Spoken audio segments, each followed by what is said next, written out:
Chapter 1667, Magic King. The fact that the Earth Dragon had dropped a Heroes chapter, let alone a Hero chapter for Craig Midlands, had truly surprised Shurfong in God's domain. There were 32 heroes that could only be summoned with specific Heroes chapters. They were also the strongest Heroes players could summon using the Heroes chapters. In the past, these 32 heroes had been known as the 32 Pillars. Based on historical records, every one of these 32 heroes had cleared the complete God's trial and gained the ancient God's recognition. If nurtured properly, any one of these 32 pillars could easily become the guardian of an entire city. This was because these 32 heroes had the potential to reach level 200, tier 5 at the very minimum. Moreover, because they were heroes, their basic attributes were higher than players of the same level and tier. When players nurtured these heroes to their peaks, only tier 6 God-ranked players had any chance against them. Among the 32 pillars, the Magic King, Craig Midlands, ranked 17th. He had been a famous NPC in God's domain who had mastered the 6 major elements. No ordinary tier 5 NPC could compare to his strength. Craig Midlands had once fended off a siege that included 20 tier 5 players and successfully protected the city he had been tasked to guard. He had even killed 11 of the tier 5 experts. The hero's display had been so impressive that it had even stupefied the guild that had nurtured and summoned him. Nobody had expected the Magic King to be that powerful. Normally, even a tier 5 NPC would fall if 20 tier 5 players ganged up on him, yet the Magic King had resisted and won. However, Craig's victory over the team of tier 5 players was not what that shocked the world the most. Rather, players had been astounded by the spells he had used. With his mastery over 6 major elements, not only did his attacks carry great destructive power, but his attack methods were also varied and complex. His attacks had basically no weaknesses. If a tier 5 player had tried to face him one-on-one, they would have been beaten to a pulp. Moreover, for every element Craig Midlands grasped, he could create one elemental doppelganger. Although each doppelganger only had 80% of Craig's attributes, they were far stronger than players of the same level and tier. In other words, trying to fight Craig Midlands was on par with fighting 7 tier 5 NPCs. With this, I'll have a capable protector for Zero Wing City. Shurfong clearly remembered that the guild that had acquired the Magic King, Craig Midlands, in his previous life had only been a first-rate guild. Naturally, the guild had used Craig to protect its main city, and due to the NPC's presence, not even super first-rate and super guilds had dared to strike that city. If he used Craig to protect Zero Wing City, the city's defensibility would rise to an entirely new level. Shortly after Shurfong and the other Zero Wing members began their rest on the 5th floor, Melancholic Smile contacted him. Guild leader, what did you do in the Primordial Divine Ruin?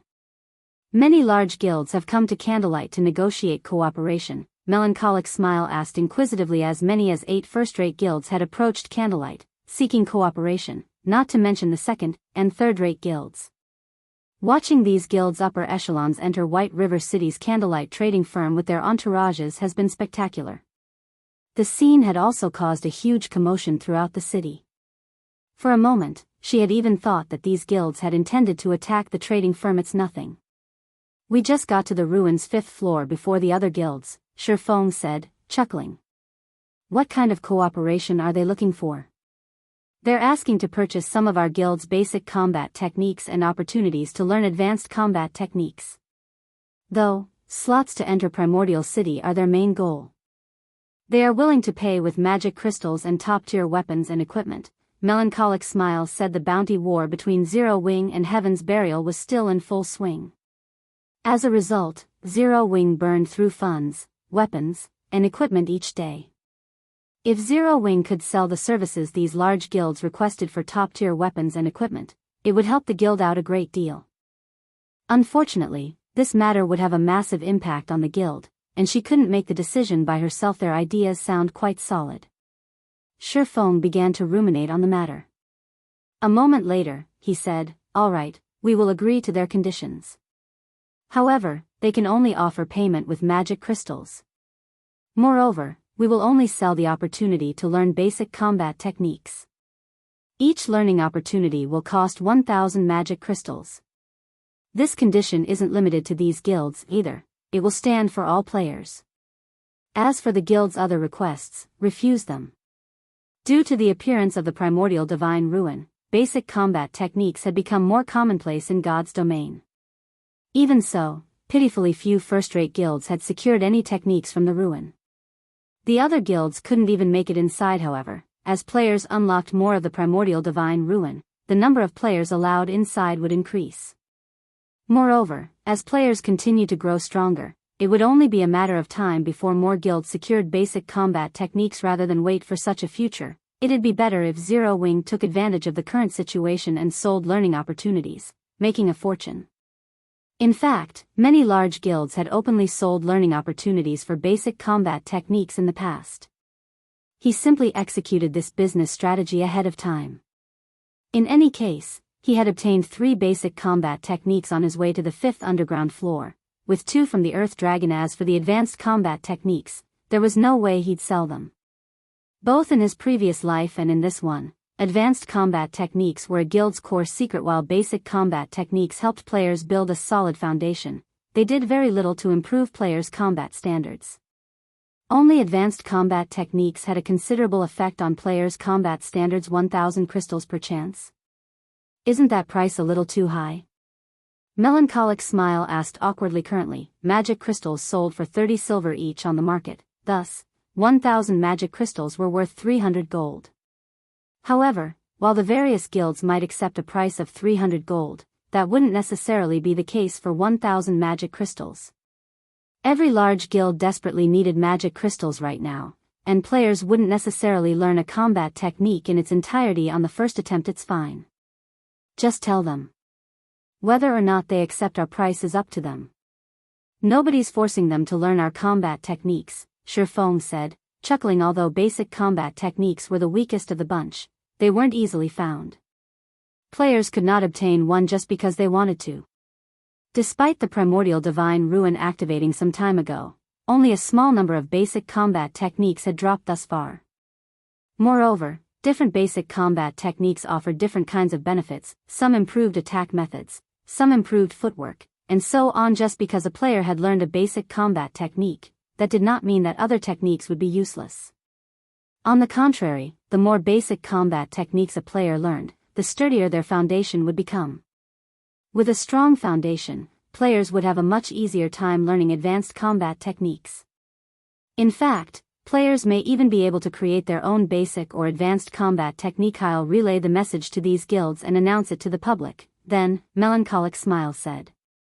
After giving the matter some thought, she saw the logic in Shifeng's decision. Other guilds still treated their basic combat techniques like family heirlooms. Even core members had to pay a significant amount of GCPs to learn the techniques.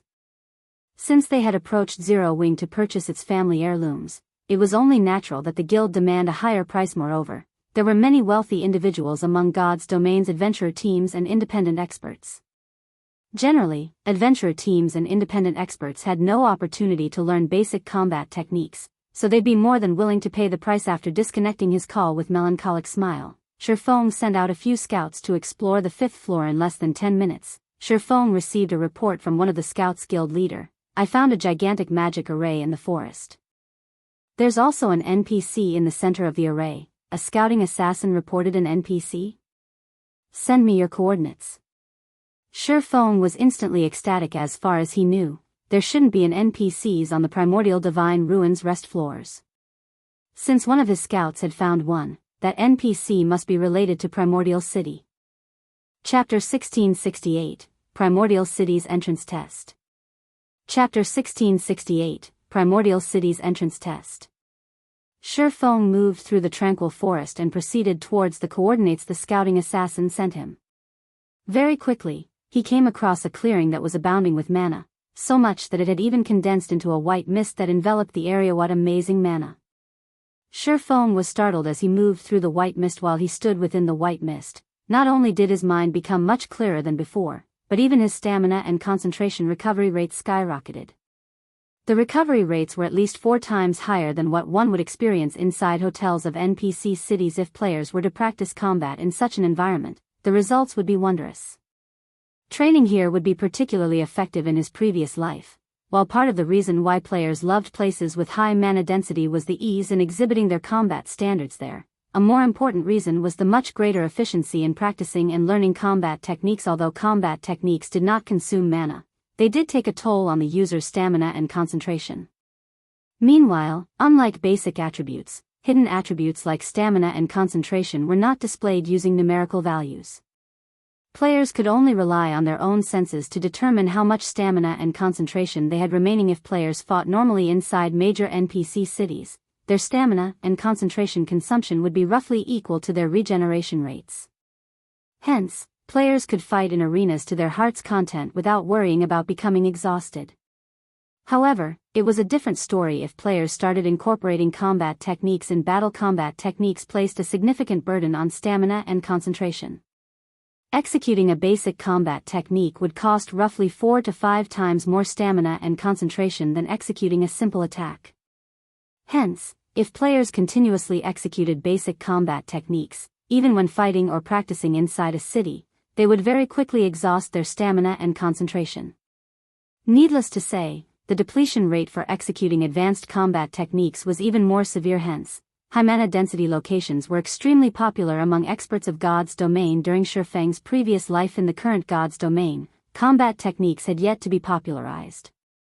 If they had, though, Zero Wing City's player population would have long since shot past 10,000,000. This was also one of the reasons behind Shifeng's decision to sell basic combat techniques to the public right now. If only a small number of people are allowed to enter Primordial City, it won't be a bad idea to have the ones left out remain here to practice combat techniques. Taking a look at the mist-covered clearing, Shifeng figured that there was more than enough space for 1,000 players to practice combat techniques here. Places with high mana density were extremely rare in God's Domain, not to mention places with mana so dense that it formed a mist. This small area was definitely a sacred training ground. Any superpower that discovered such a location would definitely do everything they could to monopolize it to nurture their own expert guild leader. The NPC is over there. After Shifeng arrived at the designated coordinates, a blue-clad assassin approached him. The assassin then pointed at the old man standing inside a magic array a short distance away. The elder wore a set of white robes and held a golden staff in his right hand. Looking at this elder, Shifeng found that the old man did not exude any kind of powerful aura and looked very ordinary. However, when Shifeng tried inspecting him, he failed to get any information about the elder, not even the old man's name. Everything was displayed in question marks, following which, Shifeng used omniscient eyes to observe the old man. Tyrol, Primordial City's protector, hero, divine mage, level HP / a hero? Shifeng could not help but be stunned. He had never imagined that he would actually meet a living, breathing hero in God's Domain. Heroes had long since vanished into legend. The hero standing before him right now was something entirely different from the heroes summoned using heroes chapters. More precisely, the heroes summoned using heroes chapters were heroic spirits, not true heroes. Even so, they were still incomparably powerful and more than capable of safeguarding an entire town or city by themselves. However, a true hero was on an entirely different level compared to a heroic spirit. Unlike heroic spirits, true heroes still retained the blessing they received from ancient gods. Therefore, their life rating was even higher than that of archaic species. Moreover, heroes possessed extraordinary combat standards. Hence, if one did not utilize any special techniques, even 100 Tier 5 players would not be enough to take down a living hero at their peak. A hero was an existence that was truly capable of turning the tide of battle with their strength alone. Although seeing a living hero excited Shifeng greatly, when he noticed the hero's identity as Primordial City's protector, he quickly suppressed his excitement and approached the elder. The moment Shifeng set foot into the magic array, Tyrol opened his eyes abruptly and disappeared from where he stood. In the next moment, he appeared before Shifeng and quietly scrutinized the youth before him. When Shifeng felt Tyrol's gaze on him, he felt as if his entire existence was under examination. However, he was not particularly surprised by this situation. Primordial City was a blessing of the ancient gods. Players belonging to forces deemed hostile by the ancient gods, such as the forces of darkness, should not even think of setting foot into Primordial City. If any of these players were discovered, they would be eliminated immediately. Young man, you've done well to reach this place. I am Tyrol, a protector of Primordial City, Tyrol said, revealing a faint smile and giving Shifeng a nod of approval. If you wish to enter Primordial City, you have to pass the entrance test. Moreover, you have only 3 chances to challenge it. If you fail all 3, you can only try again during your next visit to the Primordial Divine Ruin. Lord Protector, may I know the contents of the test? Shifeng asked respectfully. It's a simple test. All you need to do is defeat yourself, Tyrol replied, smiling.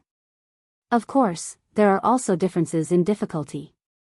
The more difficult the test you challenge, the more contribution points you will obtain once you arrive in Primordial City. There are 5 different difficulties available: normal, hard, hell, Azura, and God. Meanwhile, the contribution points you will gain from them are 1,000, 2,000, 3,000, 5,000, and 10,000, respectively.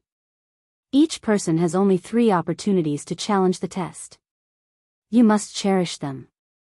Upon hearing Tyrol's words, although Shifeng kept his expression indifferent, inwardly, he was bursting with joy. Similar to the city on Thunder Island, if players wished to mingle in Primordial City, they needed contribution points. Without contribution points, they could enjoy only the basic benefits the city offered and should not even think of obtaining the truly good stuff available. Meanwhile, the reason why Shifeng was excited was the large number of contribution points the entrance test awarded in his previous life. When he visited Primordial City, he did not do so by passing the entrance test but by using a teleportation ticket, which he had obtained through killing monsters. He had received only 500 contribution points in doing so. However, with just 500 contribution points, one would be no different from a beggar inside Primordial City. Of course, one's contribution points would not remain the same forever. There were plenty of methods to earn contribution points. Completing quests was the simplest among them, though inefficient. Ordinary quests only granted around 2 to 5 points each, while high-ranking quests granted around 20 to 50 points each. However, high-ranking quests were extremely rare.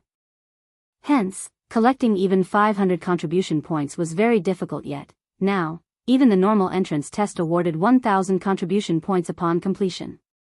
The additional 500 points would save players plenty of time. Moreover, this was also good news to Zero Wings members. It meant that everyone would have an opportunity to enter Primordial City. Young adventurer, have you decided to enter Primordial City? Tyrol asked, smiling as he looked at Shifeng. I am willing to accept the test. Shifeng nodded. Very good. May I know which difficulty you wish to choose? Tyrol asked with a wave of his hand. Instantly, 5 crystal balls of different colors appeared before Shifeng. Aside from having different colors, these crystal balls also exuded auras of various intensities. Even the crystal ball with the weakest aura made Shifeng shudder involuntarily, whereas the one with the strongest aura made him feel deep despair. Chapter 1669, Shadow of Trial. What powerful auras! Shifeng tensed as he gazed at the 5 crystal balls hovering before him. It was obvious that these crystal balls represented the strength of the opponent he would face. These crystal balls' auras also provided a hint to help players make the best decision. However, even the weakest crystal ball radiated considerable pressure. It was evident that entering Primordial City wouldn't be as easy as he had expected. Shifeng wasn't the only player present who could sense the 5 crystal balls' auras. Aqua Rose and the others, who had just arrived outside of the magic array, could sense the intense energy from the crystal balls as well. Every crystal ball felt as if it contained some horrific creature. These crystals represent your opponent's strengths. You may choose the one that you think you can defeat, but please remember, you only have 3 chances, Tyrol reminded. 3 chances? After giving the matter some thought, Shifeng proceeded to choose the second strongest crystal ball. Lord Tyrol, I choose this one. Based on the aura of the God rank test, he knew that he had no chance of completing it. In fact, he wasn't even particularly confident of passing the Azura rank test, but since he had 3 chances, he might as well give it a try. If he could clear the Azura rank test, he could earn more contribution points before entering Primordial City, which would save him from having to pick up plenty of troublesome tasks. Azura rank. Tyrol could not help but shake his head as he looked at Shifeng. What a courageous young man you are. However, since you've made your decision, let the test begin. Saying so, Tyrol gestured with his left hand.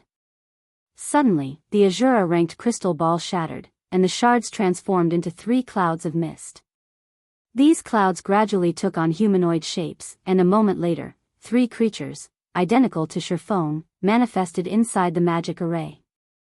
Meanwhile, aside from their names, Shadow of Trial, the system revealed no information about them. 3 The corners of Shifeng's mouth twitched slightly. Although he could not see the shadows of Trial's basic attributes, he clearly sensed that they were higher than his Aqua Rose, and the others, who watched from outside of the magic array, gasped when they saw the 3 shadows of Trial. Each of the shadows felt like a great lord. No, to be more precise, the shadows' auras were stronger than any of the great lords they had faced. It would not be a stretch to call them grand lords to pass the test. You simply need to land 10 hits on each of them. I must warn you, they know everything you know. Likewise, if they hit you 10 times, you will be eliminated, Tyrol said. After Tyrol explained the rules, the 3 shadows of Trial revealed human-like sneers. Suddenly, they vanished, leaving afterimages as they charged at Shifeng so fast. The watching crowd was shocked. The shadows had moved so quickly that all they had seen was faint afterimages. Moreover, unlike ordinary monsters, the shadows of Trial commanded extremely high intellect. Their fighting style wouldn't be monotonous.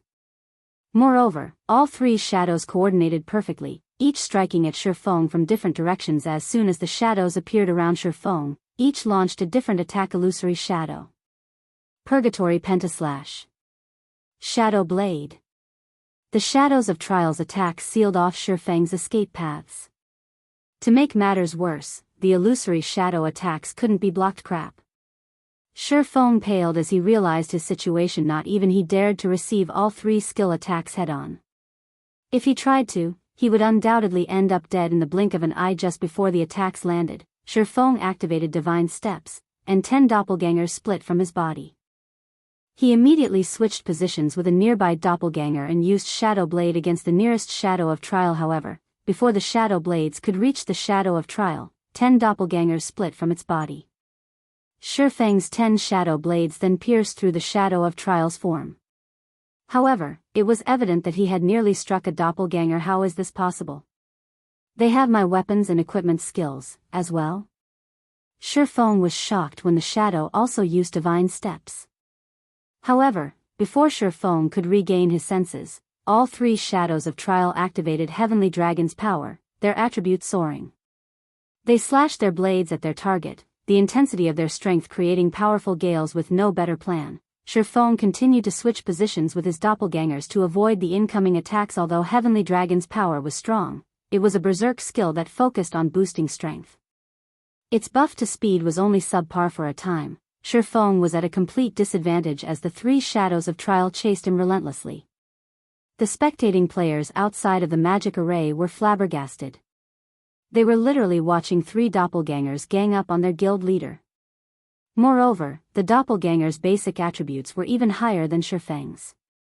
If they had to face 3 of those doppelgangers at once, they'd likely die in an instant. However, Divine Steps had a limited duration. The instant those allied doppelgangers vanished, Shifeng gritted his teeth as he also activated Heavenly Dragon's power. Upon activating the berserk skill, he darted for one of the 3 shadow swords' orbit. Suddenly, brilliant stars bombarded the shadow of Trial, one after another. However, before the hits landed, they abruptly halted before a protective barrier. Absolute Domain. When Shifeng's targeted shadow of Trial had activated Absolute Domain, the other 2 shadows also gained invulnerability. Giving Shifeng no time to react, one of the 3 shadows activated Instant Strike and swung its blade fiercely at the player. Shifeng knew that he couldn't dodge the attacks in time. The only thing he could do was to activate his own Instant Strike and execute Sword's Orbit to defend himself as much as possible. Boom. Boom. Boom. Every time their weapons clashed, dazzling sparks flew around them. Loud clangs also echoed throughout the forest. It seemed as if 2 primordial beasts were attempting to slay one another. A moment later, however, Shifeng slid backward. As soon as the first shadow of Trial's Instant Strike ended, another shadow activated the skill. When Shifeng's own Instant Strike came to an end, he lost his ability to keep up with the shadow's attacks. Absolute Domain. After activating his invulnerability skill, Shifeng switched the aura of Earth to the aura of Time and activated Forbidden Domain. It might be much of an issue if only one shadow of Trial could use all of his skills, but the fact that all 3 were capable of this put Shifeng at a painful disadvantage. If he wished to emerge victorious, he had to rely on his combat techniques. As the shadows of Trial weren't ones to be beaten, one of them activated Forbidden Domain as well. Suddenly, both sides were silenced, losing the ability to use spells or skills. Following which, the three shadows ganged up on Shifeng once again. Although Shifeng's techniques were superior, the shadow trio had higher basic attributes. Moreover, the shadow trio disregarded their own defense as they brutally attacked. This forced Shifeng into a defensive state. He was only one person, after all. If he tried to strike one of the three shadows, he'd leave himself open for the other two. Meanwhile, each of the shadows could afford to take 10 hits each, but he would be eliminated after 10 hits. Both sides struggled in a stalemate. Shifeng focused on a single shadow, using his superior techniques to create gaps in its defenses and attack. The bitter struggle inside the magic array made the spectating players anxious, but they also knew that such an intense battle wouldn't last long. Once the silence debuff ended, Shifeng would be at a disadvantage once again when Forbidden Domain's duration had only 10 seconds remaining. Despite Shifeng's desperate attempts, he had only struck one of the three shadows 5 times. He still needed to land 5 more hits on that shadow to eliminate it, but he was running out of time. 8 seconds. 5 seconds. 3 seconds. Am I going to lose? Chapter 1670, Ascension Realm. As the seconds ticked by, and Forbidden Domain neared the end of its duration, Aqua Rose and the other Zero Wing members couldn't help their growing nerves as they watched from outside of the magic array. They had never thought that even the test to enter Primordial City would be so difficult. Aside from all else, once Shifeng and one of the Shadows of Trial's Forbidden Domains ended, the other 2 shadows could still use the skill. At that time, Shifeng would have to face 3 shadows that could use skills while he could not.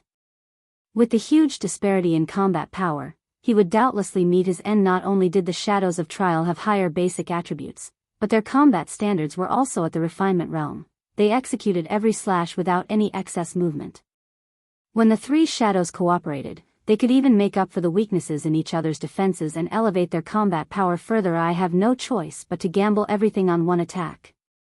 Shifeng also knew what outcome awaited him once his Forbidden Domain ended. With no other choice, he gritted his teeth and forced his way through the countless incoming attacks, swinging his blades at the shadow that had already taken 5 hits. Sword's orbit. If he could eliminate one shadow before Forbidden Domain ran out, he'd still have a chance at victory, albeit a small one. If he didn't do so, he would die the moment his skill's duration ended. However, as if they had predicted Shifeng's desperation, the 3 shadows smirked as they launched attacks, aiming for Shifeng's blind spots. Despite noticing the incoming attacks, Shifeng did not bother dodging. Instead, he continued to swing his swords at the shadow before him. 1 slash. 2 slashes. At this point, Shifeng traded blow for blow with the shadows. As a result, he was hit, again and again. 2 hits. 4 hits. 6 hits. Faster. I need to be faster. As Shifeng frantically brandished his weapons, he gained unprecedented focus. The only thing on his mind was landing a hit on the Shadow of Trial before him. However, despite Shifeng's flurry of attacks, his target could still endure 2 more attacks. Shifeng was only 2 hits away from elimination, himself. Just as Shifeng's 2 swords were about to bite into the targeted shadow, the other 2 shadows, one behind and one to the left, simultaneously swung towards Shifeng's blind spots. It's over. Tyrol sighed faintly. The young man before him had just barely missed the mark. If Shifeng could have killed the Shadow of Trial before Forbidden Domain ran out, he would have had a chance of passing the Azura rank test. Is it over? Shifeng could sense the 2 shadows' longswords nearing his body, but he was powerless to do anything about the weapons.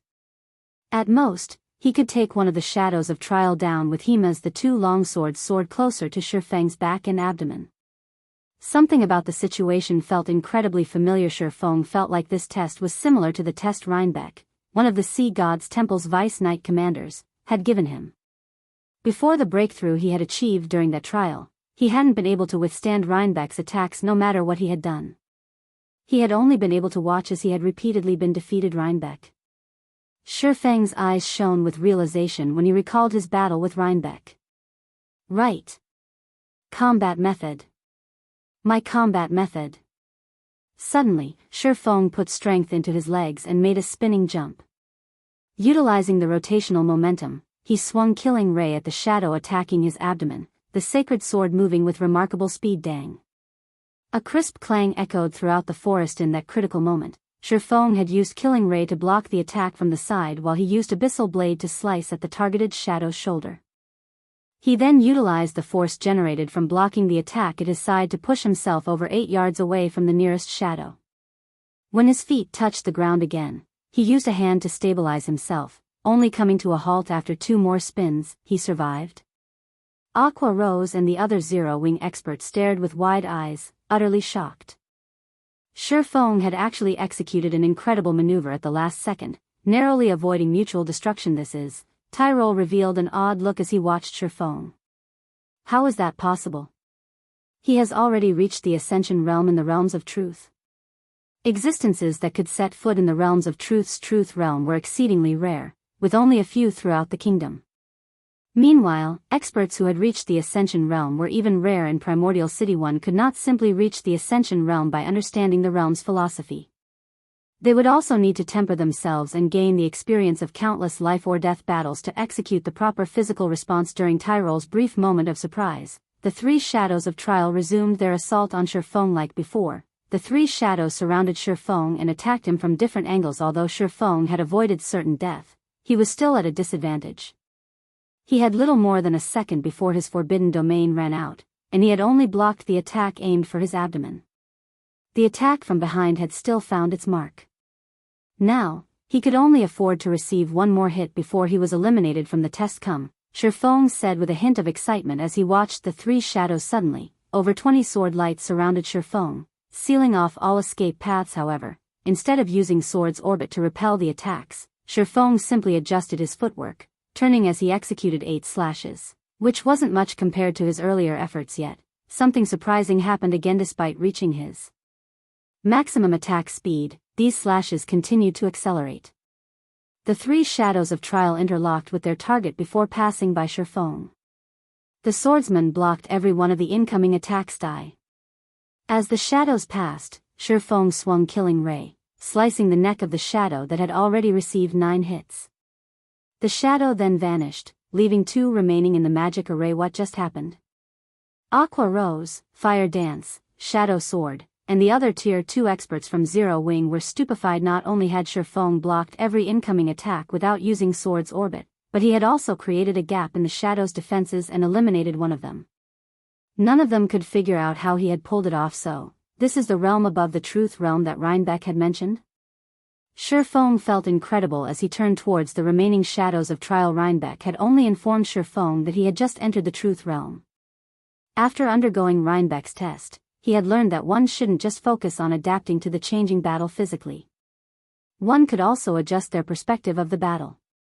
In other words, aside from using his environment to his advantage, he could use his opponent's attacks as well. Unlike the realms of refinement, which focused on sharpening one's senses, the realms of truth focused on improving one's utilization of their body and the environment only. Shifeng had never realized that the realms of truth's principles could help increase his combat power by such a large margin, allowing him to overcome his enemy's attributes and overwhelm the 3 shadows of trial. However, Shifeng's forbidden domain had ended after he had killed the 1 shadow without hesitation. The 2 remaining shadows activated Blade Liberation before one activated forbidden domain twofold Berserk.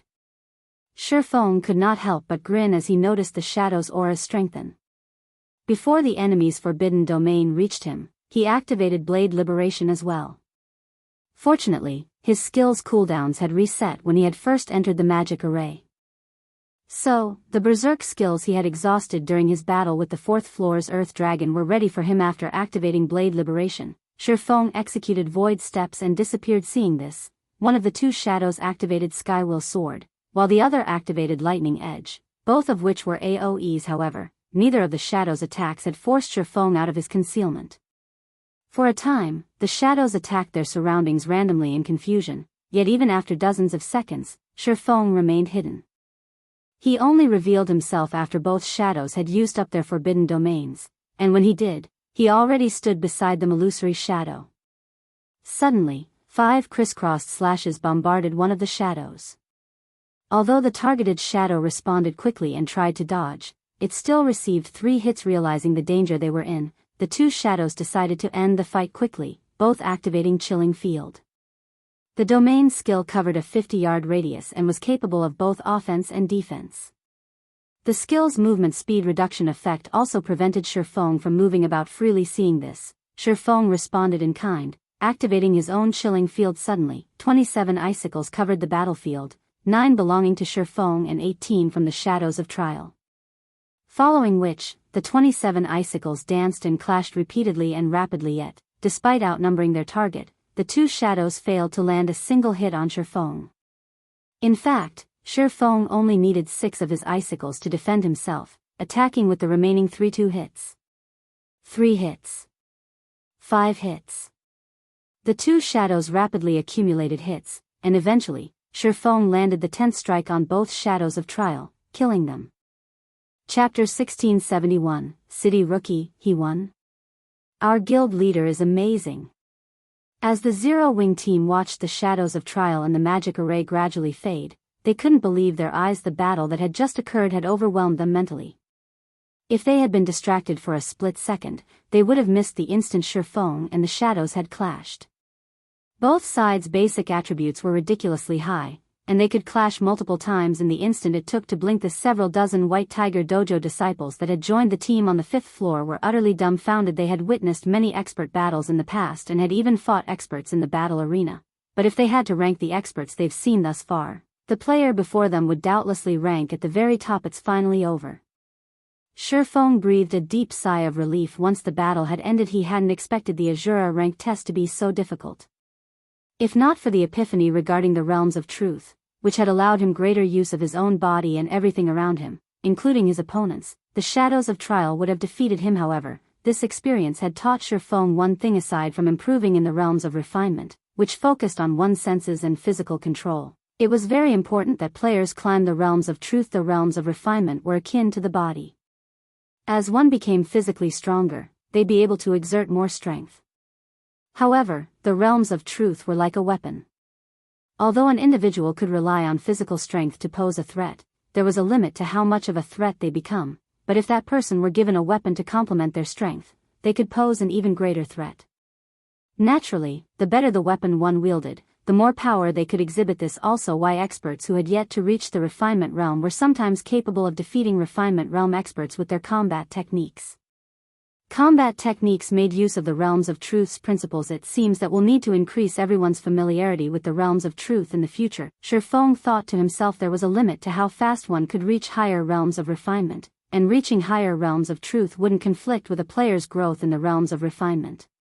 In fact, the 2 realms would even complement each other, helping one improve their combat power far faster. Only, introducing everyone to the realms of truth wouldn't be easy.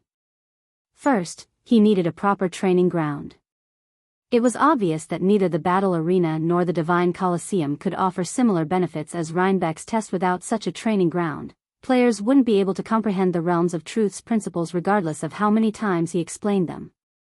Moreover, understanding theory and putting said theory into practice were 2 different things. Wait, that's not right.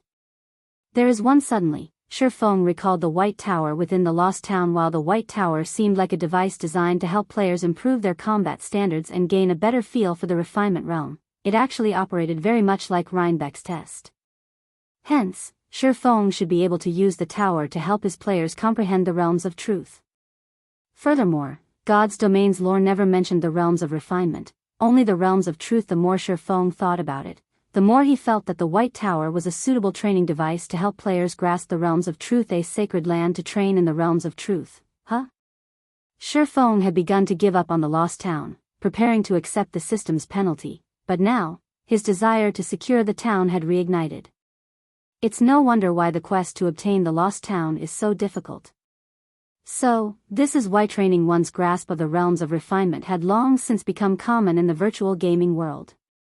The various super guilds already had complete training systems for just that, while super first-rate guilds had partial systems. However, not one of these guilds had a training system for the realms of truth. They most likely didn't even know how to train players' grasp of the realms of truth. If he could secure the Lost Town, he'd have a sacred land for players to focus on the realms of truth. With the help of the White Tower, players would not have to waste time poking around in the dark like the Freedom Alliance's Silent Entropy and could grasp the realms of truth with much greater efficiency. With the Boneless Land's Lost Town housing such a sacred tool, it was only natural that the quest to obtain it would be insanely difficult as Shifeng tried to figure out how to complete the Demon's Nest quest. He heard the sound of a system notification. System, congratulations. You are the first player to complete the Azure rank entrance test. Rewarding 3,000 Primordial City contribution points and 1 Primordial City rookie emblem. Young adventurer, congratulations on passing the test. As the first heaven-blessed individual to pass the Azure rank test, this city rookie emblem belongs to you. Make good use of it. Who knows? It might even help you improve further within Primordial City, Tyrol said after appearing before Shifeng. He then took out a silver emblem in the shape of a crescent moon encompassing a sun and passed it to Shifeng. The instant the emblem appeared, the surrounding mana gravitated towards and circled the emblem city rookie emblem. After recovering from his shock over the additional 3,000 contribution points, Shifeng gave the emblem a curious look. This was the first time he had heard of this item. Based on Tyrol's tone when he had mentioned it, it should be extraordinary. Immediately, Shifeng tried to inspect the emblem's attribute panel. City Rookie Emblem, Dark Gold Rank. Primordial City's Emblem of Honor. When worn, user will enjoy the authority of a bronze adventurer in Primordial City. In addition, user may teleport to Primordial City from any location. Cooldown, 2 natural days, 96 hours. User restriction, Yifeng. Amazing. It's giving me the authority of a bronze adventurer right off the bat. No wonder why he told me to make good use of it. Shifeng was ecstatic as he gazed at the city rookie emblem. At this point, the term bronze adventurer was still foreign to God's Domain's players. This was because the title was unique to Primordial City. Bronze adventurers in Primordial City were the equivalent of nobles in NPC cities. Only, as the ancient gods had specifically created Primordial City for adventurers, noble ranks didn't exist within its walls. Rather, special ranks were granted to adventurers based on their contributions to the city. The available ranks included Common Adventurer, Bronze Adventurer, Silver Adventurer, and Gold Adventurer. Each subsequent rank enjoyed greater authority and treatment in Primordial City than the last. However, it was extremely difficult for players to rise through the ranks as they weren't based on Primordial City contribution points. Instead, they were determined by one's Primordial City honor points. One had to earn 1,000 honor points just to become a bronze adventurer. Moreover, players would be fortunate to receive 1 honor point even after completing a high-rank quest in the city. If players wanted to earn more than that per quest, they'd have to complete Primordial City's trial quests, which were exceedingly challenging. Unfortunately, failing to complete the trial resulted in an unusually severe death penalty. In the past, most players had opted for the safe and reliable method of completing high-rank quests to collect honor points rather than challenge Primordial City's trial quests. Because of this, very few players had become bronze adventurers, let alone silver or gold adventurers. Even after 10 years in God's Domain, Shifeng had never heard of someone becoming a gold adventurer. Meanwhile, not only would bronze adventurers enjoy a 10% discount on all expenditures that required Primordial City contribution points, but they'd also get to enjoy other benefits that common adventurers had no access to. Such example was the planar teleportation function, which allowed players to travel to the various higher planes. Not only were the higher planes monsters much stronger, but they also dropped far better loot. It was also possible to obtain unique resources. Only, teleporting to a higher plane was expensive, costing 1,000 contribution points per teleportation. If players died in these higher planes, they'd be teleported back to Primordial City instantly. Without sufficient strength and preparation, only a fool would grind in these higher planes. Right? There's still the higher planes. Shifeng's eyes suddenly sparkled. Other players might not know where to secure a large number of darkness stones, but he did. However, he hadn't had the means to reach these locations, but now, he did. Shifeng immediately instructed his team to challenge the entrance test and told them what to do once they entered Primordial City. Meanwhile, he made his way, with Tyrol's help, to the city. When Shifeng arrived in Primordial City, every player within the Primordial Divine Ruin received a system notification about it. Chapter 1672, 7 Luminaries Temple. Many players were still fighting in the Primordial Divine Ruin, and the various superpowers on the 4th floor were preparing to raid the recently respawned Frostflame 2-headed Earth Dragon. However, before they could begin, they heard the crisp voice of the system. Primordial Divine Ruin Region System Announcement. A player has successfully entered Primordial City. From now onward, after 500 players have entered Primordial City, the entrance test's difficulty will increase by 30%. After 1,000 players have entered Primordial City, the difficulty will increase by 50%. Count resets once per day. The system announcement repeated 3 times, its message becoming ingrained in everyone's minds. How did Zero Wing get into Primordial City so quickly? After the 500th player, the difficulty to enter Primordial City will increase. The upper echelons of the various superpowers stuck on the 4th floor revealed somber expressions upon listening to the system notification. Based on the system notification, they discovered that Primordial City did not have an entry limit. Players only needed to pass a test to enter the legendary city. However, as many as 800 Zero Wing members had proceeded to the Primordial Divine Ruins 5th floor. If the entrance test were not particularly difficult, then Zero Wing would claim the first 500 slots. This meant that the tests the various superpowers would have to pass to enter would become far more difficult.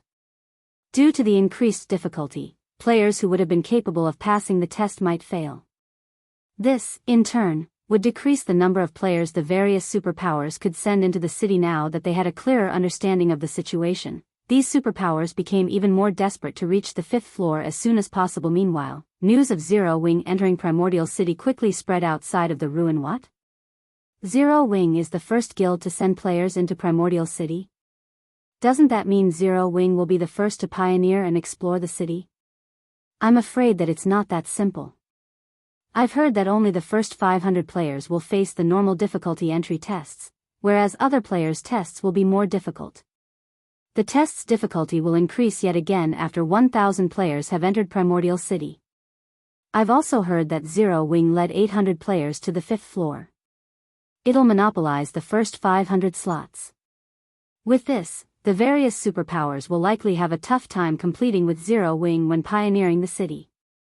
With that many of its members entering Primordial City, Zero Wing will reap a huge harvest. From what I learned after looking into it, it seems like it's pretty easy to obtain combat techniques from Primordial City. This is especially true for advanced combat techniques. Suddenly, more independent players from various kingdoms became interested in Zero Wing. Both basic combat techniques and advanced combat techniques were out of reach for independent players like themselves. The various large guilds treated these combat techniques like family heirlooms, and they had strict requirements for anyone who wanted to learn their combat techniques, such as becoming a core member and signing a restrictive contract with the guild. However, Zero Wing could procure a large number of combat techniques from Primordial City, and if that was the case, Zero Wing may have looser conditions for learning the techniques it collected. It might even make the combat techniques available to all of its members, rather than just the core members. With that hope in mind, many independent players, particularly experts, began to gather in White River City and Zero Wing City from other kingdoms. As players tried to learn more about the guild, Zero Wing posted an announcement on Star Moon Kingdom's official forums. This announcement instantly caused a commotion throughout the kingdom. How generous of Zero Wing. With this, even independent players like us can learn combat techniques. But isn't 1,000 magic crystals a little expensive? Even experts will have to work hard for a long time to collect enough, let alone weaker players. You think that's expensive? You should see what the other guilds with combat techniques are demanding. Take Heaven's Burial, for example. Although the guild has plenty of combat techniques, anyone who wishes to learn them has to sign a very strict contract. In addition, members have to pay a certain price to learn each combat technique. Their price is only slightly under 1,000 magic crystals. It's better to learn the techniques from Zero Wing. At the very least, we'll retain our freedom. For a time, a large number of independent players celebrated Zero Wing's decision. The news excited many adventurer teams as well. Independent players might struggle to collect 1,000 magic crystals, but it wasn't any trouble for an adventurer team with several hundred members. When the various large guilds discovered the announcement, however, they fumed with fury. This was especially true for the guilds that had acquired combat techniques of their own. They had planned to use their combat techniques to attract loyal experts and gain an advantage over their competitors, but Zero Wing's latest announcement had ruined that idea. Black flames means truly are amazing. Heaven's Burial is likely doomed to fall, now, Yuan Tixin said. He could not help his rueful sigh as he read the report a subordinate had just sent Uncle Yuan. What happened? Purple Jade asked curiously. Take a look for yourself, Yuan Tixin said as he forwarded the report to Purple Jade. When Purple Jade read the report, her eyes widened in shock. She found it truly hard to believe that Zero Wing would actually be so generous as to offer its combat techniques to other players. By doing so, it would undoubtedly deal a massive blow to the various first-rate guilds that had acquired their own combat techniques. Naturally, Heaven's Burial was no exception. The guild's upper echelons would weep and rage once they heard about this. While everyone discussed Zero Wing, Shifeng arrived in Primordial City's teleportation hall. The teleportation hall's main hall looked like a massive cave. The hall's ceiling was at least 100 meters from the ground. It also seemed like some kind of miniature sun was stuck in the ceiling, illuminating the hall. As Shifeng looked around, he discovered numerous mana-operated elevators, which led towards various spatial junctions. NPCs could arrive and leave Primordial City through these spatial junctions at any moment. These NPCs weren't limited to the human race, including members from other races as well. The instant Shifeng had arrived, both his mind and body had felt energized. The mana density here was no lower than that of Titan City. Players would definitely have an easier time practicing their combat or producing items here than elsewhere. Since Shifeng had visited Primordial City many times in his previous life, he didn't bother to look around the teleportation hall like some curious tourist. Instead, he quickly left the hall and ventured to Primordial City streets. Primordial City was a city of legend. The city had as many NPCs as the most populated NPC cities in God's domain. There were easily over 4 or 5 million NPCs within the city at all times, which was more than 10 times the number of NPCs in Starmoon Kingdom's capital. Moreover, unlike the NPCs in ordinary NPC cities, those in Primordial City were at least level 150. Tier 2 NPCs were insignificant here, usually serving as gate attendants. Tier 3 NPCs, which were rare in other NPC cities, strode down almost every street in Primordial City. One would even find Tier 4 NPCs window shopping. After leaving the teleportation hall, Shifeng summoned his demonic flame tiger and made his way towards the heart of Primordial City. Although Primordial City's layout was complex, Shifeng knew the city like the back of his hand. After traveling for around 20 minutes, he reached a towering temple. The temple before him was over 300 meters tall and occupied enough space to accommodate 100,000 people.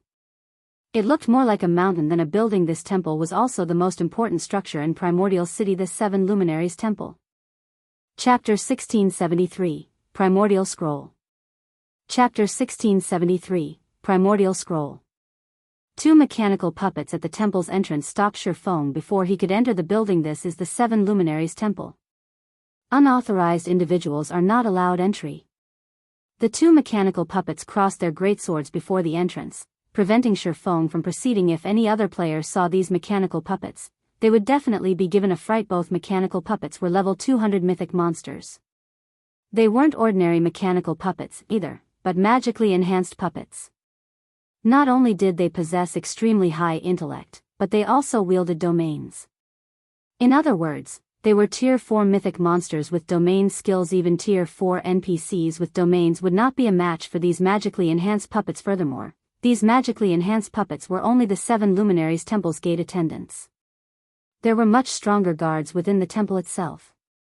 Based on Shifeng's knowledge, not even Tier 6 God-ranked players would dare to act presumptuously in the 7 Luminaries Temple without losing their lives. Primordial City was one of the safest cities throughout God's domain. Neither monsters nor players dared to cause trouble here, and those who did were killed without question. Meanwhile, Shifeng wasn't surprised to find these magically enhanced puppets barring his path. The 7 Luminaries Temple was one of Primordial City's core buildings. It was also where players could exchange their contribution points for items. But only players who had become adventurers within the city were allowed inside. Everyone else would be stopped at the door. If players wanted to become adventurers here, they had to pick up an adventurer quest from Primordial City's Adventurers Association. After completing their adventurer quest, players would be granted a Primordial City Adventurer emblem. Players would only be considered a common adventurer in the city once they had this emblem, and it would allow them to enjoy some of the benefits the city offered. However, since Shifeng was in a hurry, he hadn't stopped by the Adventurers Association to pick up the adventurer's quest. In response to the crossed greatswords before him, Shifeng took out his city rookie emblem and showed it to the guards, asking, "Can I enter now?" The City Rookie emblem granted him the status of a bronze adventurer in Primordial City. Although the status couldn't be upgraded, it was enough for now. If he had free time in the future, he could simply pick up the adventurer quest and obtain the real adventurer emblem. City Rookie emblem confirmed. Identity confirmed. You may enter. After the two puppets inspected the City Rookie emblem, they relaxed into their original stances and turned their attention away from Shifeng. Seeing this, Shifeng made his way into the Seven Luminaries Temple. The Seven Luminaries Temple's lobby was a beautifully decorated plaza. The scenery was spectacular. It contained areas where people could rest and chat, and it even offered open-air restaurants and bars. The food and beverages sold here were unique to Primordial City and couldn't be removed from the city. But the taste of these items was simply unforgettable. Even players who enjoyed delicious delicacies every day longed to dine here, but very few players could afford to do so. Every item in the Seven Luminaries Temple cost Primordial City contribution points. Neither coins nor magic crystals were accepted as currency. Meanwhile, a single meal here cost at least 100 CPs. Of course, players who consumed the meal would receive benefits that corresponded to the 100 CPs they paid, improving perception and focus. Unfortunately, the effects from a 100 CP meal would only last 2 hours during that time. However, players could make use of the buff by renting a training room in the Seven Luminaries Temple to practice the combat techniques they had recently purchased. Likewise, the training rooms cost CPs to rent, with the basic training rooms costing 10 CPs per hour, intermediate training rooms costing 30 CPs per hour, and advanced training rooms costing 100 CPs per hour. To most players, though, this cost was astronomical. The system only granted free CPs on players' first visit to Primordial City, rewarding nothing for subsequent entries. Hence, it was very important that players carefully decide how to enter the Primordial City for their first visit. Aside from the first entry bonus, players could only obtain more contribution points by completing quests and through achievements in Primordial City. Shifeng didn't bother to look around after entering the Seven Luminaries Temple as he made his way for the exchange counter. Sir, may I know what item you wish to purchase? An elven beauty behind the counter asked with a smile. Although the female elf looked like a simple administrator for the exchange department, if one paid close attention, they'd discover that she was actually a level 150, tier 3 great mage. Moreover, as a member of the elven race, her innate affinity with mana was incredibly high, making her slightly stronger than ordinary tier 3 great mages of the same level. Inside a minor NPC city, this female elf could easily serve as the city's magistrate. If this elven woman decided to attack Shifeng now, he'd die instantly unless he activated an invulnerability skill in time. I wish to purchase primordial souls. Shifeng said primordial souls are extremely rare, so each will cost you 200 contribution points. We also have a daily exchange limit on primordial souls. Only 100 primordial souls are made available each day, the elf explained. May I know how many primordial souls you wish to purchase, sir? 20. Shifeng stated primordial souls were rare tools that could help players when they challenged their promotion quests. They were also unique to Primordial City. Naturally, Shifeng had to purchase as many primordial souls as he could afford now.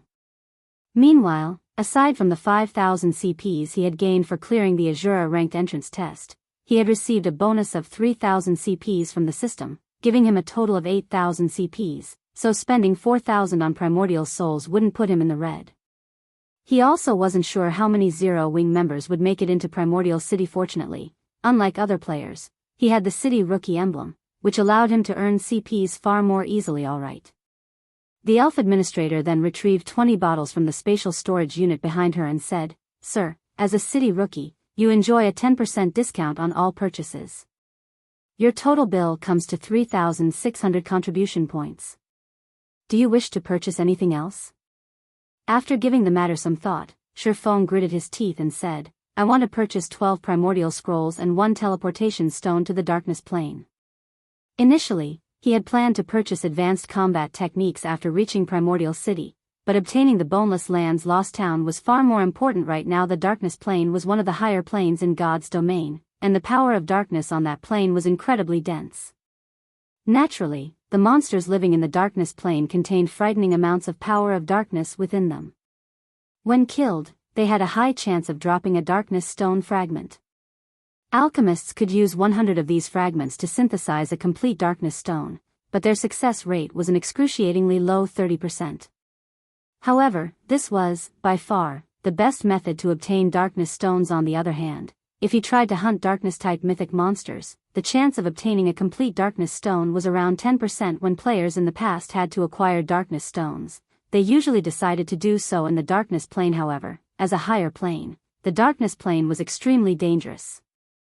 With Shifeng's current strength, grinding there would be purely suicidal.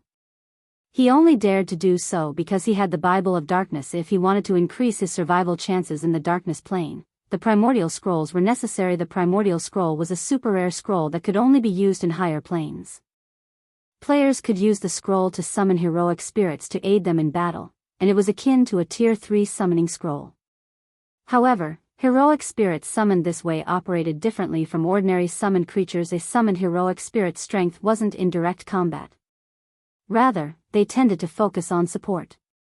They possessed plenty of support skills and spells that could significantly strengthen players' combat power. Like the Primordial Souls, there was a daily exchange limit for the Primordial Scrolls. Each Primordial Scroll costs 300 contribution points. Only bronze adventurers and above can purchase the Darkness Plane Teleportation Stone for 1,000 contribution points. Including the City Rookie discount, that puts your new total at 7,740 contribution points, the elf administrator reported, smiling as she took out the item Shifeng had requested. Shifeng then paid his bill, instantly becoming a poor bastard, but he didn't mind the huge expenditure. Compared to the value of the lost town, spending this many contribution points was nothing. He then mailed the Primordial Souls to Aqua Rose while he teleported to the Darkness Plane. Chapter 1674, Darkness Plane. Chapter 1674, Darkness Plane. After Shifeng activated the teleportation stone, he abruptly blacked out. When he opened his eyes again, he found himself in an entirely different world. The sky was dusky in this world ruled by darkness and death. Shifeng felt as if he had just arrived in a small, dimly lit house, barely able to see 20 yards away. All he could see was a barren wasteland. This place didn't seem survivable for any creature. System, you have discovered the Darkness World system. Since you do not belong to this world, you find this world's power oppressive. All senses weakened by 50%, basic attributes decreased by 30%, and gained EXP decreased by 95%. System, while in the Darkness World, you cannot make contact with the outside world. Once you die, your soul will be directly expelled from the Darkness World. 3 system notifications suddenly reached Shifeng's ears. One after another. Even Tier 2 players are suppressed so intensively. Shifeng frowned when he heard the system notifications. He wasn't particularly surprised that he had been suppressed. However, what he didn't expect was the degree of suppression. Not only were higher planes much larger than other worlds, but the discrimination within them was also more severe. His appearance in the Darkness World was akin to trespassing. Meanwhile, the stronger the creature entering a foreign world was, the greater the suppression would be. He had also visited higher planes in the past. Only, he had already been a Tier 3 player, so his basic attributes had only been suppressed by 40%. Even though he had been fully geared in epic equipment, his basic attributes had only rivaled a great lord of the same level. His physique had also been considerably weaker. He had even had trouble against the various higher planes great lords of the same level. He hadn't expected the suppression on Tier 2 existences to be so severe. Tier 2 existences stood at the very bottom of the power hierarchy in higher planes. Even at the same level and tier, the higher planes monsters were much stronger than monsters on the God's Domain continent. This was because their life ratings were much higher than ordinary monsters, as were their combat standards. On the continent of God's Domain, dragons were creatures of legend, but in the higher planes, monsters with life ratings to rival dragons were everywhere. Hence, before reaching a certain strength, players had an exceedingly low survival chance in a higher plane. Even though it was common knowledge that higher planes offered plenty of high rank and precious resources that were rare or non-existent on God's Domain's continent, the various superpowers in Shifeng's previous life hadn't casually explored these higher planes. Aside from the world's oppression and its monster strength, the environment was the greatest difference between the higher planes and the continent of God's Domain. Take the Darkness Plane, for example. Upon arriving in this world, Shifeng had felt his body become considerably heavier than before. It felt as if the area's gravitational force had increased by 3 or 4 times. Moreover, the environment's power of darkness continuously corroded his body. Without extremely high darkness resistance, the ambient power of darkness would slay players even if they stood in place and did nothing, not daring to waste time. Shifeng took out the Bible of Darkness and summoned a Tier 3 demon in response. A demon in crimson scale armor, wielding a great sword, appeared before its summoner. Blood Demon, demonic creature, Tier 3 demon. Level 80. HP 34,000/34,000,000. Demons were considered dark creatures in God's domain, so in the darkness world, they wouldn't be oppressed. Moreover, thanks to the Bible of Darkness's demon ruler skill, the blood demon had grown stronger. This was why Shifeng had boldly visited the darkness plane. Every monster in the darkness world was likely stronger than Shifeng, and he could only see up to 20 yards away. With such a disadvantage, monsters would likely discover him before he would sense them. On the other hand, if he took control of the demon, he could observe his surroundings through the demon's eyes. After giving it a try, he noticed the massive improvement to his range of vision. By seeing through the demon's eyes, Shifeng could see up to 500 yards away. He discovered that he currently stood in a gravel ridge, and a group of 10 4-meter-tall dark scorpions roamed roughly 300 yards away. 9 of the 10 dark scorpions had 3 tails, and the last had 5. Moreover, the 5-tailed scorpion radiated a light purple glow. Dark Scorpion, Dark Creature, Lord. Level 65. HP 18,000/18,000,000. Mutated Dark Scorpion, Dark Creature, Great Lord. Level 68. HP 43,000/43,000,000. Had Shifeng not come prepared, he would have likely ventured into the Dark Scorpion's detection range. If the 9 lords and their great lord leader had ambushed him while he had been so powerfully suppressed, he would have died very quickly. Fortunately, the teleportation stones that transferred players to the higher planes generally sent said players to level-appropriate areas. Even so, if he sent the blood demon to attack the group of dark scorpions by itself, the demon would definitely lose that battle. The mutated dark scorpion's strength alone could rival the blood demon's. As a higher plane creature, the mutated dark scorpion had a considerably higher life rating, after all. Furthermore, it had the support of 9 Lord-ranked dark scorpions to surround and annihilate the blood demon. However, Shifeng had no intentions of circling past the group. He then took out a primordial scroll and activated it. As the primordial scroll activated, a 4-meter-tall elderly man appeared before him. The old man was semi-transparent and wielded a cane. Not bad. I actually got a great druid. Shifeng was quite satisfied when he saw the old man. Primordial Heroic Spirit, Hero, Great Druid. Level 75. HP 15,000/15,000,000. Although the primordial soul summoned a random heroic spirit, all summoned heroic spirits were Tier 3. Unlike ordinary NPCs, heroic spirits wouldn't be oppressed in foreign worlds. In addition, they commanded plenty of Tier 3 spells and skills. They were the perfect support for players when grinding in higher planes. Any team that intended to grind in a higher plane would always purchase primordial scrolls before doing so. After summoning the heroic spirit, Shifeng had the Great Druid cast a series of Tier 3 support spells. Tier 3 spell Forest's Protection increases the defense and basic attributes of all allies by 20% for 30 minutes. Does not stack with other attribute increasing spells. Tier 3 spell Nature's Blessing, all resistances plus 80, 15% damage reduction, and a 15% increase to stamina for 30 minutes. Tier 3 spell Thorny Vines, protect a specified target with magical vines for 10 minutes. Anyone who attacks said target will receive damage from the magical vines. When the 3 support spells affected the blood demon, the blood demon's attributes rose by a large margin, following which, Shifeng controlled the blood demon and charged towards the dark scorpion group. When the blood demon was less than 200 yards away from the dark scorpions, it caught the monster's attention.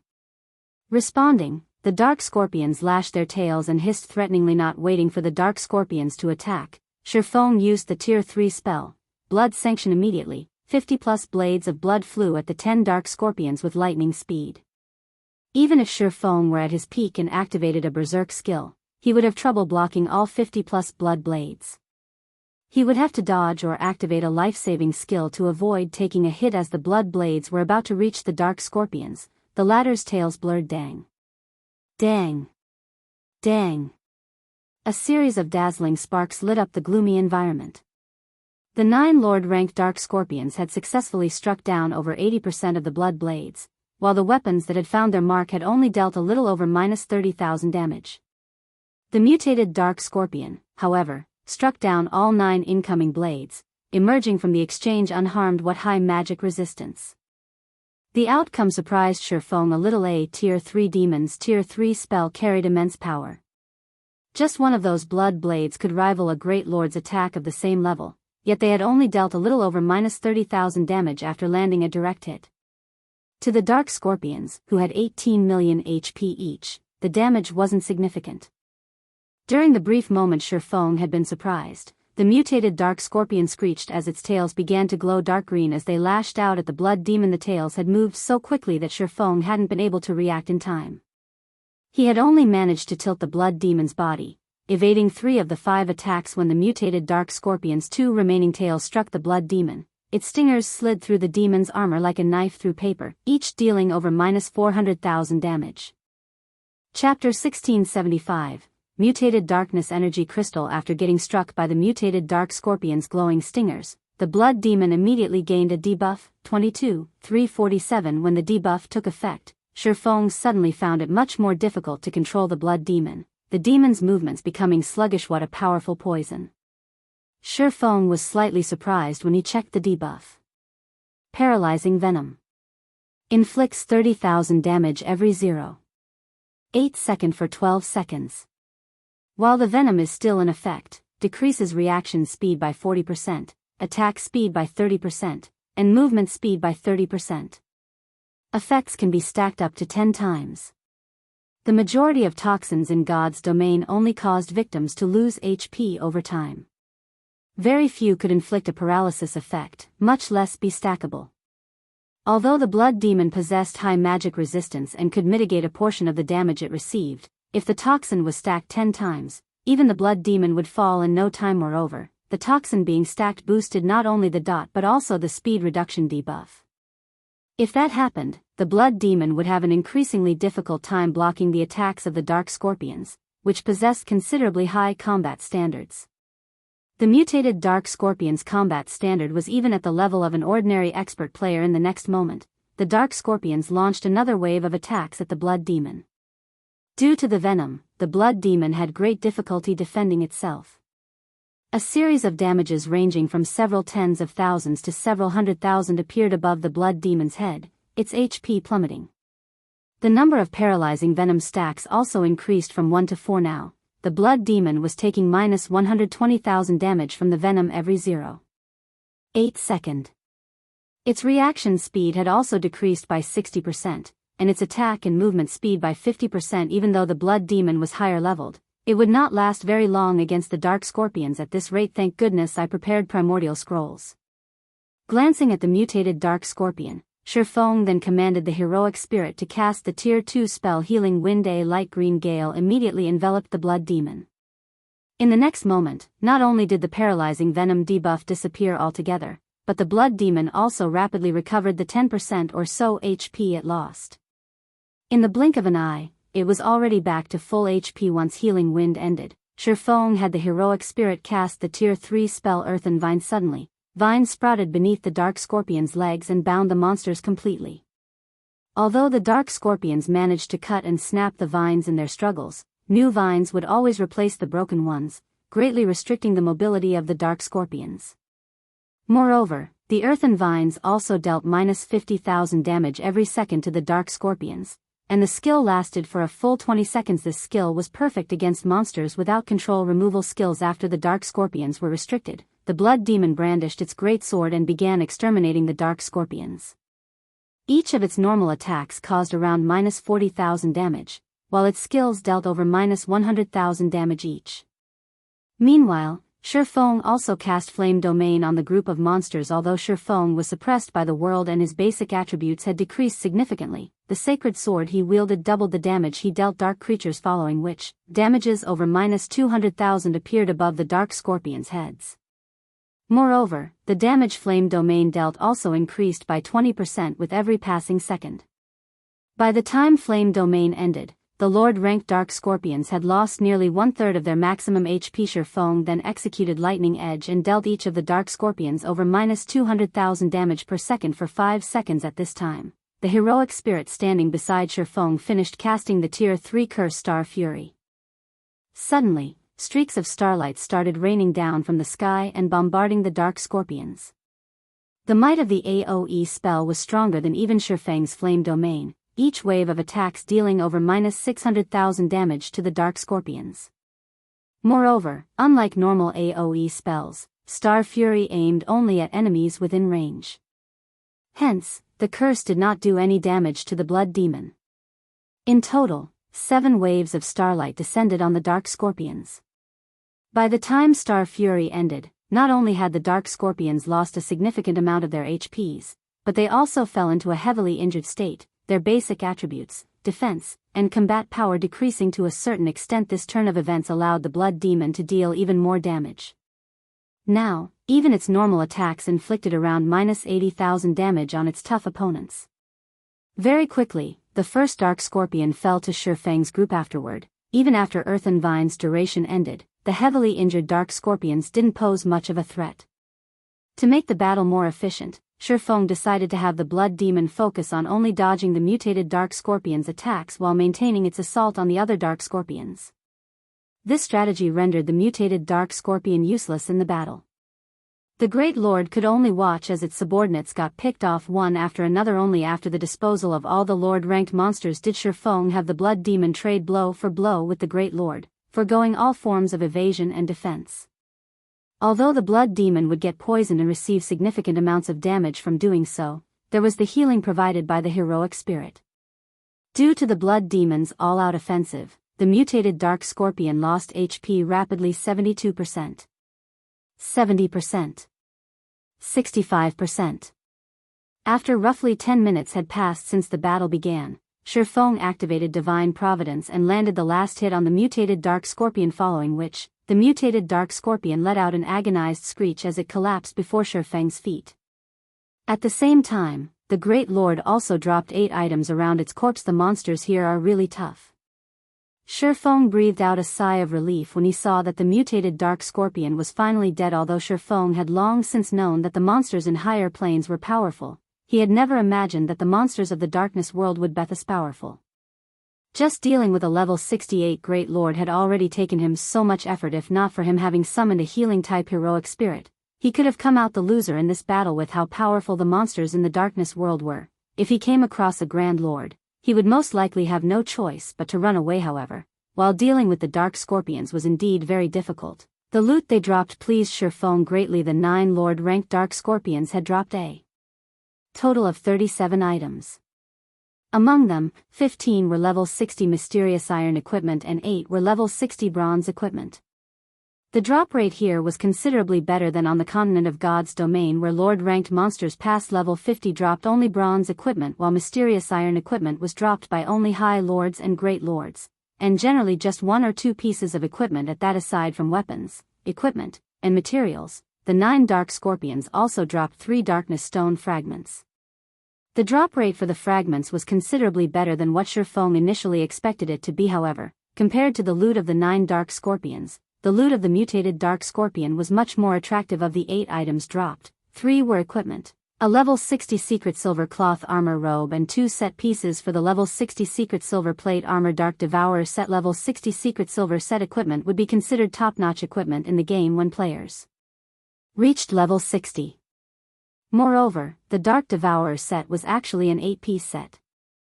The set's level requirement would be lowered to level 55 when 4 set pieces were gathered, and further to level 50 if one managed to complete the set. If players could equip level 60 secret silver set equipment at level 50, just the basic attributes they could gain from the set alone would surpass that of level 50 dark gold set equipment.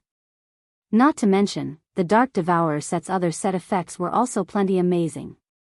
The set's 2-piece set effect reduced the damage sustained from Tier 2 spells by 40% and spells below Tier 2 by 70%.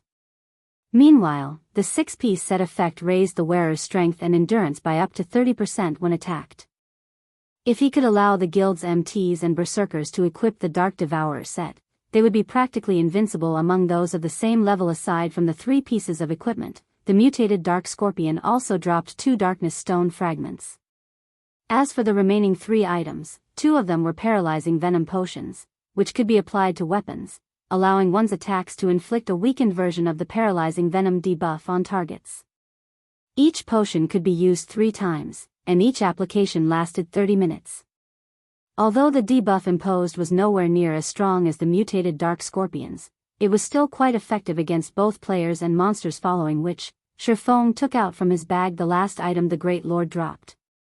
This item was a crystal that gave off a black and white glow. When he looked at the crystal, a hint of excitement flashed in his eyes. The mutated darkness energy crystal. It was one of the rarest loot available in the darkness world. In fact, it was a treasure highly sought after by players belonging to the dark forces. This was an item that would only be dropped by darkness-type mutated monsters. Chapter 1676, Class Change to Yin Yang Saint. Chapter 1676, Class Change to Yin Yang Saint. Looking at the mutated darkness energy crystal in his hand, Shifeng immediately took out a Summon Guard scroll and activated it. The mutated darkness energy crystal contained a special kind of power of darkness, allowing one to gain better control over the power of darkness. For players belonging to the dark forces, absorbing the mutated dark energy crystal would improve their physique and life rating. At the same time, the power of darkness they could use would increase. One could say that the mutated darkness energy crystal was similar to a bloodline, but with far inferior effects compared to an actual bloodline. Even so, it was still extremely precious. Shifeng never thought he could obtain a mutated darkness energy crystal just by killing one mutated dark scorpion. Dark players would definitely go crazy with envy if they learned of this matter. In the past, countless dark players had visited the darkness world to obtain mutated darkness energy crystals. However, extremely few actually got their hands on one. Unfortunately, as Shifeng was not a dark player, the crystal was not as valuable to him. However, there was another use for the mutated darkness energy crystal, which was also considered by players as one of the most wasteful methods of using mutated energy crystals like the mutated darkness energy crystal, and that was to allow personal guards to absorb its power. Letting a personal guard absorb the power of a mutated energy crystal gave the said personal guard an opportunity to awaken and assimilate that power. However, the chances of success were below 10%. In contrast, if players were to absorb the power of a mutated energy crystal, they were sure to obtain that power. In the past, almost no player would waste the mutated energy crystals they obtained on their personal guards. Of course, there were always exceptions, such as righteous players who refused to trade with dark players no matter what. In such rare occasions, players would choose to give the mutated energy crystal to their personal guards instead and gamble on the small chance of success. Meanwhile, one of these exceptions had won their gamble, allowing their fine gold personal guard to obtain the power of fire. The result of this successful assimilation was a massive rise in combat power for the said personal guard. Afterward, the fine gold personal guard had even managed to get promoted to Tier 5. Normally, only dark gold guards had a chance to reach Tier 5 in God's domain. Meanwhile, after getting promoted to Tier 5, the evolved fine gold guard's combat power was even close to rivaling that of Tier 5 dark gold guards back then. This incident had caused a huge commotion throughout the entire God's domain. Spending a mutated energy crystal to obtain a Tier 5 personal guard was a very profitable trade. After all, most players that absorbed a mutated energy crystal couldn't even reach Tier 5. Moreover, a Tier 5 personal guard was much stronger than a Tier 5 player. The only downside was the difficulty of resurrecting personal guards that were killed. Due to this incident, the various superpowers had also reconsidered their opinions on spending mutated energy crystals on personal guards. Meanwhile, since the mutated darkness energy crystal was utterly useless to Shifeng, he might as well gamble it on one of his personal guards. After Shifeng completed the incantation for the Summon Guard scroll, a summoning magic array manifested before him. A moment later, the lithe figure of a woman appeared in it. This woman was none other than Anna, whom he had not seen for quite some time now. At this point, Anna had already reached level 80. Her leveling speed was simply astonishing. Shifeng could not help but acknowledge the questing efficiency of an epic personal guard. Her strength had improved considerably as well. Right now, even the level 80, Tier 3 Blood Demon was most likely no match for her. However, as this place was the darkness world, as soon as Anna appeared, a powerful force started suppressing her, causing her basic attributes to plummet. When her basic attributes settled, her overall combat power was no longer a match for the Tier 3 Blood Demon. Not wanting to waste time, Shifeng immediately passed the mutated darkness energy crystal to Anna. At the sight of the crystal, Anna's eyes glowed with great interest and excitement. Without needing Shifeng to do anything, Anna started writing divine runes and chanting an incantation. NPCs were much more proficient at utilizing mutated energy crystals than players were. Hence, NPCs were capable of using every type of mutated energy crystal available. Players, on the other hand, could only absorb mutated energy crystals that were suitable for their alignment and class. Suddenly, a gigantic, golden magic array appeared beneath Anna's feet. One-fold, two-fold, three-fold. The appearance of the magic array lit up the surrounding darkness brightly. After Anna was done casting the threefold magic array, she placed the mutated darkness energy crystal at its center. Suddenly, the surrounding power of darkness started surging towards the magic array, the massive flow of energy prompting Shifeng to step back in fright. As the magic array collected more power of darkness, the aura it exuded also steadily strengthened. At some point, the aura grew so overwhelming that Shifeng started to feel stifled. Even the monsters over 500 yards away unconsciously distanced themselves from the magic array. After the process continued for 5 long seconds, the magic array's horrific aura began dissipating. The gathered power of darkness then started flowing into Anna's body under the magic array's guidance. In the next moment, pitch-black runes appeared on Anna's body. As the number of runes increased, the feeling Anna gave off underwent a heaven-defying change. If in the past, Anna was an angel that represented the light, then now, she was a fallen angel that represented darkness. After runes covered Anna's entire body, she started giving off an unprecedented pressure. At this moment, Shifeng felt as if he was standing before Serena, the fallen angel guarding the world's summit, again. If Anna willed it, she could easily kill Tier 3 and Tier 4 existences with a wave of her hand. Right now, however, the horrific pressure lasted for only 1 second, then vanished without a trace. At the same time, the threefold magic array Anna stood on also started disappearing into the void. As for Anna herself, she had reverted to her original state.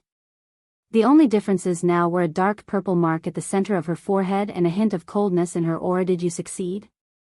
Shifeng could not help but ask curiously as he eyed Anna, who looked as she normally did in the past. He had heard that a huge commotion would arise whenever personal guards used mutated energy crystals. However, those commotions were far from being as massive as the one that just occurred. In fact, even the casting of a Tier 5 spell wouldn't cause such a massive disturbance. Lord Count, it should be a success? Anna said as she looked at herself, uncertainty in her tone. Shifeng could not help but fall speechless at Anna's reply. Immediately, he called out Anna's attribute panel. Anna, Yifeng's personal guard. Class, Tier 2 Peak Class, Yin Yang Saint. Level 80. Loyalty, 97. Growth Potential, 113. Shifeng was at a loss for words as he looked at the updated values in Anna's attribute panel. He had never imagined that Anna would not only gain control over the power of darkness but also class change into a Yin Yang Saint, a peak class. Moreover, her growth potential had even risen from 105 to 113 points. Anna had actually improved that much just by using one mutated darkness energy crystal. This was definitely a massive jackpot after all. Every point increased in growth potential would allow a personal guard to gain considerably more attribute points with each level up. Now that Anna had 8 more points in growth potential, she would no doubt become an even more terrifying existence in the future. Not to mention, Anna had even class changed into a Yin Yang Saint in God's domain. Class legacies held much greater importance to NPCs than to players. In a situation where both sides were of the same level and tier, an NPC with a basic class had almost no chance of defeating an NPC with an advanced class, and likewise an NPC with an advanced class had no chance of defeating an NPC with a peak class. After Shifeng was done looking at the summary of Anna's attribute panel, he could not help but click to inspect her specific attributes. Is she a monster? Shifeng involuntarily gaped in shock when he saw Anna's basic attributes. Chapter 1677, Anna's Power. Chapter 1677, Anna's Power. Shifeng was dazed for a long moment after seeing Anna's basic attributes. If other players saw Anna's statistics, they'd be surprised by how high the values were at most, but Shifeng knew the implication these attributes had. A normal level 80, Tier 2 magical class NPC would only have around 3,600 intelligence, which was already far more than what magical class players would have at level 80, Tier 2. Even if a level 80 player were fully geared in epic equipment, they wouldn't have such a high attribute since every personal guard used epic weapons and equipment. Even the strongest magical class personal guard Shifeng had heard of in the past had only commanded 4,200 intelligence after reaching level 80, Tier 2. Although there was only a 600-point difference, the difference in magic damage and maximum mana would be massive in God's domain. The power of a spell heavily depended on the caster's intelligence. For example, if a Tier 1 player and a Tier 6 player cast the same Tier 1 spell, the power difference would be like heaven and earth. The outcome was due to the difference in their attributes. Meanwhile, high-tiered spells and skills only allowed one to display more of their raw power. Previously, Anna's intelligence had only risen to 4,346, and she had barely been able to contend with ordinary great lords of the same level in terms of raw magic damage. However, if she used the powerful skills in her arsenal, she could have easily overwhelmed a great lord of the same level. Now, Anna's intelligence had risen to 5,031 points. With such high intelligence, she could overwhelm great lords with ordinary Tier 2 spells. Now, I won't have to worry about needing sufficient help in the darkness world. Looking at Anna, Shifeng could tell that she could easily stomp out great lords of the same level. Aside from the improvements they granted players and NPCs, mutated darkness energy crystals would force the darkness world to recognize their users. With this recognition, the world would no longer consider them an intruder and suppress them. This was why dark players desired mutated darkness energy crystals. Although dark players were members of the dark forces and contained a small amount of power of darkness within, the darkness world still considered them trespassers. The world would still suppress them, although the suppression wouldn't be as severe due to the power of darkness they contained. However, if they absorbed a mutated darkness energy crystal, they could proceed without any suppression. They could then explore the darkness world as if they were in their element. Now that Anna had absorbed the mutated darkness energy crystal, she, too, had been recognized by the darkness world. The world would accept her as one of its own, and she'd be able to exhibit all of her strength. Shifeng then began his search for the next group of monsters. Although resources within the darkness world were abundant, this world didn't have as many monsters as the continent of God's domain. If the darkness world's monsters moved in large groups as they did on the continent of God's domain, players would have no hope of surviving here. Now that Shifeng had the powerful support Anna offered, hunting down monsters like the dark scorpions was a waste of time. He needed to find stronger monsters to allow Anna to display her full potential. After searching for around 30 minutes, Shifeng finally found a pack of two-headed dark wolves resting at the foot of a mountain. There were 12 dark wolves in total, including 1 Grand Lord and 11 lords. The Lord-ranked wolves were around 4 meters tall, while the Grand Lord was double that size. Aside from looking like a miniature mountain, the Grand Lord-ranked Dark Wolf gave off an intense pressure. Two-headed Dark Wolf, Dark Creature, Lord. Level 67. HP 21,000,000/21,000,000. Two-headed Dark Wolf King, Dark Creature, Grand Lord. Level 70. HP 95,000,000/95,000,000. Challenging a Grand Lord in the darkness world was very dangerous, but even if Shifeng weren't a match for the monster, he was confident that he could retreat safely if needed. If he weren't, and he settled for weaker monsters, he wouldn't be able to acquire the 100 darkness stones he needed even after 10 solid days of grinding. The darkness world's Grand Lords had a chance of dropping complete darkness stones. On the other hand, only mythic rank or above darkness-type monsters would drop the stones on the God's domain continent. That being said, Grand Lords in this world had a slightly lower chance of dropping them. However, he could use Icarus's heart to compensate for the low drop rate. As long as the Grand Lords had a chance of dropping the stones, it was worth a try. Shifeng had only planned to challenge Grand Lords after he could summon 3 demons with the Bible of Darkness. he'd also be able to use another Primordial scroll in 2 hours. With 5 Tier 3 monsters and a healer, he had a considerably good chance of defeating the Grand Lords. At worst, he could always suppress his opponents with the Ring of Gospel, but now that he had a monster of a personal guard like Anna, there was no need to wait. Alright, let's begin. Shurfong commanded. Once everyone was in position, Anna instantly began to write divine runes, chanting an incantation at the same time. A short moment later, 10 level 80 Lord-ranked Rock Guardians formed before Anna. A level 80 Great Lord-ranked Golden Giant had joined them. Due to the significant boost to Anna's intelligence, her summoned creatures had also received a boost to their attributes. The summoned creatures were 15% stronger than they had been previously, but Anna wasn't done yet. Following which, she cast Magic Strengthening, further increasing the Rock Guardians and Golden Giants' basic attributes in the blink of an eye. Shurfong had a powerful monster army as the 11 summoned creatures prepared to charge. The old man beside Shurfong cast enhancement buffs on them as well, strengthening the summoned creatures even further. Go. Shurfong commanded. Once the preparations were complete, the Golden Giant and Blood Demon led the charge with the 10 Rock Guardians closely behind them. When the group of summoned creatures came within 200 yards of the Dark Wolf pack, the Dark Wolves howled with anger. The two-headed Dark Wolf King stood and glared at the Golden Giant and Blood Demon. Emanating a low growl, it pushed its paws against the ground and shot forward. The Dark Wolf King was as fast as lightning, leaving a trail of afterimages and powerful gales of wind. The Dark Wolf King arrived before the Golden Giant almost instantly, smacking the Great Lord with one of its front paws. Bang. Under Anna's control, the Golden Giant raised its arms to protect itself. When the Dark Wolf King's paw collided with the Golden Giant's arms, the ground beneath the summoned Great Lord cracked and shattered, and the Golden Giant sunk into the ground.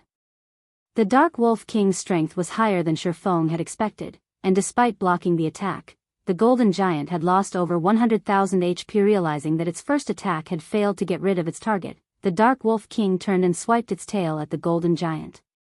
As the Wolf King's bushy tail moved, power of darkness gathered around it, turning the harmless-looking tail into a sharp blade that sliced at the Golden Giant. Tier 2 skill, Darkness Blade. When the attack landed, the impact sent the Golden Giant flying over 20 yards back, following which, a damage of over -2,300,000 appeared above the Golden Giant's head. The Dark Wolf King's strength was on an entirely different level than the Grand Lords on God's Domain's continent. Fortunately, although the two attacks dealt a lot of damage, the Golden Giant had 55 million HP, losing a little over 2 million HP was nothing. With the Primordial Heroic Spirit healing it from a safe distance, the Golden Giant could definitely withstand the Dark Wolf King's attacks. In contrast, the Blood Demon and 10 Rock Giants completely overwhelmed the 11 two-headed Dark Wolves that had followed their alpha. Even without any healing, the Rock Giants could dominate the Dark Wolves in a one-on-one fight. Furthermore, they had the help of the Tier 3 Blood Demon. Naturally, Anna didn't sit idle.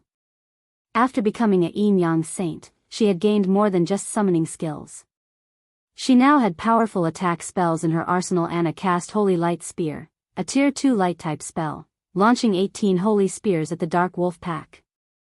Each spear carried nearly as much strength as a Tier 3 Great Lord of the same level. Moreover, the Holy Spears dealt an additional 50% damage to dark creatures. When the Holy Spears found their marks, the Dark Wolves cried in agony as damages of over -400,000 appeared above their heads. In less than 10 minutes, Shurfeng's team had wiped out the 11 Lord-ranked two-headed Dark Wolves, the creatures decorating the ground with loot upon their deaths. Now, only the two-headed Dark Wolf King remained, still fighting the Golden Giant. However, the Golden Giant looked miserable. Despite the heroic spirit's constant healing, the Great Lord's HP continued to decrease. Shurfong had even been forced to activate Life Domain halfway through the battle to keep the summoned creature standing. Once the 11 Lord-ranked Dark Wolves had been dealt with, Anna began to chant a long incantation, writing many lines of divine runes in the air before her. Suddenly, a gigantic, silver, twofold magic array appeared beneath Anna's feet.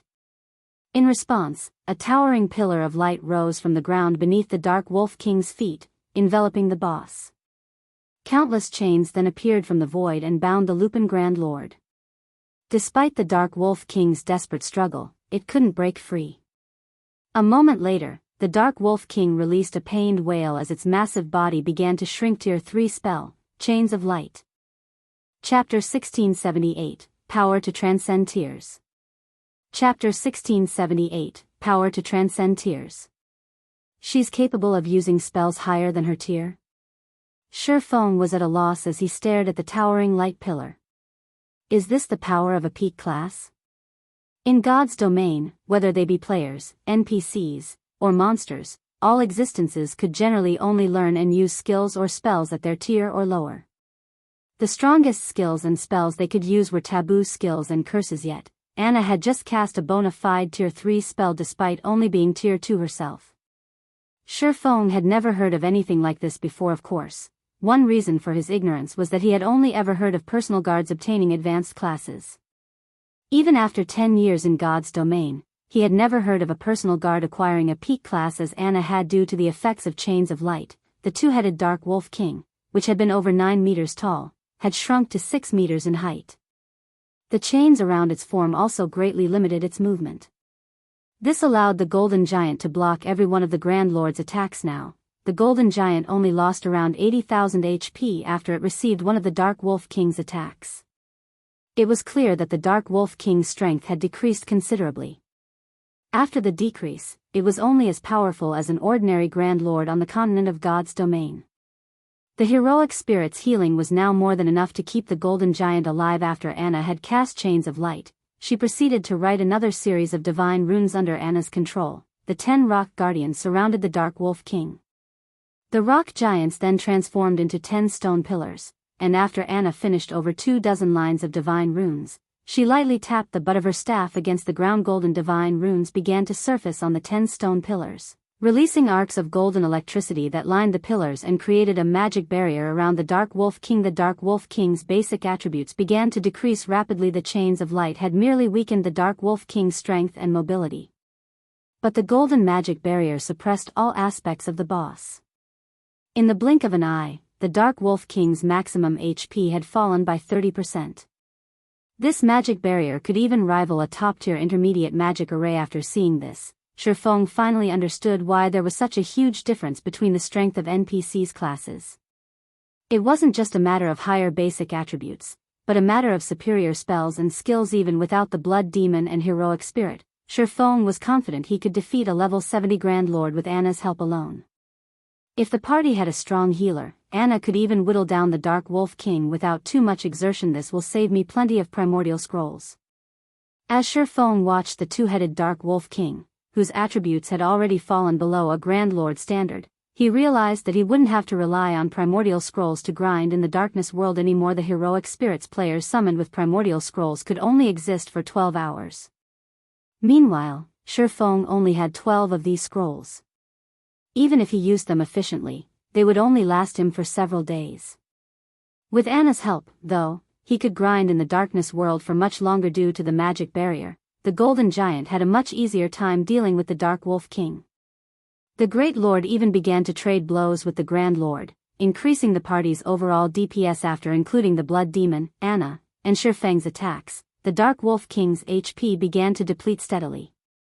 Although the Grand Lord's battle recovery and high defense slowed their progress, it was only a matter of time before the Dark Wolf King died. 90%. 85%. 80%. When the two-headed Dark Wolf King's HP fell to 20%, it released a sudden, angry howl. Its two-headed body then split down the middle, each head taking on its own form division. Feng's expression darkened when he saw the two Dark Wolf King's bosses that had grasped doppelganger skills in God's domain were extremely difficult to defeat. Unfortunately, slaying bosses that had grasped division skills was even harder. With doppelganger skills, a boss's main body and its doppelganger shared HP. If either form were killed, regardless of whether or not players slew the main body, both would die. However, bosses with division skills were a different story. Each copy had its own, independent HP.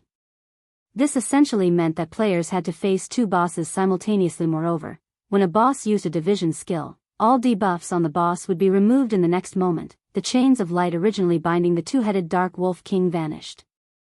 The two Dark Wolf Kings then revealed a sinister grin as they looked at Feng's group, their expressions seemingly saying, "You're dead meat now." The two Dark Wolf Kings immediately pounced on the Golden Giant and the Blood Demon. Gathering power of darkness in their paws, they smacked their respective targets. Both the Golden Giant and the Blood Demon attempted to block the incoming attacks, but just as they seemed to succeed, the Dark Wolf King's paws transformed into shadows, piercing the elemental and demon's defenses. The attack struck their targets, and both the Golden Giant and the Blood Demon were thrown over 20 yards away, a damage exceeding -2 million appearing above each of their heads. Before the two summoned creatures could regain their footing, the two Dark Wolf Kings pounced again, launching the same attacks. The prior scene replayed, with the Golden Giant and the Blood Demon flying backward and losing over 2 million HP each, as expected of a Grand Lord in the Darkness world. In addition to a division skill, it has an unblockable offensive skill. This boss could even annihilate a 20-man team of Tier 2 experts of the same level. Despite realizing the seriousness of the summoned creature's situation, Shifeng remained unfazed.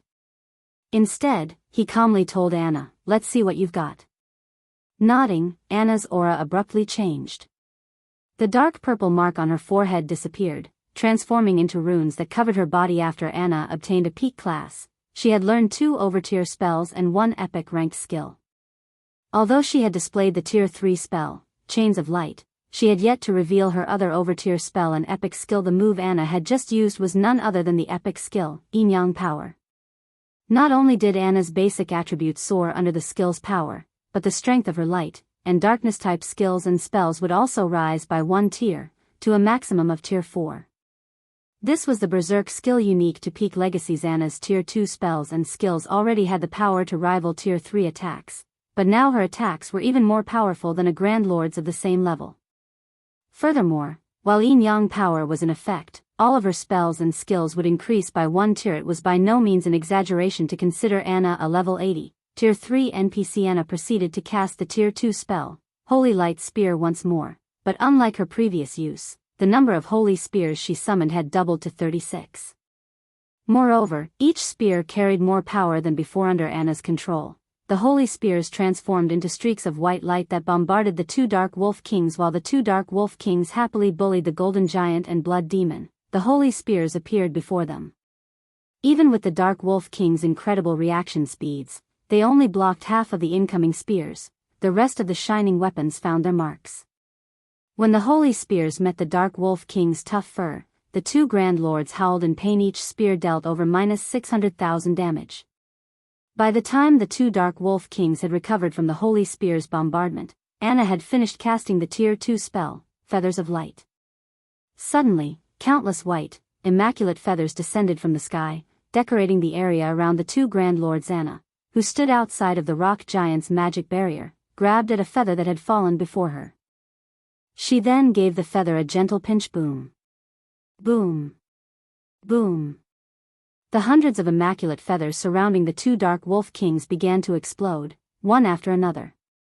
Although each feather's explosion was not particularly powerful and only devoured a few tens of thousands of the Grand Lord's HPs, the total accumulated damage was frightening. After a short moment, the two Dark Wolf Kings, who had only held on by a small amount of HP, fell to Anna's spell. Anna had killed the two Dark Wolf Kings so quickly that Shifeng hadn't even had enough time to use Divine Providence and land the finishing blow. Chapter 1679, Ancient Rock City's Shocking Transformation. Chapter 1679, Ancient Rock City's Shocking Transformation. Seeing the corpses of the divided two-headed Dark Wolf King reaffirmed Anna's strength for Shifeng. Although light-type spells had striking effects against dark creatures, they shouldn't allow a level 80, Tier 2 NPC to overwhelm the two-headed Dark Wolf King to this extent. Not even ordinary Tier 3 NPCs of the same level were capable of such a feat. The only downside to Anna's Yin Yang Power was its 100-second duration and a long 6-hour cooldown. If she could use this Berserk skill frequently, she could massacre one level 70 Grand Lord after another. When the two-headed Dark Wolf King had died, it had dropped a pile of loot before them. It had also granted both Shifeng and Anna a large amount of EXP. Although Shifeng's EXP gain in the Darkness world had been drastically reduced, his experience bar still increased by a noticeable amount. As for Anna, although her EXP gain was no longer affected, the EXP she had gained from killing the level 72-headed Dark Wolf King was insignificant compared to how much she needed to level up, since she had already reached level 80 as expected of one of the Darkness world's Grand Lords. Its loot is way better than an ordinary Grand Lord's. Feng couldn't help his surprise as he gazed at the items before him past level 50. Grand Lords generally only dropped 10 or so items. Moreover, the majority of the loot would even be materials, and one would be lucky if they got 3 or 4 pieces of equipment, even the best of which would be secret silver rank. However, the two-headed Dark Wolf King had dropped over 20 items. Although the majority of the loot was still materials, the boss had dropped 5 pieces of equipment. 3 of the pieces were level 60 secret silver equipment, including 1 pair of boots belonging to the level 60 secret silver ranked Dark Devourer set. The last 2 pieces were level 60 fine gold equipment, one of which was a set piece for the level 60 fine gold ranked Fantasy Demon set. Although the Fantasy Demon set was only a 6-piece set, players could equip the set at level 55 instead of level 60 once they had gathered 4 pieces. If the full set were given to a level 55 magical class player, that player would wipe the floor with other magical class players of the same level. Only players with multiple epic weapons and equipment would likely be able to contend with them. 2 master-ranked potions had also dropped. Among them, one was the Mana Awakening Potion. It was a rare berserk potion that increased players' spell effects by 200% for 30 seconds. The other potion was a Resuscitation Potion. If players consumed the potion after resurrecting, they could recover a portion of the lost EXP. These 2 potions had easily sold for over 100 gold each on the market in the past. In addition, the two-headed Dark Wolf King had dropped a Darkness Stone and 3 Darkness Stone fragments. However, what surprised Feng most was a translucent crystal ball, the Detection Crystal Ball. This was a top-tier item for outdoor explorations. It was particularly useful at night, when visibility was poor. The Detection Crystal Ball could be used to detect all monsters within a certain range, which was determined by the Detection Crystal Ball's rank. A Bronze Detection Crystal Ball had a range of 500 yards, while Mysterious Iron-ranked crystal balls could detect enemies within 700 yards, and Secret Silver-ranked ones could reach 1,000 yards.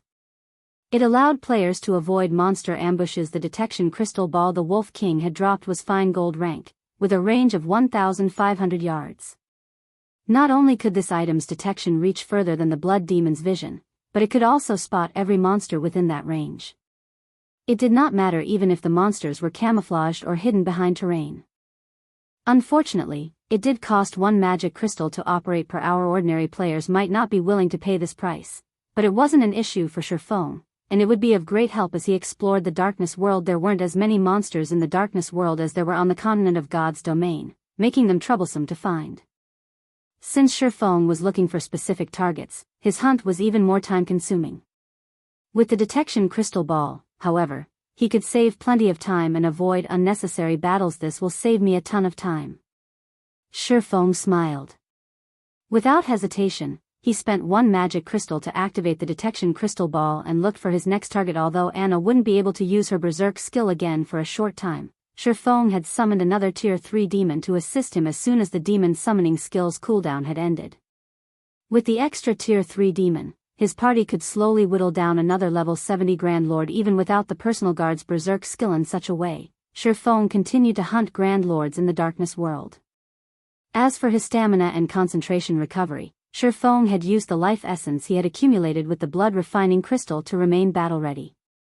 In addition, every monster he killed in the Darkness World granted varying amounts of blood energy, which he could use to create more life essence. In the end, Feng grinded monsters for a full day without rest. With the help of Divine Providence, he had collected 28 Darkness Stones and 200+ Darkness Stone fragments during that time. At this rate, he should be able to collect 100 Darkness Stones in no time. In addition, he had collected over 100 pieces of level 60 secret silver and fine gold weapons and equipment. He also managed to complete 1 Dark Devourer set and now had 4 set pieces of the Fantasy Demon set, only missing the helmet and gloves. Although Feng was in high spirits and more than eager to continue his grind, his many years of experience in God's domain had taught him that it was important to balance work and rest properly. Although the life essence replenished his stamina and concentration, it was more of a stimulant than a replacement for actual rest.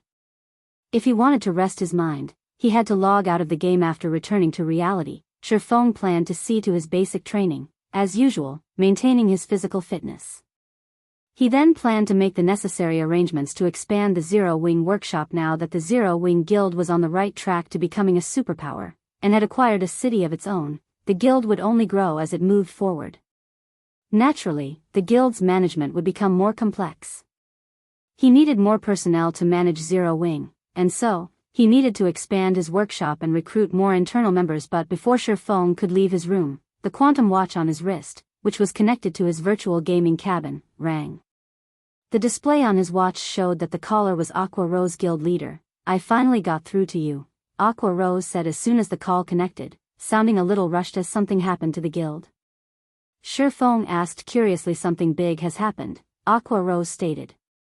"While you were grinding in the darkness world, Heaven's Burial has been trying desperately to fend off the various superpowers surrounding it. It has even mobilized countless evil demons and evil beasts, but midway through the siege, one of the superpowers mobilized powerful siege weapons and a large number of NPC mercenaries. The battle continued for several more hours, and after suffering immense casualties, the various superpowers finally broke past Ancient Rock City's walls and charged into the City Lord's mansion." "So, Ancient Rock City has been taken?" Shifeng could not help but smile. He had destroyed Ancient Rock City's defensive magic arrays precisely so that he could cut off one of Heaven's Burial's revenue sources.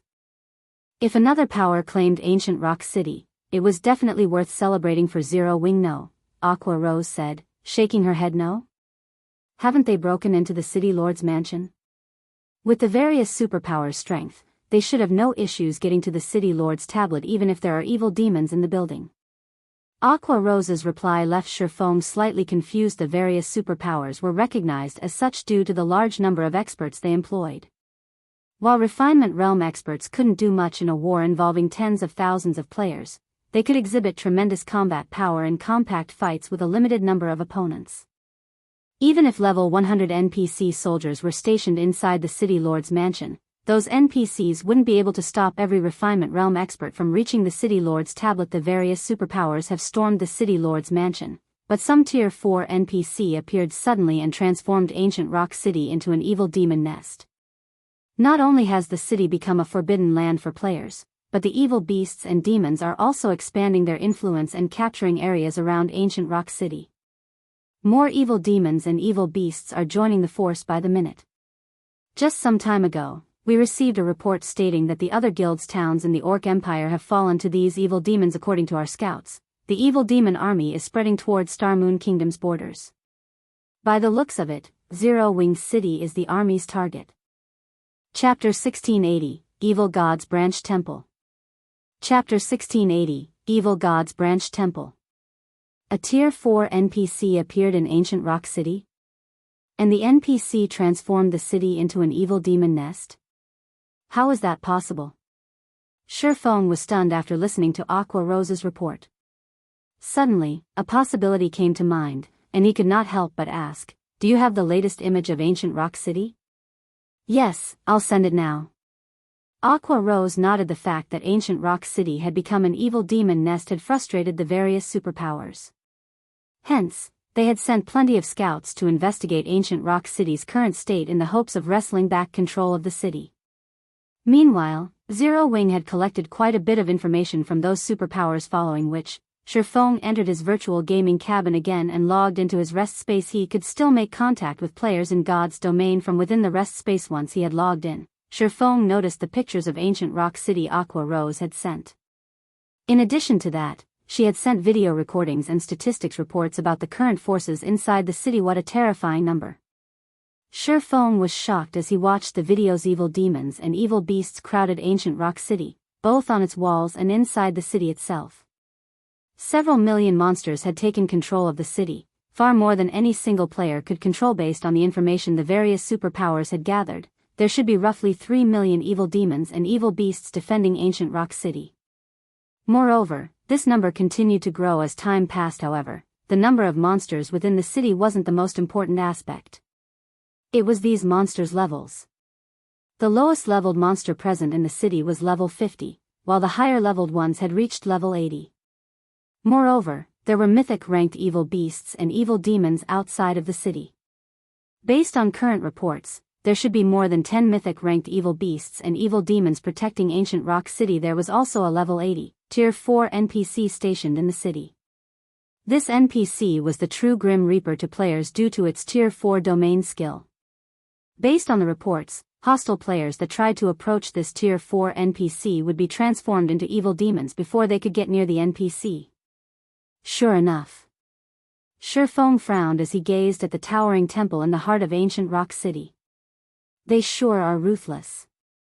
They actually built a branch of the evil god's temple in ancient Rock City. The only way to transform a city into an evil demon nest was to create an evil god's temple branch temple in the city.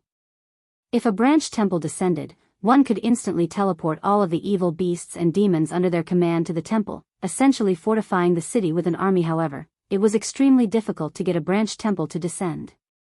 First, the descent's target must not have any defensive magic arrays, and second, one would need a large number of precious materials and souls. Once a branch temple descended, the occupied city would crumble. Although it was only a branch temple, the density of the evil energy it exuded would be horrific. This evil energy would corrupt the land the branch temple occupied, and only a Tier 5 high priest or above would be able to cleanse the corrupted land. If the land remained corrupt, ordinary players wouldn't be able to survive there. Now that a branch temple had descended, ancient Rock City had been undoubtedly crippled. The city's fate as an evil demon nest was sealed. Becoming a guild city again was practically impossible. Guild leader, what should we do? The evil demon and evil beast armies are clearly marching towards Zero Wing City. Even if we petition the kingdom's armies to suppress these monsters at the border, there are too many of them. In addition, more evil beasts and evil demons join the march as time passes. On the off chance that the kingdom's armies fail to hold off these monsters and they reach Zero Wing City, we'll definitely be in trouble. Aqua Rose expressed her concern. If such a frightening number of evil beasts and evil demons assaulted Zero Wing City, it would only be a matter of time before the city fell, even if it had a stronger defensive magic array than Stone Forest Town. Mythic ranked creatures marched alongside the evil beasts and demons towards Zero Wing City. After all, even if Zero Wing City's defensive magic array could stop those monsters' attacks, there was a limit to how long the magic array could hold. Once it broke, the city's players would quickly follow if they did not think of a plan to stop the monster army. Now, Zero Wing City would be finished. Shifeng felt a headache brew as he looked at the dense swarm of evil demons and evil beasts. He had never thought that Beast Emperor and Heaven's Burial had grown so powerful that they could summon a branch temple. It wasn't exactly a simple task, and the price of doing so was unimaginable. This was because the branch temple was meant to hide the main temple. If Beast Emperor and Heaven's Burial had tried to mobilize their monster armies from within Star Moon Kingdom, even if Shifeng had sat back and done nothing, the kingdom's NPCs would discover the evil god's temple within Star Moon Kingdom immediately. At that time, the kingdom would doubtlessly dispatch its armies to exterminate the temple, but a branch temple was a different story. Since Beast Emperor and Heaven's Burial teleported their monsters from the main temple to the branch temple, it was impossible to track down the main temple before these armies mobilized within the kingdom. Meanwhile, even if the branch temple were destroyed, the evil demon and evil beast armies were already outside of Star Moon Kingdom. They would not teleport back to the main temple due to the branch temple's destruction. Notify Snow and have her organize the guild's experts to coordinate with the kingdom's armies immediately. We need to stop as much of that monster army as possible. Also, figure out a way to collect as many magic crystals as possible. Before I return, have everyone put as much distance as possible between them and the monster army. That includes other guild's members and independent players. Make sure they don't become sacrifices for that army, Shifeng ordered after giving the matter some thought. The evil god's temple had been a constant thorn in the side for God's domain's various major powers in the past. The main reason for this, the temple members' ability to create evil beasts and demons through their defeated opponents. If a force weren't strong enough and tried to challenge the evil beasts and evil demons, they'd only become food for those monsters. There were two methods to keep its forces from spreading when the evil god's temple plagued a country. The first was to exterminate every evil beast and demon found with overwhelming strength, while the second was to destroy the main temple. In reality, the evil god's temples across the continent of God's domain served as evil energy transfer devices. When activated, the evil god's temples would send evil energy throughout the continent, creating a suitable environment for its evil beasts and demons. As long as one destroyed the activated evil god's temple, they could stop the transfer of evil energy. After losing its source, the evil energy that had spread would gradually thin until the environment became hostile for evil beasts and demons once again. Some of the weaker monsters might even die as a result, while the stronger monsters would grow weaker and become easier to defeat. However, the whereabouts of Star Moon Kingdom's evil god's temple remained unknown, and destroying the heavily guarded branch temple in the Orc Empire was impossible. The only hope of fending off the monster army that marched towards Zero Wing City was to send expert players to work alongside the NPC armies, whittling away as many of the evil beasts and demons as possible. The monster army could only grow if it had sacrifices. It couldn't bolster its numbers without a cost. Understood. I'll notify Snow right away. Aqua Rose nodded before disconnecting the call, not daring to waste time. Shifeng immediately logged back into God's domain and continued to grind for darkness stones. Meanwhile, over 500,000 players had gathered in a forest at the border of Stone Forest Town's map. Among them, over 100,000 wore Heaven's Burial's guild emblem. Every one of these players was level 47 and above, and they were all very well equipped. However, every one of these players wore tense expressions. Beast Emperor, I've prepared the 400,000 players you've asked for. I hope that you will fulfill your promise. Singular Burial, who stood atop a hillside, told the middle-aged man beside him. The middle-aged man had ashen skin covered in runes. The man also wielded a staff made of pitch-black jade. This man was none other than Beast Emperor. However, he was no longer covered in bandages. Relax. When have I ever broken a promise to you? Beast Emperor laughed. Turning his sight towards the player army at the bottom of the hill, he commanded, "All right, let's begin." Chapter 1681, Brute Force. Chapter 1681, Brute Force. After Beast Emperor finished speaking, he immediately began writing divine runes and chanting an incantation. Suddenly, a gigantic magic array formed beneath Beast Emperor's feet and continuously expanded outward. Only after reaching a radius of 500 yards did it stop growing. The magic array then conducted a massive amount of mana that no single player would be capable of. When the magic array was complete, Beast Emperor stabbed the black jade staff in his hand into the center of the magic array, letting it serve as the magic array's core. Have them enter the magic array one by one. Make sure not to enter it too quickly. If they're too quick, the magic array won't be able to absorb their immortal souls, and they will end up hurt for nothing, Beast Emperor said as he looked at Singular Burial. Also, during this period, no harm must come to the magic array's core. Otherwise, everything will be for naught. Rest assured. I've summoned plenty of my guild's experts here. There's even an army of 100,000 elites spread across the surrounding area. Even if someone tries to launch an ambush, I still have a defensive magic array I can activate to hold them back, Singular Burial said, nodding. His gaze then shifted toward the general direction of Stone Forest Town, a cold glint flashing in his eyes as he swore, "Black Flame, just you wait. Since you dared to destroy my ancient rock city, I will definitely let you personally witness the destruction of the guild you created." Due to the various superpowers' successful invasion of ancient rock city, he had no choice but to turn the city into a nest for evil demons. The loss of this massive source of income had a considerable impact on Heaven's Burial's development. In fact, some of the major corporations supporting Heaven's Burial had already withdrawn their funds, instantly shattering Singular Burial's dream of making the guild a superpower. As for the remaining corporations backing Heaven's Burial, they were staying only because they believed in Lei Jingyang's and his own abilities. If not for the two of them, these major corporations would have drastically reduced the funding they provided Heaven's Burial. Hence, it was definitely not an exaggeration to say that the hatred he felt for Zero Wing could blot out the sky. Originally, the plan was to take action against Zero Wing. However, after the battle at Ancient Rock City, Singular Burial changed his mind. He also wanted Zero Wing's members to have a taste of getting whittled down and destroyed bit by bit. First, he would take away Stone Forest Town. Next, he would deal with Zero Wing City. With these two places gone, Zero Wing would lose two of its most important sources of income. If that happened, it was only a matter of time before Zero Wing crumbled. Meanwhile, all Black Flame would be able to do at that time was watch as Zero Wing dissolved into nothingness while Stone Forest Town and Zero Wing City fell into the hands of Heaven's Burial. From then on, Heaven's Burial would replace Zero Wing as Star Moon Kingdom's absolute overlord. Beast Emperor no longer made any further comments. Instead, he summoned a mythic-ranked evil demon to secretly assist in protecting the magic array. Compared to expert players, a mythic-ranked evil demon provided much greater assurance.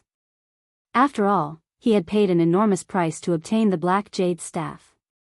Acquiring another one to hold another sacrificial ceremony would be extremely difficult. After Beast Emperor was done dealing with the matters here, he took out a teleportation scroll and left the area. All he needed to do now was wait for the magic array to collect a sufficient number of immortal souls. Meanwhile, such a large commotion naturally could not escape the eyes of Star Moon Kingdom's various major powers. What's Heaven's Burial trying to do by gathering so many players over at Stone Forest Town? Could it be preparing to vent its anger on Zero Wing's Stone Forest Town now that its ancient rock city has been destroyed? That shouldn't be the case, right? That's Stone Forest Town we're talking about. It's not as if we've never seen how strong the town's defenses are. It is even more fortified than NPC towns.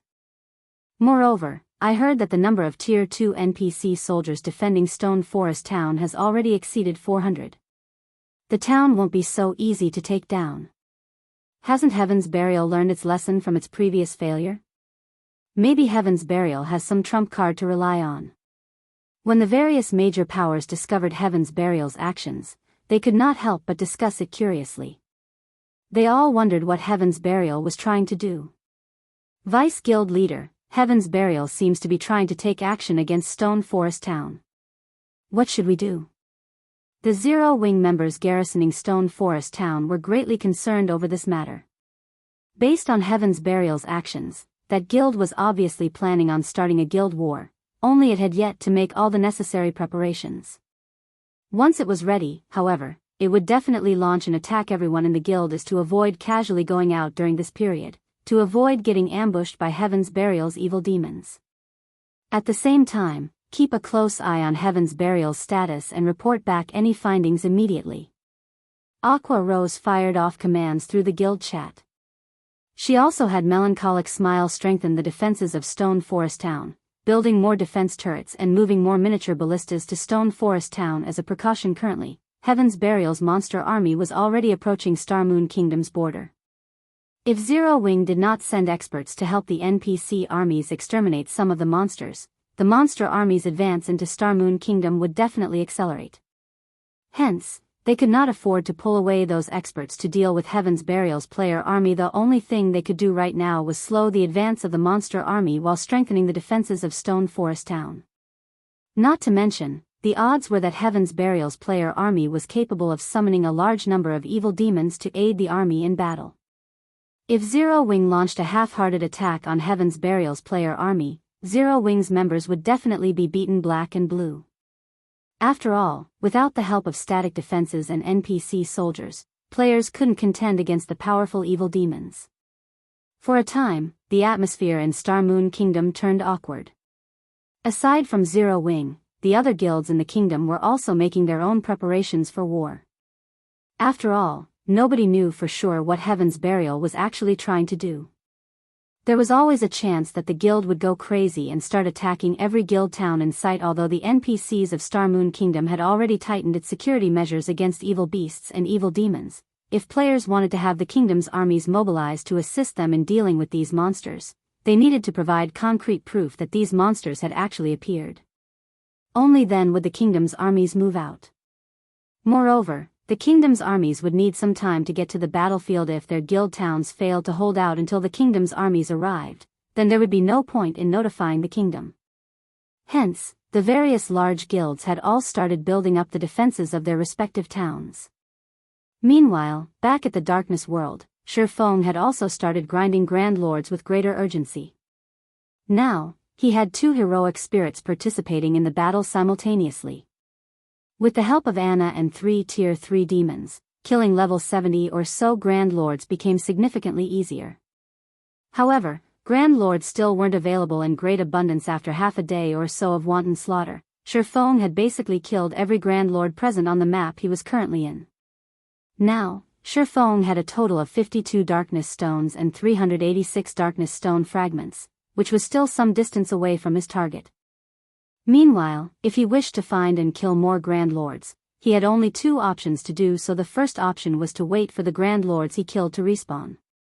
However, Grand Lords generally took 2 or 3 natural days to respawn. Killing the Grand Lords too quickly had left him with no Grand Lords to grind. However, Shifeng couldn't do anything about this situation. Anna was simply too strong. The second option was to head to other maps. The Grand Lords of other maps remained untouched. They were all alive and kicking. The only problem was getting to other maps. The Darkness world was different from the continent of God's domain. On the continent of God's domain, players faced no hindrance when moving between maps. In the Darkness world, however, the maps had strict level restrictions preventing players from going wherever they wished. In a sense, the Darkness world was similar to the Ice Crystal world.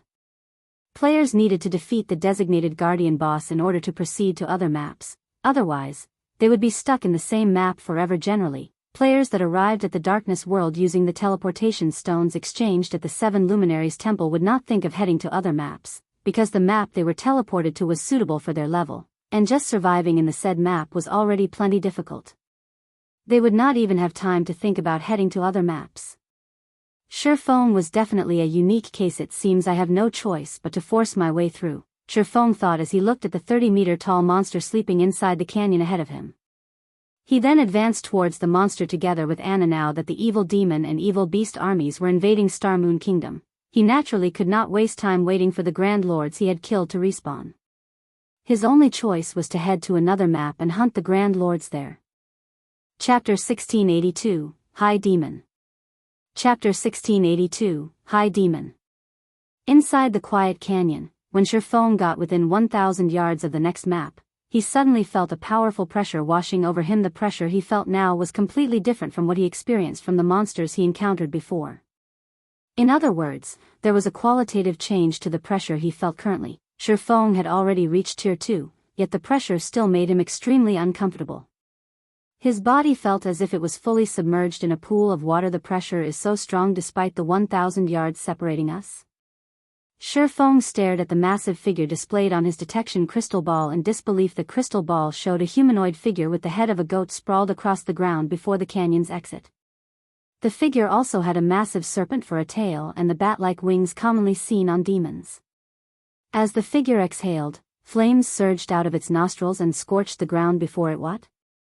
A high demon? Shifeng was dumbfounded as he looked at this figure. There were many demonic creatures in God's domain. Aside from having a difference in strength, these demonic creatures were also distinguished by lineage.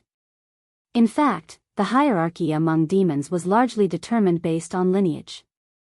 Demons with noble lineages ruled over demons with ordinary lineages. Naturally, the nobler the lineage a demon possessed, the greater their potential for growth. In God's domain, most demons at the Demon King standard were high demons. It was very difficult for a demon with an ordinary lineage to grow into a Tier 5 Demon King, much less a Tier 6 Demon God. Demons with noble lineages were known as high demons. In terms of life rating, they were superior to even archaic species. At the same tier, only dragons or ferocious beasts would be capable of suppressing high demons. Needless to say, the ordinary demons Shifeng summoned were no match for high demons. Nevertheless, the guardian boss stationed at the entrance to the next map was actually a high demon. Due to the extreme distance, the detection crystal ball couldn't detect the statistics of the high demon. However, when Shifeng arrived within 600 yards of the high demon, its statistics entered his eyes. Baphomet, High Demon, Grand Lord. Level 73. HP 120,000,000/120,000,000. A level 73 Grand Lord? Shifeng fell into deep thought as he looked at Baphomet's statistics. Compared to an archaic species of the same level, a high demon had much less HP. Even so, 120 million HP was still a horrifying amount for him to deal with. Just Baphomet's battle recovery alone allowed it to recover 1,200,000 HP every 5 seconds. If his DPS was lower than 240,000, Baphomet would be an invincible existence to him. The only stroke of luck was that Baphomet was a demon. So long as his opponent was a demon, the Bible of Darkness would be able to suppress it. Although he couldn't use the Bible of Darkness to turn Baphomet into his subordinate, he could greatly suppress the high demon's basic attributes. Moreover, this suppression was absolute. Its effects would not weaken in the slightest, unlike how magic arrays and the like did when the target monster was too strong. All the same, a high demon was still a high demon. Baphomet wasn't just strong in terms of basic attributes. The skills, spells, and combat standard it possessed were beyond those of an ordinary demon. I can only give it a try. Gritting his teeth, Shifeng took out another primordial scroll from his bag and summoned a third primordial heroic spirit. Although Zero-Wing City's defenses were far superior to an ordinary guild city's, the current situation was unlike before. The quantity and quality of the evil beasts and evil demons surging into Star Moon Kingdom were extraordinary.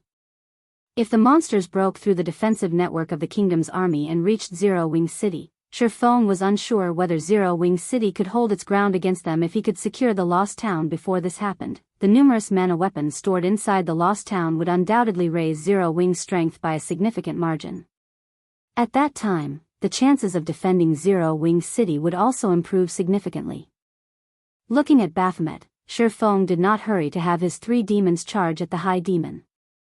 Instead, he waited out the cooldown of Anna's skills. Afterward, he had the 3 heroic spirits cast one buff after another on everyone in the group, causing their basic attributes to skyrocket, particularly those of the level 80 Golden Giant, which already possessed immense strength.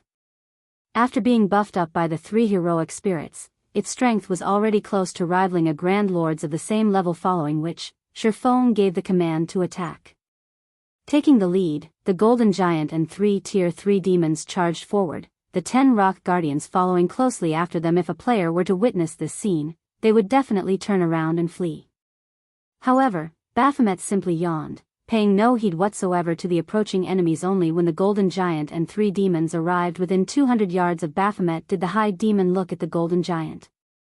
Suddenly, as if they had just stepped into a muddy swamp, the Golden Giant, demons, and Rock Guardian's speed decreased abruptly. Moreover, their movement speed wasn't the only thing reduced, even their reaction speeds turned sluggish, following which, Baphomet stomped on the ground and disappeared from where it stood. When Baphomet reappeared, it had moved over 50 yards from its original position. The high demon was practically faster than even an ordinary mythic monster. Before the Golden Giant could react, Baphomet already stood before it, the high demon looking no different from a child compared to the Golden Giant. After appearing before the Golden Giant, Baphomet waved its hand lightly as if it were sweeping away dust. In the next moment, the Golden Giant and the demons and Rock Guardians standing beside and behind the Golden Giant were all sent flying over 20 yards back, damages appearing above the summoned creatures' heads. Among the group, the Golden Giant, which possessed the highest defense, lost over 700,000 HP, whereas the Lord-ranked Rock Guardians lost over 1 million HP each. Sure enough, it's very strong. Shifeng was deeply shocked by the strength Baphomet displayed. Baphomet was much more powerful than any of the Grand Lord-ranked archaic species he had gone up against before. Moreover, based on the performance Baphomet just displayed, Shifeng could tell that the High Demon's combat standard should be at the 6th floor Trial Tower standard. With the High Demon's mythical speed, even a 100-man team of Tier 2 experts would be like fish on a chopping board if it went up against Baphomet. Afterward, a series of exchanges took place between both sides.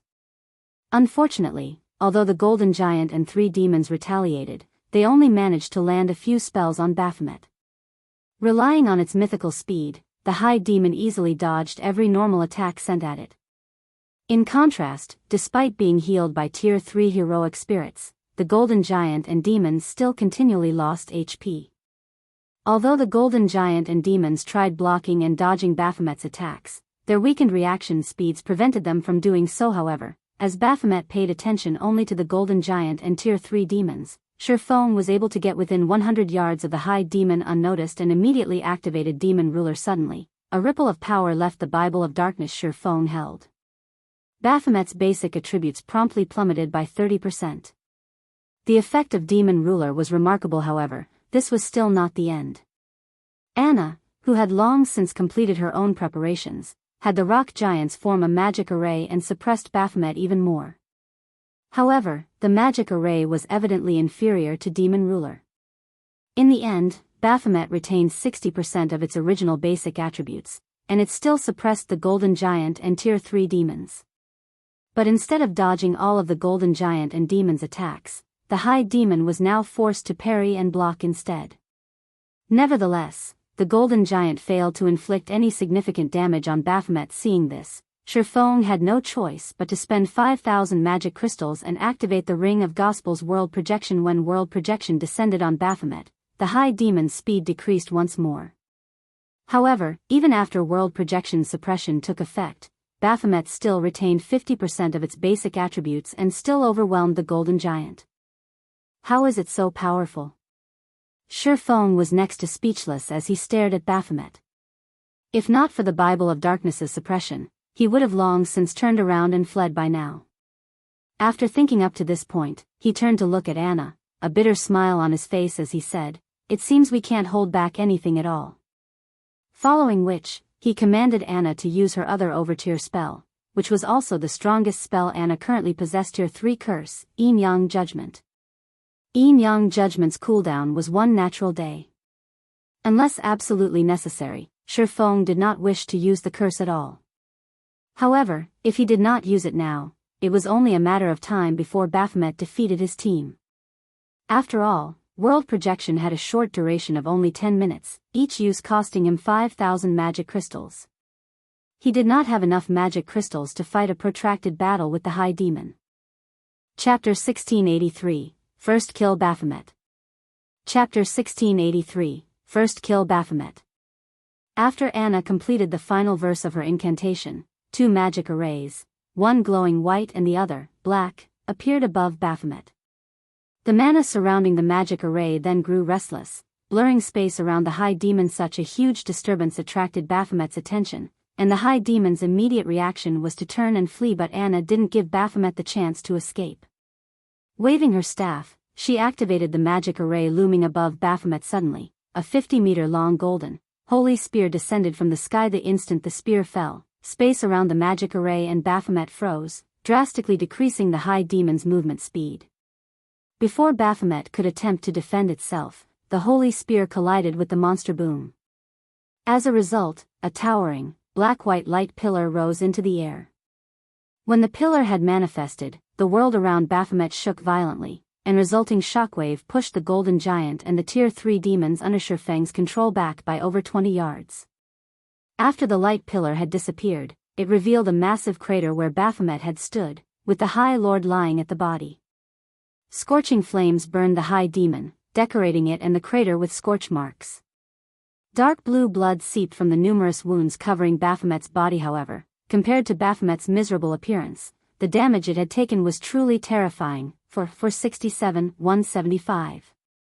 A damage of over 4 million appeared above Baphomet's head.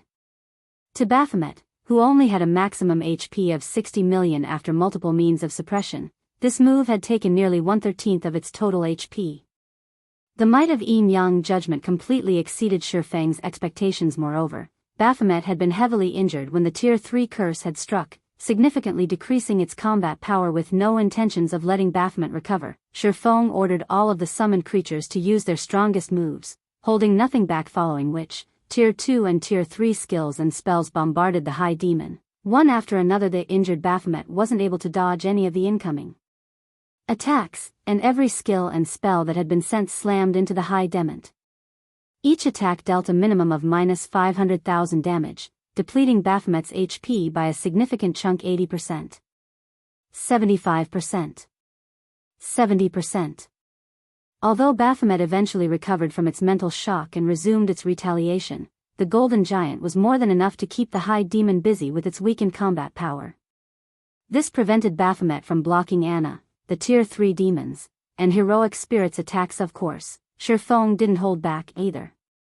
After activating Heavenly Dragon's power, followed by Phantom Kill, he charged forward 9 Dragon Slash, Shadow Blade, Lightning Flash, Purgatory Pentaslash, Thunder Flame Explosion, Flame Burst. Thanks to Killing Ray, every one of Shurfeng's skills dealt double damage to Baphomet, and damages in the tens of thousands appeared above the boss's head. Although his damage was no match for the Tier 3 demons, who weren't suppressed by the darkness world, it was still considerable. 50%. 40%. 30%. As time passed and Baphomet's HP continuously decreased, it continued to recover. Gradually, its reaction speed recovered, and eventually, the level 80 golden giant wasn't able to keep up with its attacks. This forced the heroic spirits at the rear line to shift their focus from offense to healing. Once Baphomet's HP fell to 20%, the high demon revealed a sinister grin. It began to swipe its claws at the air around it, sending powerful gales at Shifeng and his team. Before Shifeng and the others could launch another assault, Baphomet had finished chanting an incantation. The ground before the high demon then cracked and shattered as towering, pitch-black flames spewed from the cracks. When the flames had dissipated, a crimson longsword engraved with pitch-black runes had taken their place. The moment the longsword appeared, Shifeng felt the surrounding power of darkness surge towards the weapon. The concentrated power of darkness became a black mist that circulated the crimson blade. Releasing the one-handed sword in its right hand, Baphomet grabbed the crimson longsword. The moment the high demon touched the weapon, black flames danced along the sword's blade. Soul fire? Shifeng's expression darkened when he saw the flames. The punishment for challenging it is actually this severe? Although he had known that a high demon would have powerful attack methods, he hadn't expected Baphomet to use soul fire in battle. This was a player's nightmare. Soul fire was capable of burning souls, and not even players' immortal souls were immune to its effects. If players were killed by soul fire, not only would their death penalty increase, but they would also be prevented from logging into God's domain for multiple days. Of course, this mechanic had likely been created to prevent players from challenging the Guardian boss a second time within a short period. However, Shifeng didn't want to waste too much time in the darkness world. If he suddenly couldn't log into the game for several days, Zero Wing would be finished. Without waiting for Shifeng to respond, Baphomet stomped its hoofs on the ground and vanished. It then reappeared before the golden giant, cutting down at the Great Lord with its flaming longsword. Failing to react in time, the golden giant succumbed to Baphomet's attack, a damage over -1,300,000 appearing above its head. Pitch-black flames licked at the wood the longsword had created. Seeing this, the heroic spirits immediately cast their healing spells on the golden giant. However, when the healing spells touched the Great Lord, their effects seemed to have changed. Not only did the golden giant still sport the wound, but the pitch-black flames also burned with their original vigor. In fact, the golden giant had only received 30% of the spell's normal healing. When he saw this, Shifeng's expression darkened. Further reduced healing effects was still acceptable, but the fact that the wounds Baphomet had inflicted couldn't be healed complicated the situation. As the golden giant accumulated more injuries, it would suffer a heavily injured state sooner or later. If that happened, its combat power would fall, and it would be helpless against the high demon. If the golden giant couldn't deal sufficient damage, it would lose Baphomet's aggro. The high demon would then be free to target someone else. Quick! Attack it with everything you've got! Shifeng commanded Anna. At the same time, he took 2 Tier 3 magic scrolls from his bag and activated them, one after another. Holding nothing back, Anna activated Yin-Yang power, her mana overflowing from her body. 1 Tier 3 spell after another bombarded Baphomet. However, even after noticing the incoming spells, Baphomet simply revealed a sneer as it lightly swung its crimson longsword, sending a wave of black fire to devour the approaching spells. The pitch-black flames corroded the Tier 3 spell's power relentlessly. By the time the spells actually reached Baphomet, they were weaker than Tier 2 spells. Baphomet then swung its longsword again and easily crushed the incoming attacks. Fortunately, although Baphomet had superior strength, it couldn't completely dodge the Tier 3 demon's attacks. Although its HP fell much slower than before, it still decreased at a steady rate. After using the 2 Tier 3 magic scrolls, Shifeng proceeded to activate Blade Liberation. Currently, both Baphomet's defense and reaction speed were recovering, and as a result, it continued to take less damage despite bombarding Baphomet with a series of powerful attacks. They had only reduced Baphomet's HP to 12%.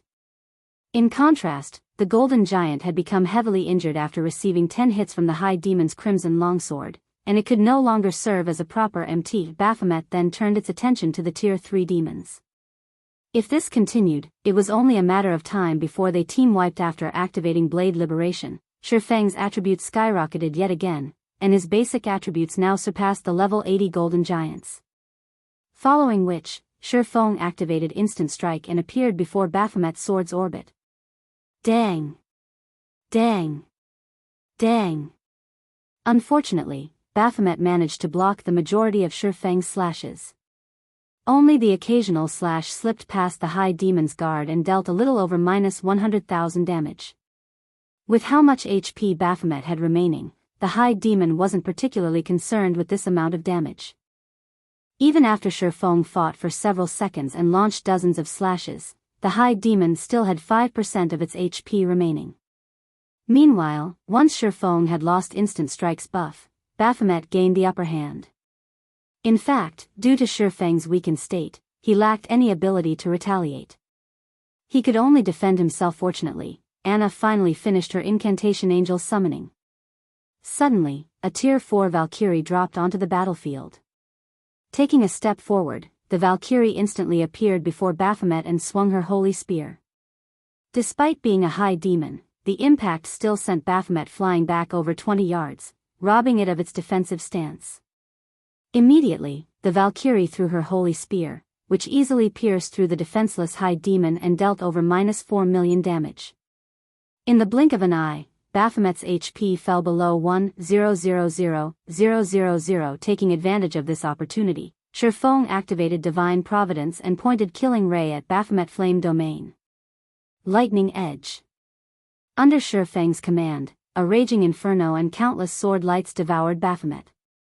Damages of over minus 200,000 appeared above Baphomet's head, one after another, tearing what little remained of the high demon's HP away. Baphomet then died and collapsed to the ground, following which, Shurfeng watched his experience bar increase rapidly.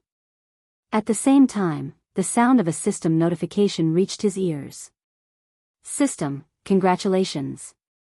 You have obtained the first kill on Baphomet, the guardian boss of Dark Sin Canyon. Rewards doubled. Acquired High Demon's Soul.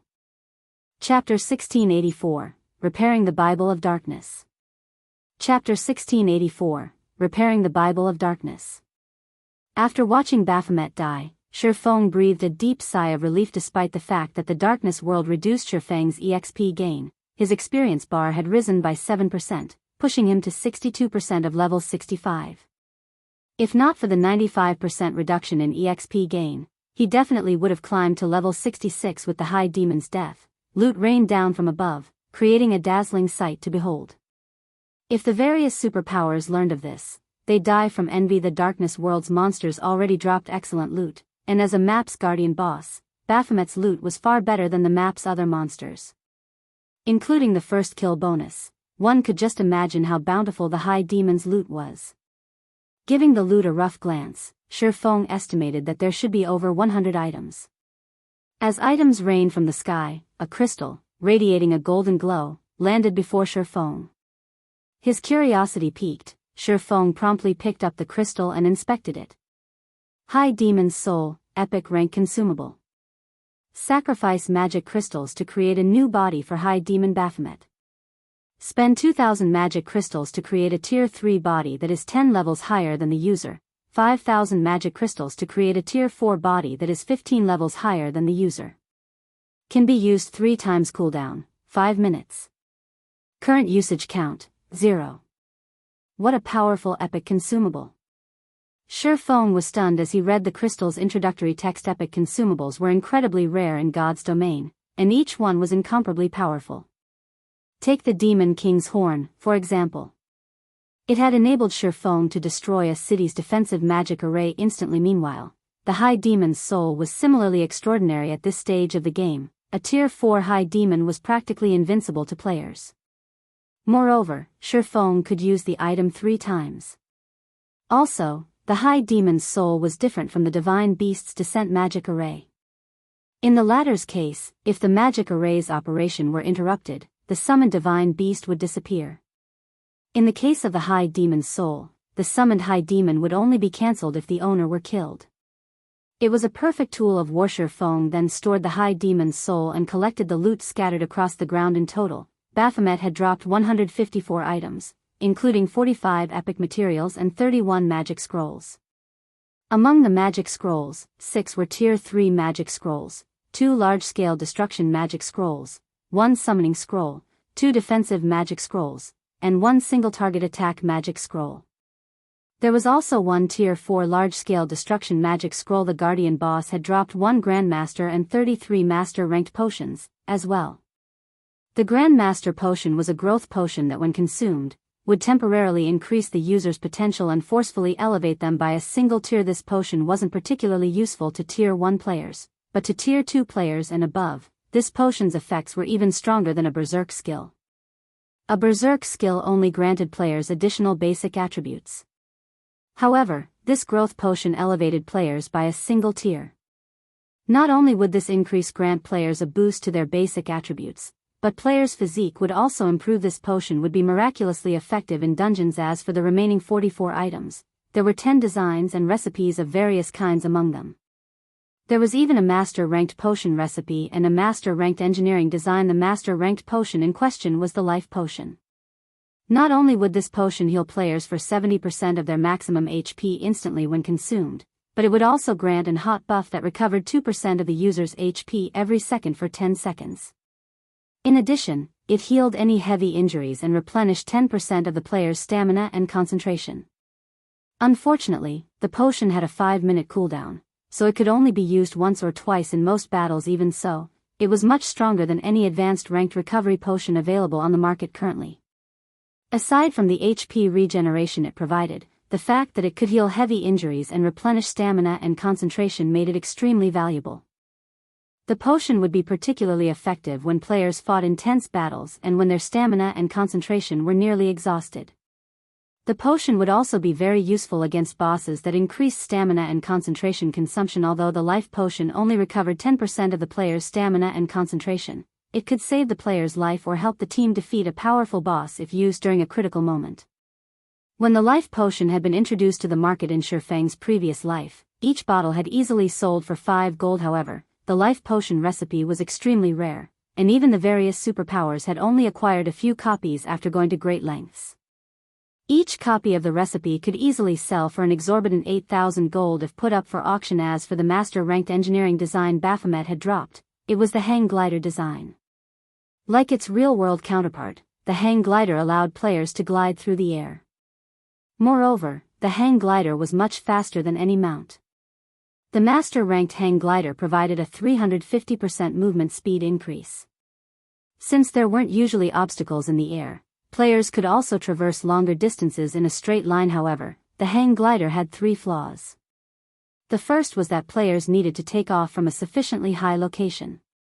The second was that the environment would affect the hang glider. If players tried to glide through a storm, the consequences would be severe. They might even be blown out of the sky and fall to their deaths. The third flaw was that hang gliders were consumables and could not be repaired. They would disappear once their durability had been exhausted. Meanwhile, even a common hang glider cost around 18 gold to produce. They weren't much cheaper than common mounts, which players could use indefinitely. However, to players who valued time and speed, these flaws did very little to stop them from using the hang gliders in the past. Many experts had opted to use hang gliders whenever they could to save on travel time. They paid no attention to the cost as Shifang gazed at the hang glider design. His eyes sparkled with joy. Since mounts weren't yet popular in God's domain, players' demand for hang gliders would be intense if he sold them. At this point, the various large guilds were starting to shift the focus of their development to neutral maps between kingdoms and empires. After a situation where no one had obtained a town building order or town migration order, players were forced to walk to these neutral maps. In addition, neutral maps themselves were very large. Even with a mount, players would need a considerable amount of time to explore the map fully. However, players could save a lot of time if they had a hang glider. If the Candlelight trading firm introduced the hang glider to the market now, it would definitely be well received. In addition, since Candlelight would have the monopoly over the hang gliders, it would make a fortune off of the transportation tool. The extra funds would help Zero Wing City's development tremendously. Meanwhile, among the other 8 recipes and designs Baphomet had dropped, there was also an advanced hang glider design. Although the advanced hang glider was inferior to the master hang glider, it still increased players' movement speed by 300%. It seems I'll have to find some time to grind hang glider recipes, Shifang thought to himself. Although the master hang glider was super rare, the advanced version wasn't. Level 70 plus Grand Lords and above all had a chance of dropping the recipe. The field bosses of a few particular maps even higher drop rates.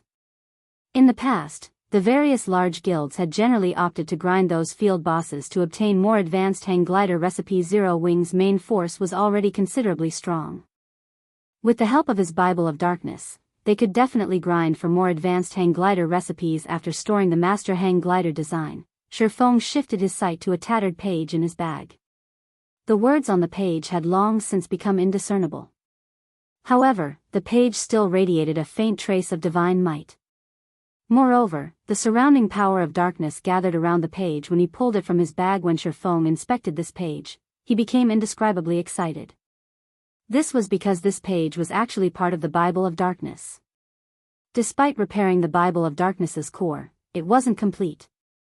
The book was still missing pages. The page before him was none other than one of those missing pages. System, you have discovered a page of the Bible of Darkness. Do you wish to spend 500 magic crystals to assimilate this page with the Bible of Darkness and repair it? Repair. Shifeng chose to repair the Bible of Darkness without hesitation. Chapter 1685, Dark Armament. Chapter 1685, Dark Armament. When Shifeng agreed to repair the Bible of Darkness, the book flew out of his bag space and hovered before him. The book then opened to reveal the missing page's location. At the same time, the missing page transformed into a black mist that melded with the Bible of Darkness. 3 seconds later, the page had joined the book as seamlessly as if it had never left in the first place. After the Bible of Darkness had recovered one of its missing pages, the power of darkness that gathered around the book became denser, and now a black mist settled over the book. The Bible of Darkness has improved by so much. After repairing the Bible of Darkness, its appearance indicated that it had become far more powerful. Although the book's aura wasn't much stronger than before, its control of power of darkness had improved. In fact, the Bible of Darkness's control over the power of darkness had improved so much that Shifeng could feel the darkness world suppression weakened slightly. Originally, this world had suppressed his basic attributes by 30%, but now, it had dropped to 25%. The suppression on his senses had also decreased from 50% to 40%. Unfortunately, his EXP gain was still reduced by 95%. Immediately, Shifeng inspected the repaired Bible of Darkness. Bible of Darkness, fragmented legendary item. The Bible of Darkness had been destroyed during the Great Destruction. The core magic array has since been repaired using the source of spacetime thus far. If one can gather the other fragments, they can restore the Bible's power, gaining dominance over all demonic creatures and become the Lord of Demons. Skill 1. Demon Summoning. Summons the demon gate with the power of darkness, calling forth a random demon that is no higher than 1 tier and 15 levels than the summoner. Maximum tier cannot exceed tier 5. Holder of the Bible of Darkness can command the summoned demon for up to 6 hours cooldown, 2 hours 30 minutes. Skill 2. Gate of Darkness, allows teleportation to the Dark Denver. Can also be used in the Dark Den to teleport to the outside world. Can teleport a maximum of 30 people at a single time cooldown, 1 day. Skill 3. Light of Darkness, strengthen a player with the power of darkness, allowing said player to wield the power of darkness. Can strengthen up to a maximum of 1,500 people. Every player strengthened provides one source of darkness to the wielder of the Bible of Darkness. Skill 4. Power of Darkness, fill your body with the power of darkness, increasing all attributes by 120%, decreasing cooldown of all skills by 30%, and increase damage by 50%. Duration will be equal to number of source of darkness *0. 5 seconds. Power of Darkness cannot stack. Can only strengthen players up to a maximum of tier 5 classes. Cooldown, 5 hours. Skill 5. Demon Ruler. Passive effect, increases the attributes of demonic creatures under user's control by 35%. Forcibly decreases the attributes of all enemy demonic creatures within a 1,000-yard radius by 30%. Active effect. When activated, there is a 12% chance to control a demonic creature that is no higher than 2 tiers and 30 levels than the user for 2 hours. Can control up to tier 5 creatures. Can control up to a maximum of 3 creatures at a time. Cooldown, 5 minutes. Skill 6. Dark Armament. By sacrificing sources of darkness, transform the Bible of Darkness into a weapon suitable for the user. Duration is equal to number of source of darkness * 3 seconds. During this period, the Bible of Darkness's other skills cannot be used. Cooldown, 6 hours. Dark Armament? The appearance of a new skill had surprised Shifeng. Is this what the missing page contained? He had only expected to find some minor improvements to the Bible of Darkness's skills after incorporating the missing page. He had never thought that the page would add a new skill. Weapons were the foundation of a player's combat power. Players could only wield high attack power with a powerful weapon. At the end of the day, berserk skills were unreliable. On the other hand, a powerful weapon could permanently increase a player's combat power. Although the Bible of Darkness's weapon wouldn't last forever, it could still last up to 75 minutes, which was much longer than any berserk skill. It was enough time for players to end a large-scale battle. After examining the Bible of Darkness for a few more minutes, Shifeng stored it and began to appraise the other items Baphomet had dropped. Of the remaining 34 items, there was 1 darkness stone and 6 darkness stone fragments. The rest of the items were weapons and equipment, the most valuable of which was a pair of epic ranked boots called the Trickster's Legs. When equipped, the Trickster's Legs would offer a significant boost to the wearer's movement speed and reaction speed. It was an excellent pair of boots that only level 50 players and above could equip.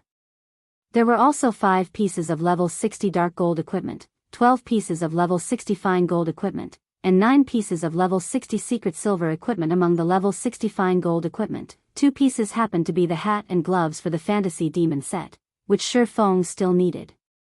He had also completed 2 Dark Devourer sets after killing Baphomet. Once Shifeng had organized the loot, he didn't bother to sit and rest. Instead, he drank a drop of life essence and continued towards the next map. After riding the demonic flame tiger for around 10 minutes through the canyon, Shifeng reached a new map. Unlike the barren Dark Sin Canyon he had previously occupied, a tranquil forest dominated this map. Visibility here was also much better than in the Dark Sin Canyon. Even without using his summoned demons, he could see up to 50 yards away. Why are the monsters here so low-leveled? When Shifeng had inspected his surroundings with the detection crystal ball, the highest level monsters he had found nearby were only level 60. These monsters were clearly lower leveled than in the Dark Sin Canyon. Did I take the wrong path? The Dark Sin Canyon only had 2 exits. One of them had been completely blocked off, and a guardian boss defended the other.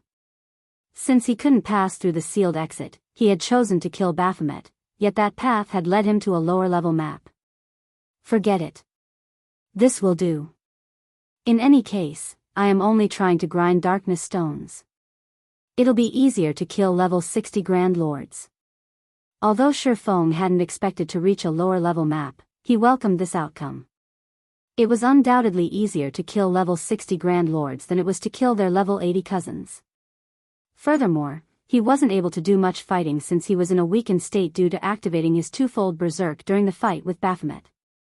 For a short period, he wouldn't be able to add adequate combat power to his team. Shifeng then proceeded to lead Anna towards one of the Grand Lords he had discovered with the detection crystal ball. With 3 level 80, tier 3 demons and 1 level 80 golden giant, whose strength rivaled a Grand Lord of the same level, defeating a level 60 Grand Lord would be a piece of cake.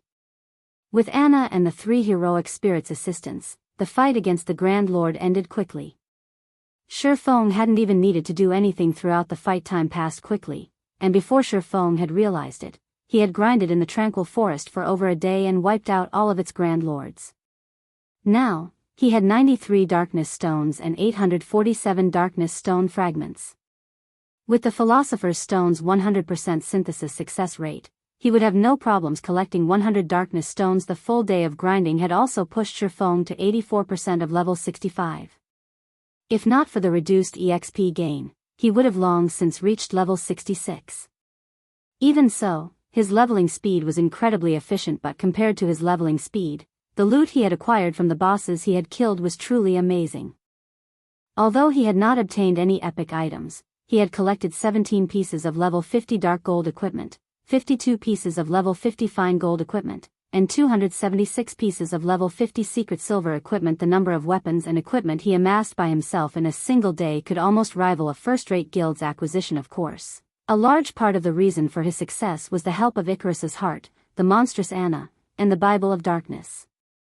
Without them, He never would have collected so many top-tier weapons and equipment in the darkness world so easily. Now that I've collected the darkness stones I need, it's about time I return. Shurfong smiled at the darkness stones in his bag. With this, he had completed his quest to obtain the lost town. Following which, Shurfong took out a White River City return scroll and activated it. After 20 seconds, Shurfong transformed into a streak of white light and departed from the darkness world. Chapter 1686, Stoneclaw Mountains Sealed. Chapter 1686, Stoneclaw Mountains Sealed. Star Moon Kingdom, White River City. After Shurfong left the teleportation hall, he immediately noticed far fewer players on the street than before.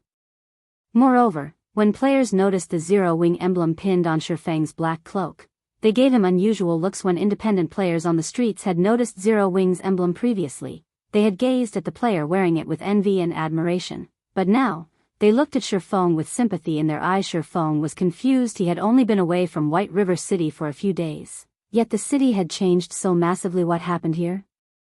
Shurfong began to pay closer attention to the players walking down the street. He soon discovered that independent players weren't the only ones behaving oddly. When players from small guilds noticed him, they revealed ridiculing expressions. This confused Shurfong even further. No matter what was said or done, Zero Wing was Star Moon Kingdom's publicly acknowledged #1 guild. Even if the Zero Wing's development had suffered lately due to the war with Heaven's Burial, the guild hadn't fallen so far that even small guild's member would look down on it. Shurfong had even dealt Heaven's Burial a severe blow recently. Now that Heaven's Burial had lost its income from ancient Rock City, the guild's development potential had plummeted. It could no longer compete with Zero Wing's growth. Look, that guy's wearing Zero Wing's bronze emblem. He should be one of Zero Wing's experts, yet he still has time to wander aimlessly. I bet he ran back here once he realized that victory isn't possible. Heaven's Burial's latest strategy is too ruthless. Zero Wing is almost guaranteed to lose Stone Forest Town, and all of the various large guilds are fending for themselves. Heaven's Burial even declared that any guild that offers Zero Wing assistances will join its hit list, and any of Zero Wing's members that withdraw will be spared its wrath. That's right. Who would have imagined that Heaven's Burial would close off the Stoneclaw Mountains map with such a powerful barrier? Not only has all communication been cut off, but they've also disabled return scrolls. Moreover, the barrier only has one exit. Based on what I've heard, a large army of evil demons and evil beasts guard that exit, and Heaven's Burial isn't letting any player leave the map, keeping players from notifying the kingdom's armies. Heaven's Burial isn't letting any player leave the map to notify the kingdom's armies. The Stoneclaw Mountains map has been locked down for nearly 7 hours now. With Heaven's Burial's strength, it should have already captured Stone Forest Town. I'm not sure. Based on the information Stone Forest Town's players are sharing via offline communication, the battle between Zero Wing and Heaven's Burial has become intense, with both sides constantly losing players. But Zero Wing's players haven't been able to break through to the barrier's exit. In contrast, more players from Heaven's Burial are gathering in the Stoneclaw Mountains by the minute. The same is true for the evil beasts and evil demons. Heaven's Burial is amazingly capable. With their almost complete control of all information relating to the siege, Zero Wing can't reach the kingdom's armies to ask for help. Meanwhile, trying to get into the barrier is a suicide mission. If Heaven's Burial wishes it, it could kill the players trapped inside as many times as it wants, and those players will have no hope of escape. Logging off inside the barrier will also incur a severe penalty. Besides, if Zero Wing's members log out of the game, Stone Forest Town will be as good as lost. As the players who rested in the bars and restaurants along the street watched Shurfong, they began to discuss the recent events in the Stoneclaw Mountains. They all admired Heaven's Burial's prowess. Although Zero Wing was impressively powerful, Heaven's Burial was a step ahead of its rival. The Stoneclaw Mountains have been sealed. Shurfong could not help his surprise. He had seen guilds seal off maps before, but those seals had only blocked communication and disabled return scrolls. Based on what he had just heard, the seal on the Stoneclaw Mountains even prevented players from leaving on foot. This was an extremely difficult feat. Not even he could accomplish the same effect in the past, only the various superpowers had used such seals when targeting certain Apex experts or trying to capture enemy guild cities. Shifeng immediately turned back towards the teleportation hall and teleported to Starmoon City. He then hurried towards Stone Forest Town.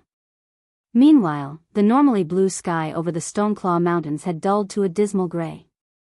A barrier of evil energy had enveloped the entire map, and while inside this barrier, players' stamina and concentration would be sapped away, even if they did nothing but stand in place.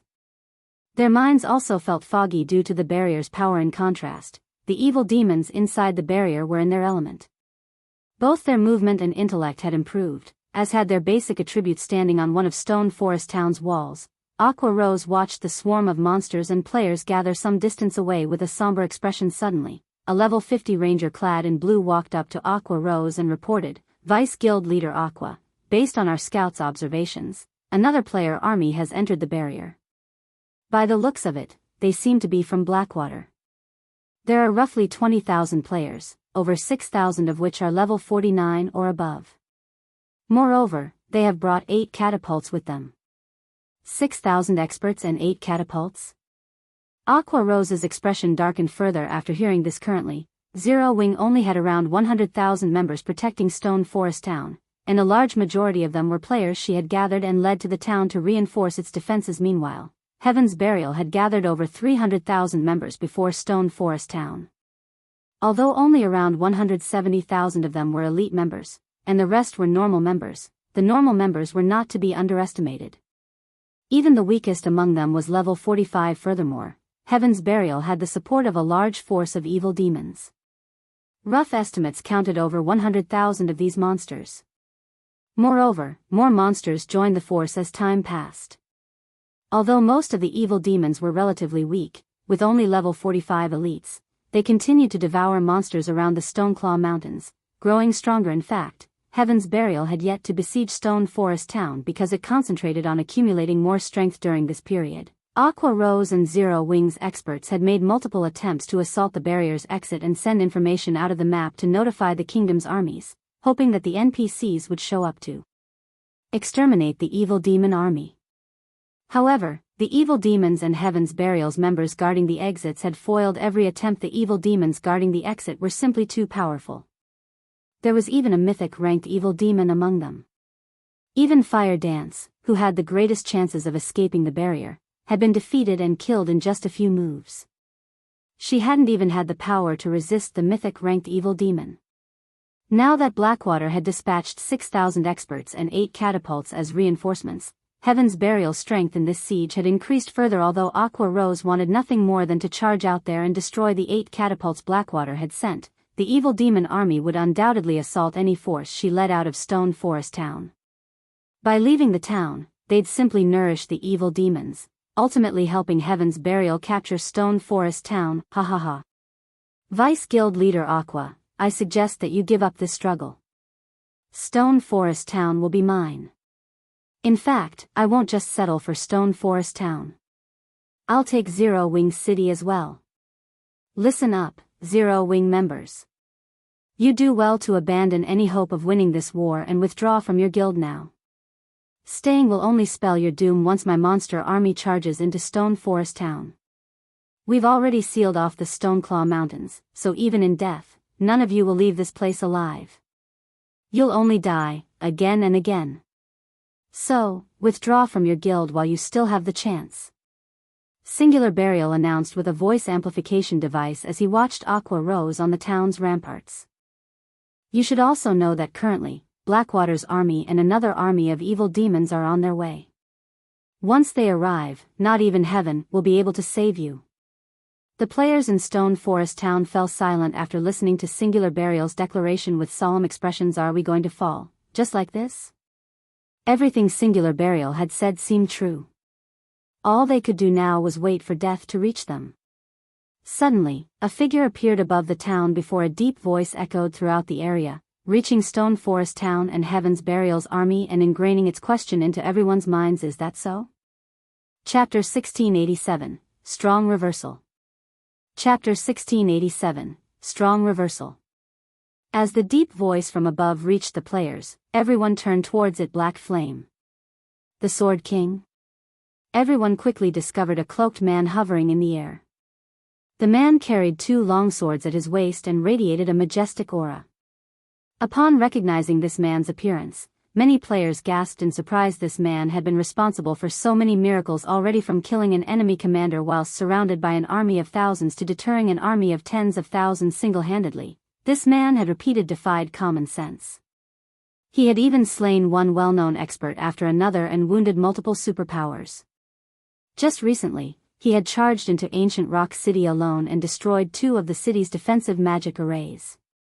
To top it all off, he had left that city with his life. The man was definitely Starmoon Kingdom's #1 expert guild leader. The guild leader's back. He's really here. Many of Zero Wing's members on Stone Forest Town's walls were ecstatic when they saw Shifeng's figure in the distant sky, and the depressing atmosphere that had surrounded them lifted instantly as fighting spirit overwhelmed these players. As they gazed up at Shifeng, a hint of fanaticism even flashed in their eyes. The guild leader? Has he already completed his quest? Although Aqua Rose was similarly excited to see Shifeng, a seed of guilt sprouted in her heart. Shifeng had entrusted her with Zero Wing's management before he had left. Heaven's Burial had cornered the guild. Novel full. Guild leader, you're finally back. When Blackie, Fire Dance, Cola, Shadow Sword, Turtledove, and Zero Wing's other core members saw Shifeng, they seemed to have grown an extra backbone as they brimmed with confidence. Is Black Flame finally getting involved? Notify the higher-ups immediately. Tell them that Black Flame has arrived. The various superpower spies stationed in Stone Forest Town exploded into action when they saw Shifeng above the town. Some of these spies immediately logged out of the game to report the situation to their superiors. Although logging off would incur penalties, this information was worth the price. After all, Shifeng's appearance alone had changed the situation. Zero Wing's members had already lost their fighting spirit after seeing the countless enemies around them. However, every one of these players reacted as if they were on some kind of high when they saw their guild leader, madness burning in their eyes. Very quickly, the major powers who watched this war received news of Shifeng's arrival in Stone Forest Town. So, Black Flame has finally made an appearance? And here I thought that he had given up on Stone Forest Town. It seems he still intends to fight this out until the very end. When Galaxy Past, who rested the Star Alliance's residence in Starmoon City, received the latest report from his subordinate, he could not help but shake his head and sigh. Heaven's Burial had thrown everything it had into this last assault. The guild had clearly stopped holding back. Even if Stone Forest Town's defenses were very powerful, the evil demon army was no laughing matter. Unlike evil beasts, evil demons were intelligent. They also had faster reaction speeds. They wouldn't succumb to the town's static defenses as easily as the evil beasts. Moreover, based on the information they had collected thus far, any player killed an evil demon killed inside the barrier would become a sacrifice, turning into a new evil demon for Heaven's Burial very quickly. Just thinking about it made Galaxy Past shudder with fear. One could not forget the reinforcements Blackwater had sent either.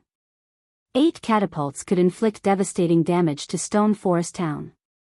Not only did they deal high damage, but they also had an extremely long attack range. Even Zero Wing's movement-type defensive magic array would only last a few hits from these weapons of war.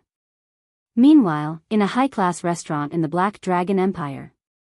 Interesting. Black Flame really is a suicidal bastard. Nine Dragons Emperor's lips curled into a smile when he saw the video his subordinate had sent him. Zero Wing is truly finished now. I can't wait to see what Phoenix Rain plans to use to compete against me for Thunder Island in the next contest. In contrast to Nine Dragons Emperor's reaction, when Phoenix Rain read the latest report on the war between Heaven's Burial and Zero Wing from her position on Thunder Island, her expression darkened. Why is he such a fool? Phoenix Rain was at a loss for words. Heaven's Burial had obviously sealed Stone Forest Town to massacre Zero Wing's members. It was bad enough that Zero Wing had sent most of its main force members and expert players to the town to defend it, but now, even Shifeng, Zero Wing's guild leader, had fallen into this trap. The wisest decision would be to abandon Stone Forest Town and conserve as much of the guild's strength as possible to protect Zero Wing City. The city had already become the guild's core, but if its guild leader were killed while protecting Stone Forest Town, it would deal a massive mental blow to the guild. With both its military prowess and morale wounded, how was Zero Wing supposed to defend Zero Wing's city later? Novel full. Standing amidst Heaven's Burial's army, which waited outside of Stone Forest Town, Singular Burial had his sight locked onto Shurfeng, glaring at the man with a chilling gaze due to black flame. The foundation he had built for the future Heaven's Burial Empire had been utterly destroyed.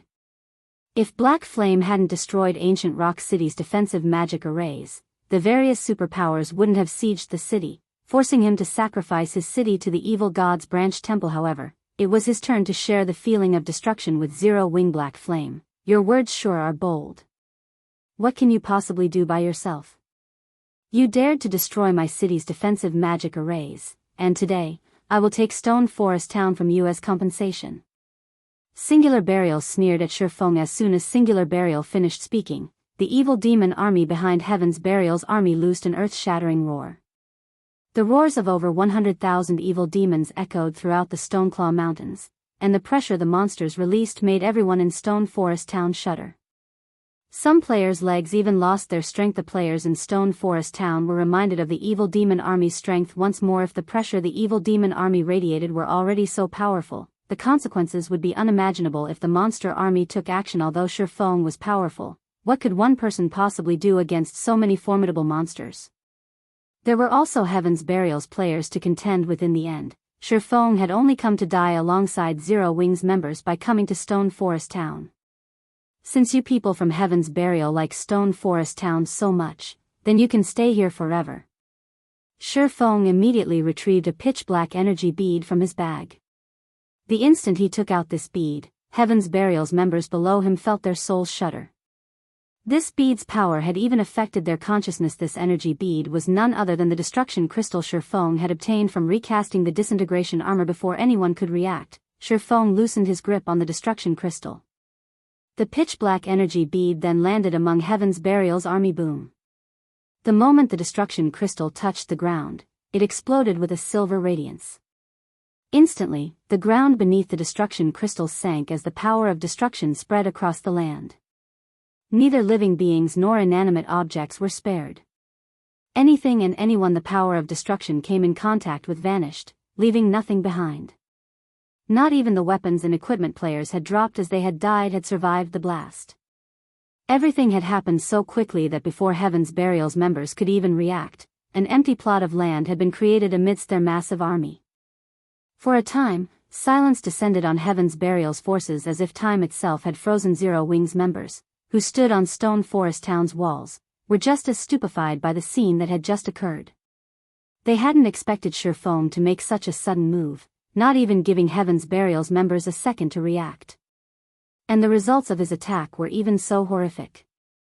Chapter 1688, Strength of One Person. Chapter 1688, Strength of One Person. The destruction crystal had a 1,000-yard radius. The AoE could rival a Tier 5 large-scale destruction spell. However, unlike Tier 5 large-scale destruction spells, the destruction crystal destroyed everything it touched on a fundamental level. It did not rely on great power to destroy its targets, and even a small fraction of the power of destruction would destroy any player's body it encountered. It would even damage their immortal souls and corrode them to a certain extent. Unfortunately, the power of destruction would weaken at the edges as it spread. Most of the players 500 yards or more from the explosion's epicenter were still alive, some of them were even still standing. Only, they had all been contaminated to varying degrees from their contact with the power of destruction. This contamination had significantly decreased their basic attributes, and their HPs slowly depleted over time. As for their stamina and concentration, they steadily lost both. Although these players were technically still alive, they could no longer add to the force's combat power. In addition, every player within the radius had lost a drastic amount of their weapons and equipment's durability. All mysterious iron weapons and equipment had turned into dust the moment the power of destruction had touched it, regardless of how little or how much power of destruction they had come into contact with. Not even secret silver equipment would survive within 300 yards of the epicenter.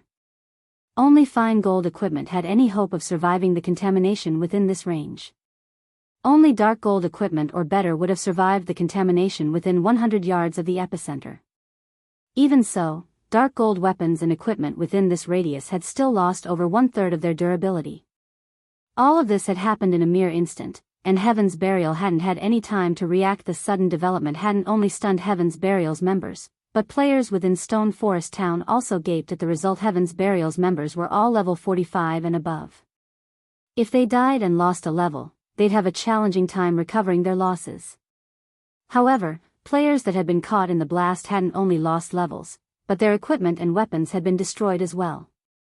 This loss was far more severe than losing a single level. When Heaven's Burial surviving members saw their weapons and equipment, they nearly fainted. Zero Wing is really doomed now. The spectating players in Stone Forest Town could not help but gasp. Shifeng's attack had certainly been extraordinary. With just one attack, he had dealt a heavy blow to Heaven's Burial, killing over 5,000 players and 3,000 evil demons. However, the fact remained that Zero Wing had no escape. Shifeng had only dumped oil on the raging flame of Heaven's Burial's hatred. Singular Burial, who stood among his army, glared at Shifeng, radiating killing intent. Even the temperature of the air around him had fallen by a few degrees. Black Flame. You asked for this. Singular Burial then commanded, activate the magic gnome cannons and shoot him out of the sky. Guild leader, are we really going to waste the cannons on him? Weren't we saving them to deal with Stone Forest Town's defensive magic array? Daybreak Fog jumped in, trying to dissuade Singular Burial after hearing his latest order. The magic gnome cannons were war weapons they had acquired after capturing Ancient Rock City. Each of the cannon's shots could rival a Tier 3 large-scale destruction spell. It also dealt increased damage to defensive magic arrays and fortifications. It was a specialized weapon for siege warfare. However, the magic gnome cannons had limited ammunition, and Heaven's Burial had spent most of that ammunition while defending Ancient Rock City. Now, they could only fire 12 rounds. Using that ammo on a single target, a player at that, was unwise. He is the one asking for it. Singular Burial growled madly, adamant that his command be carried out. Hearing Singular Burial's decisive tone, his guild member realized how furious the man was. The players manning the magic gnome cannons at the rear of Heaven's Burial's forces then aimed the weapons at Shifeng and fired. Boom. As the first cannon went off, a beam of dark blue light flew towards Shifeng, reaching its target in the blink of an eye. The energy beam contained so much power that even the space around it trembled. Crap. Singular Burial has lost his mind. He's actually using a war weapon to deal with a single player? Black Flame is dead for sure this time. That attack should have a 100-yard radius at the very minimum. No player can dodge that. The players watching from within Stone Forest Town were stupefied. War weapons generally had very long cooldowns, and the stronger the weapon was, the longer its cooldown would be. Hence, for efficiency, such weapons were generally used against dense crowds. It was a luxury to fire a war weapon at a single player. Just as the dark blue energy beam was about to smash into Shifeng, he activated Heavenly Dragon's power, increasing his HP by 500%, defense by 300%, strength by 150%, and agility by 60%. The intensity of his aura instantly skyrocketed, and it felt as if some primordial beast had just woken from a long sleep, following which, Shifeng swung killing ray towards the incoming energy beam. Lightning edge. Countless arcs of lightning flew from Shifeng's blade, forming a long, blue river that collided with the incoming energy beam. When the attacks collided, a brilliant radiance illuminated the battlefield. While everyone was momentarily blinded, a strong gust of wind pushed at them.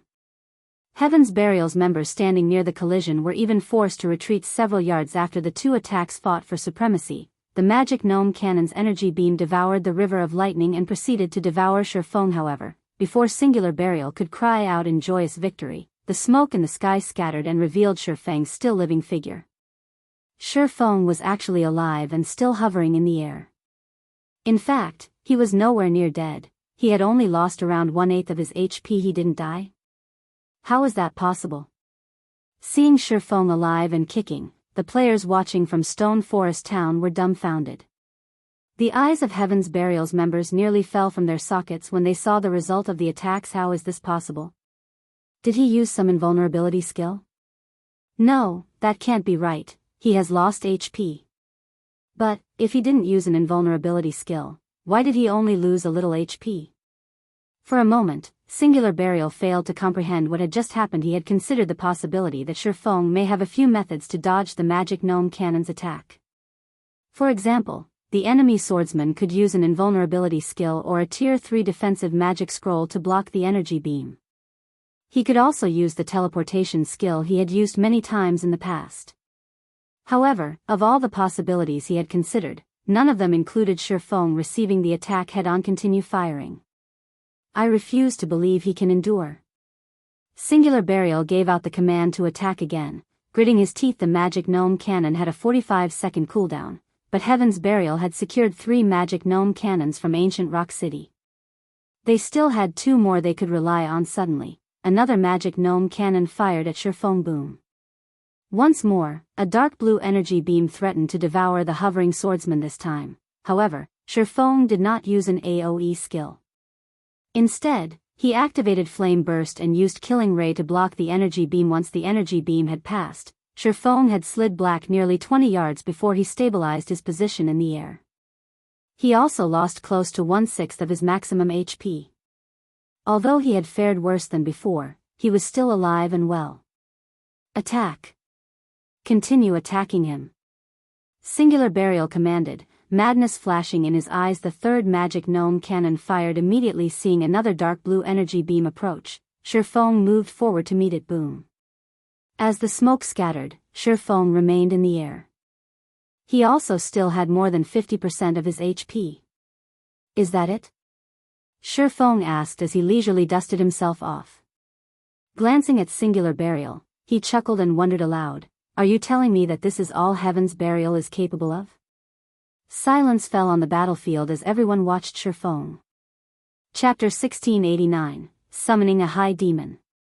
Chapter 1689, Summoning a High Demon. How is this possible? Horror filled Singular Burial's eyes as he stared at Shifeng. He was very familiar with the magic gnome cannon's power, and he simply couldn't accept the fact that Shifeng had just taken 3 hits head-on and survived, much less held on to more than 50% of his HP. Even a Tier 2 metric tons would be vaporized, even after activating a life-saving skill, if they were struck by the magic gnome cannons. Yet 3 of these powerful weapons attacks had failed to kill Shifeng. Is he some NPC or a humanoid monster? As Heaven's Burial's members looked up at Shifeng's proud, hovering figure, they were overwhelmed with horror and confusion. The strength Shifeng had just displayed was beyond players' abilities. This kind of power lingered in the realms of NPCs and monsters. When they thought about how they were supposed to fight such a monster, a chill crawled down their spines. If not even attacks that could rival Tier 3 large-scale destruction spells could deal significant damage to this swordsman, their attacks would be raindrops pelting his skin. Shifeng's combat standard was also exceedingly high. He wouldn't simply let them attack him like a common monster. If Shifeng charged into their army's ranks, the consequences would be unimaginable. Meanwhile, Stone Forest Town had become eerily silent after its players had witnessed the failed bombardment. So, this is the strength of Starmoon Kingdom's #1 expert? Although they knew that Shifeng was Starmoon Kingdom's publicly acknowledged #1 expert and that they were definitely no match for the Sword King, they had never dreamed that the man was this powerful.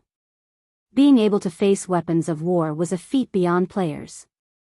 Shifeng, without a doubt, was a bona fide monster. After witnessing this, the experts that had planned to challenge Shifeng and claim the title as Starmoon Kingdom's #1 expert, smiled in self-ridicule as they realized how comical their idea was. When Shifeng swept his gaze over Heaven's Burial's members below him, noticing their shocked expressions, his lips curled into a smile. Although sufficient strength was important in a guild war, a guild's morale was just as important.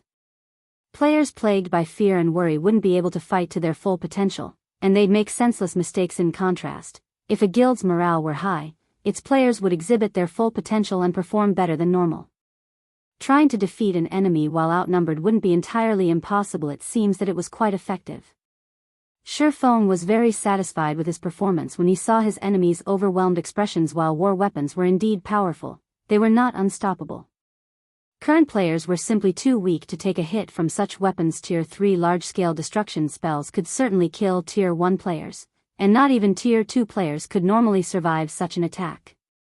But what about Tier 3 and Tier 4 players? Once players reached Tier 3 large-scale destruction spells would only pose a threat, they wouldn't be unstoppable. After reaching Tier 4, players could even shatter a Tier 3 large-scale destruction spell. The reason Shurfeng had dared to face the magic gnome cannon's attacks was due to his sufficiently high basic attributes and magic resistance. In addition, Heavenly Dragon's power increased his HP and defense by a significant margin. Most importantly, the Disintegration Armor's Disintegration Field could weaken skills and spells above Tier 2 by 60%. With all of these factors in play, he had chosen to receive the magic gnome cannon's energy beams head-on. Even so, he had still received a considerable amount of damage. However, if anyone else stood in his place, even with the help of the Disintegration Field, they'd either die or barely cling to life after a single attack. Although it appeared that he had only lost a small fraction of his HP, he had boosted his HP by 500% with one of his skills. Losing 1/6 of that HP was the equivalent to losing as much HP as he normally possessed. Moreover, receiving Tier 3 large-scale destruction spells head-on was a considerable burden on his equipment's durability. After 3 shots from the gnome cannons, his dark gold equipment's durability had fallen by nearly 1/4. If he received another dozen or so energy beams, all of his items would be destroyed, aside from his epic and fragmented legendary items. Seeing that Heaven's Burial's members panic, Shurfeng promptly took the Tier 4 large-scale destruction magic scroll, which he had obtained after killing Baphomet, from his bag and activated Tier 4 spell, Dark Prison. Before Heaven's Burial's members could recover from their shock, a pitch-black ball appeared among the army. This pitch-black ball then expanded, quickly and silently enveloping a 500-yard radius. After remaining motionless for 2 seconds, the black ball burst, and a towering pillar of black light took its place instantly. All players who had failed to activate invulnerability skills died as they were caught within the light pillar. With this single attack, Heaven's Burial had lost an additional 6,000+ members. Zero Wing, heed my command. Leave town and wipe out Heaven's Burial. Leave none of them alive. Bring the miniature ballistas and movement-type defensive magic array. Shurfeng shouted from his position in the air, his voice echoing across the battlefield. Upon hearing Shurfeng's command, Zero Wing's members' blood boiled as they roared with power. Under Aqua Rose and the other core members' command, everyone charged out of Stone Forest Town and dashed toward Heaven's Burial's 300,000-strong army. Hundreds of miniature ballistas and the movement-type defensive magic array followed closely behind. Damn it. How does Black Flame wield this kind of power? We can't win. Black Flame is a monster. I don't want to die. Compared to the physical destruction from Shurfeng's Tier 4 large-scale destruction magic scroll, the mental blow had been crippling. After seeing so many more of their companions instantly die, many of Heaven's Burial members turned and fled. Shurfeng had just used 2 large-scale destruction spells with such horrific power in a row. Who knew if he had more in store? Moreover, seeing how miserably their guild members had died had truly terrified them. This was especially true for the first group of players that had fallen to the destruction crystal. The attack had even obliterated most of those players' equipment. Shurfeng was basically immortal in their eyes. They couldn't bear to remain in this nightmare for a moment longer. Black Flame. Singular Burial frowned as he watched his army descend into chaos. Hurriedly, he commanded through the team chat, "Send in the evil demon army, now." Guild leader, are we really going to attack now? Blackwater's reinforcements haven't arrived yet. If we start now, I'm afraid that Daybreak Fog knew the kind of strength the evil demon army possessed. The majority were newly spawned evil demons. While these evil demons might be able to slaughter players, they would be mostly useless against the NPC soldiers in Stone Forest Town. They'd struggle to break through the town's defenses with these monsters. It doesn't matter. Singular Burial understood the potential consequences of attack too early as well. However, if they did nothing to recover from the mental blow Zero Wing had just dealt, facing the enemy guild would become even more difficult. However, very quickly, Singular Burial revealed a sneer as he said, "Zero Wing's members have taken the initiative to leave the town. This is the perfect opportunity to annihilate them. Notify Flame Blood to send in the Mythic ranked evil demons and beasts." Understood. Daybreak Fog recognized Singular Burial's reasoning. Immediately, she contacted Flame Blood and ordered him to take action immediately. A commotion occurred within the nearby forest. Within seconds, 1 level 80 Mythic ranked evil demon and 4 level 80 Mythic ranked evil beasts emerged. As they appeared, their deafening roars reached the battlefield. The pressure they exuded even stole the breath from the nearby Heaven's Burial members. The sudden inclusion of these mythic-ranked evil beasts and demon discouraged Zero Wings members. In contrast, some of Heaven's Burial's morale returned. Black Flame, it's time to pay for your arrogance. Singular Burial smirked when he saw that Zero Wings' army had already moved a considerable distance away from Stone Forest Town. With a wave of his hand, he commanded the mythic-ranked evil beasts and evil demon to charge into Zero Wings' rank. Shurfeng then returned to the ground. Once he landed, he pulled a crystal ball with a golden glow from his bag. Come, Baphomet! Shurfeng shouted. At the same time, 5,000 magic crystals vanished from his bag space. Chapter 1690, Mythic Showdown. Chapter 1690, Mythic Showdown.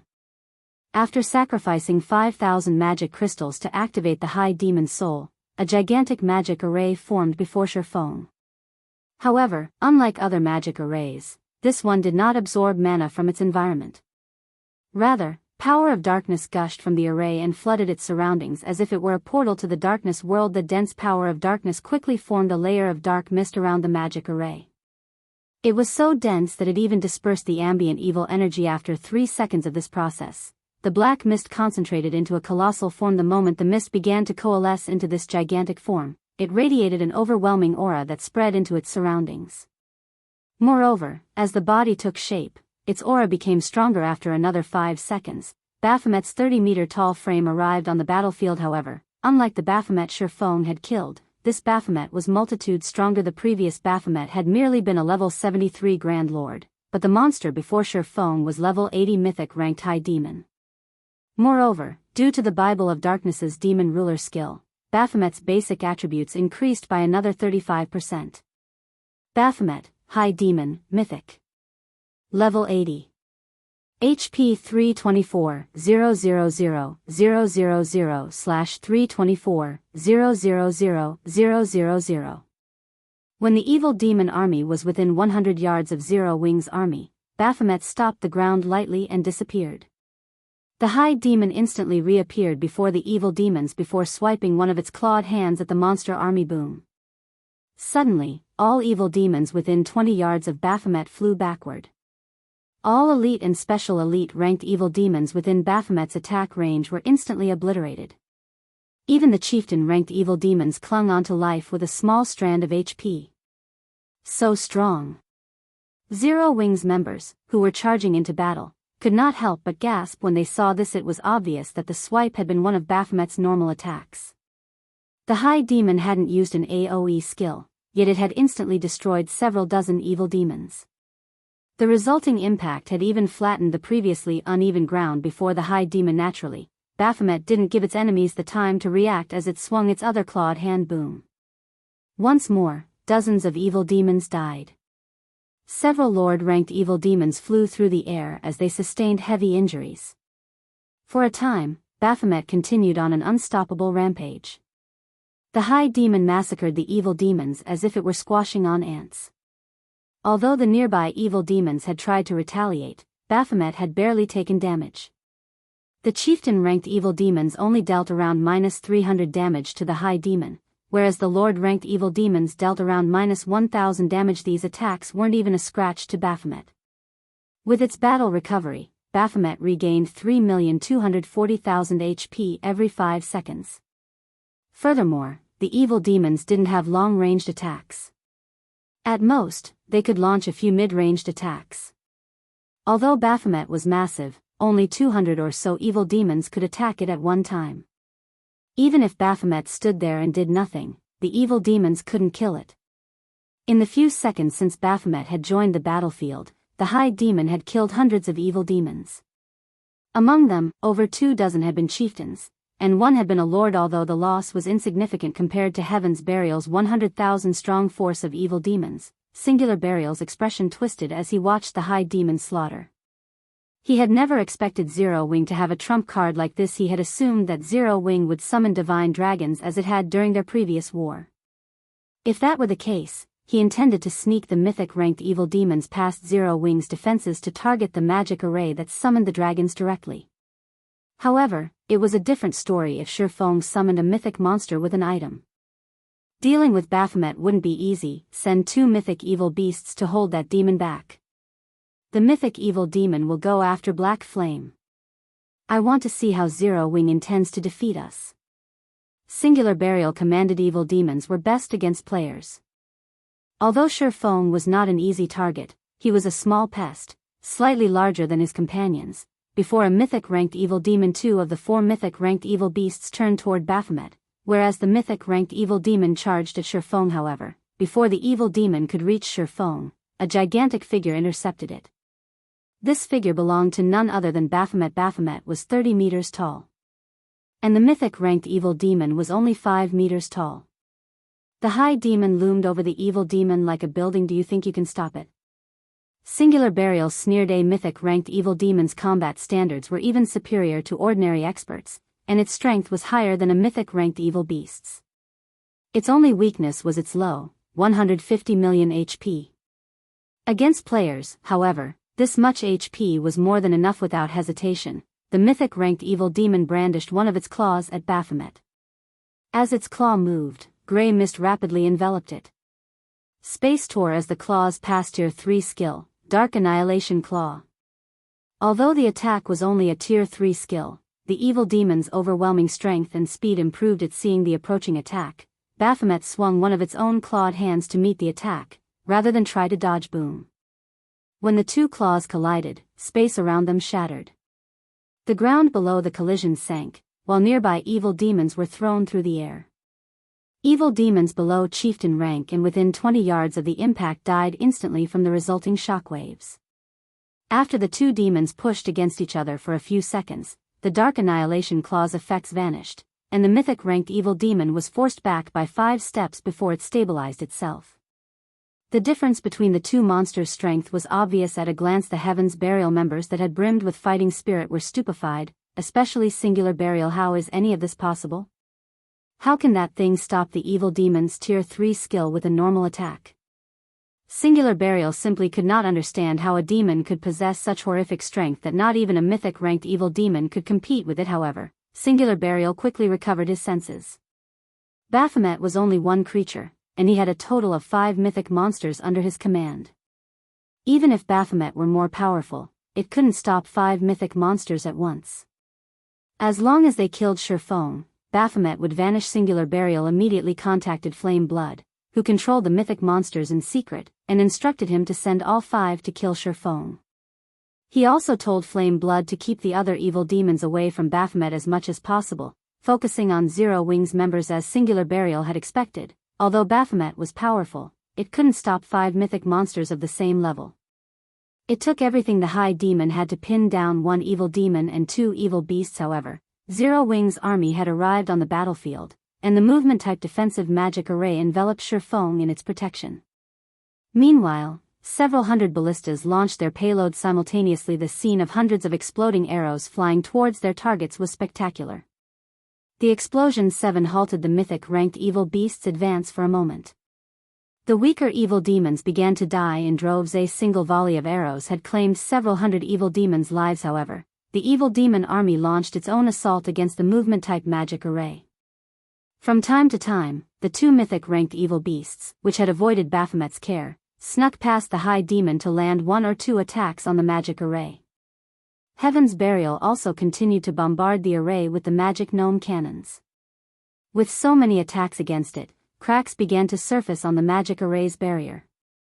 Fortunately, the array quickly repaired itself, and after this continued for several minutes, Zero Wing had no choice but to replenish the movement-type defensive magic array's energy reserves. It's still standing?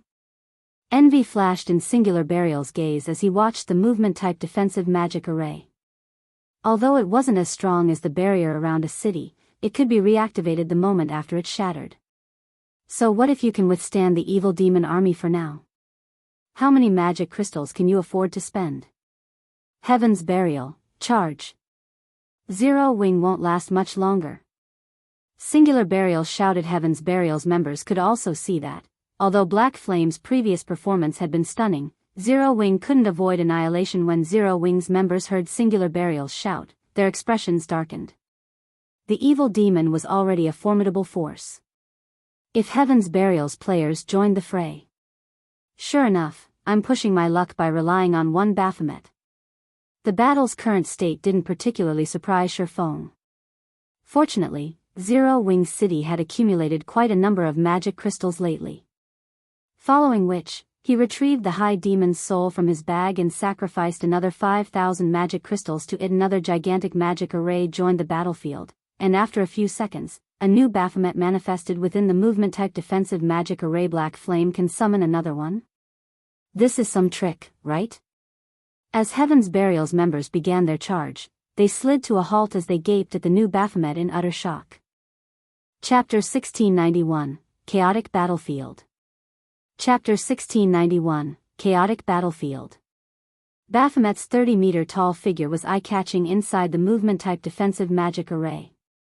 The players standing around it looked like ants, and the High Demon was difficult to miss. Both this new Baphomet's aura and basic attributes were identical to the first Baphomet Shurfong had summoned. He can actually summon two such powerful monsters. Singular Burial and Heaven's Burial's upper echelons looked on in abject horror. They had already witnessed Baphomet's power. Not only did the High Demon have more strength than both the Mythic-ranked Evil Demon and the Evil Beasts, but it could also tank one Mythic Evil Demon and two Mythic Evil Beasts by itself. Even the other two Mythic-ranked Evil Beasts struggled to find opportunities to sneak past the first Baphomet to attack Zero Wing. To put it simply, Baphomet's basic attributes in combat standard were already horrific, yet another monster of its caliber had joined the battle. This raised Zero Wing's combat potential to the next level. When the second Baphomet had manifested, some of Zero Wing's members, who had begun to despair, cheered. The two Mythic-ranked Evil Beasts were the biggest problem they faced, but now that a second Baphomet had joined them, they wouldn't need to worry about any of the Mythic monsters. With all five of Heaven's Burial's Mythic monsters at bay, they could rely on their defensive magic array and miniature ballistas to give Heaven's Burial's demon army the fight of its lifetime. Novel full. Suddenly, the second Baphomet vanished and reappeared before one of the two unhindered Mythic-ranked Evil Beasts. Baphomet then swung its clawed hand at the Evil Beast's boom. The impact forced the level 80 Mythic Evil Beast to retreat several steps. Noticing the new, powerful foe, the other Mythic Evil Beast turned and headbutted Baphomet. Rather than dodge the incoming attack, Baphomet stomped the ground and swung its other claw, easily stopping the Evil Beast's all-out attack. The resulting impact pushed the Evil Beast back by several steps. The difference in strength between both sides was obvious at a glance. For a time, the two Baphomets pinned down Heaven's Burial's 5 Mythic monsters, giving the monsters no opportunity to attack the movement-type defensive magic array. As a result, Heaven's Burial's damage against the array drastically decreased. Even with the rest of the Evil Demon army attacking desperately, the depletion of the magic array's energy reserves slowed. Now, it would take far more time to drain the defensive magic array's energy. Furthermore, Zero Wing's members could replenish the reserves at any given moment. This allowed the miniature ballistas and ranged players in the defensive magic array to attack without restraint. Each volley from the miniature ballistas contained several hundred exploding arrows. Although a single volley was not enough to kill the chieftain rank and above evil demons, the weaker demons turned to ash instantly. Amazing. So, this is Zero Wing's foundation? Even if the guild didn't have those two mythic monsters, Heaven's Burial would still find its members difficult to annihilate. The spectating players inside Stone Forest Town were stunned by the spectacular sight of several hundred miniature ballistas launching simultaneous attacks. Meanwhile, Singular Burial, who commanded the battle from afar, glared at Shurfong. He felt as if someone thrust a blade into his heart with each exploding arrow volley from the miniature ballistas. He had sacrificed 400,000 players to obtain these evil demons, and to convince his players to offer a portion of their immortal souls willingly. Heaven's Burial had offered them significant compensation, yet, in the few short minutes since the battle had begun, over 20,000 evil demons had fallen. In contrast, Zero Wing had yet to suffer a single casualty as the impenetrable defensive magic array protected its members. After a short moment, Zero Wing had regained the advantage. Guild leader, we are dealing too little damage to Zero Wing's defensive magic array. At this rate, Zero Wing will annihilate our forces before we can even deplete the magic array's energy reserves, Daybreak Fog said, frowning as she watched volley after volley of exploding arrows rain down on Heaven's Burial's armies. Aside from the two Baphomets, the several hundred miniature ballistas were plenty of trouble. Their combined attacks could rival a Tier 4 large-scale destruction spell in both power and range. Even though evil demons were stronger than players, they couldn't survive a bombardment of multiple Tier 4 large-scale destruction spells. Novel full. Haven't Blackwater's reinforcements arrived yet? Singular Burial could practically feel his heart bleed. The losses the evil demon army was suffering were severe, but his player army's losses were worse. Players didn't have as much HP as the evil demons, and every attack from the two Baphomets and the miniature ballistas could one-hit his players. Thus far, Heaven's Burial had lost over 30,000 players. Many of them were the guild's elite members. Meanwhile, the Mythic Evil Demon and Mythic Evil Beast's performance wasn't nearly as powerful as he had expected. On the contrary, the two Baphomets had them thoroughly suppressed, and they steadily lost HP. Singular Burial regretted his decision to begin the battle against Zero Wing so soon. Had he known that Shurfong could summon two Baphomets, he definitely would have waited until Blackwater's reinforcements had arrived. With Blackwater's catapults, destroying Zero Wing's defensive magic array would be much easier. Once they depleted the magic crystals Zero Wing had on hand, the guild's members would be fish on a chopping board. They're almost here. They'll arrive in 6 or 7 minutes, Daybreak Fog reported after contacting one of Blackwater's representatives. 6 or 7 minutes? Singular Burial made some quick calculations in his head. At the rate the battle was developing, Heaven's Burial should have no problems lasting for another half an hour or so. Alright, but tell them to hurry. Tell them that Zero Wing is much stronger than we had anticipated. Daybreak Fog immediately relayed Singular Burial's message to Blackwater's army. Zero Wing can actually dominate the evil demon army? It's no wonder why such an insignificant guild dares to provoke Blackwater. Falling Fire, who wore a set of crimson mage robes, was surprised after he learned of Heaven's Burial's current predicament. However, that was all he felt. He wasn't worried in the slightest that they would fail to capture Stone Forest Town.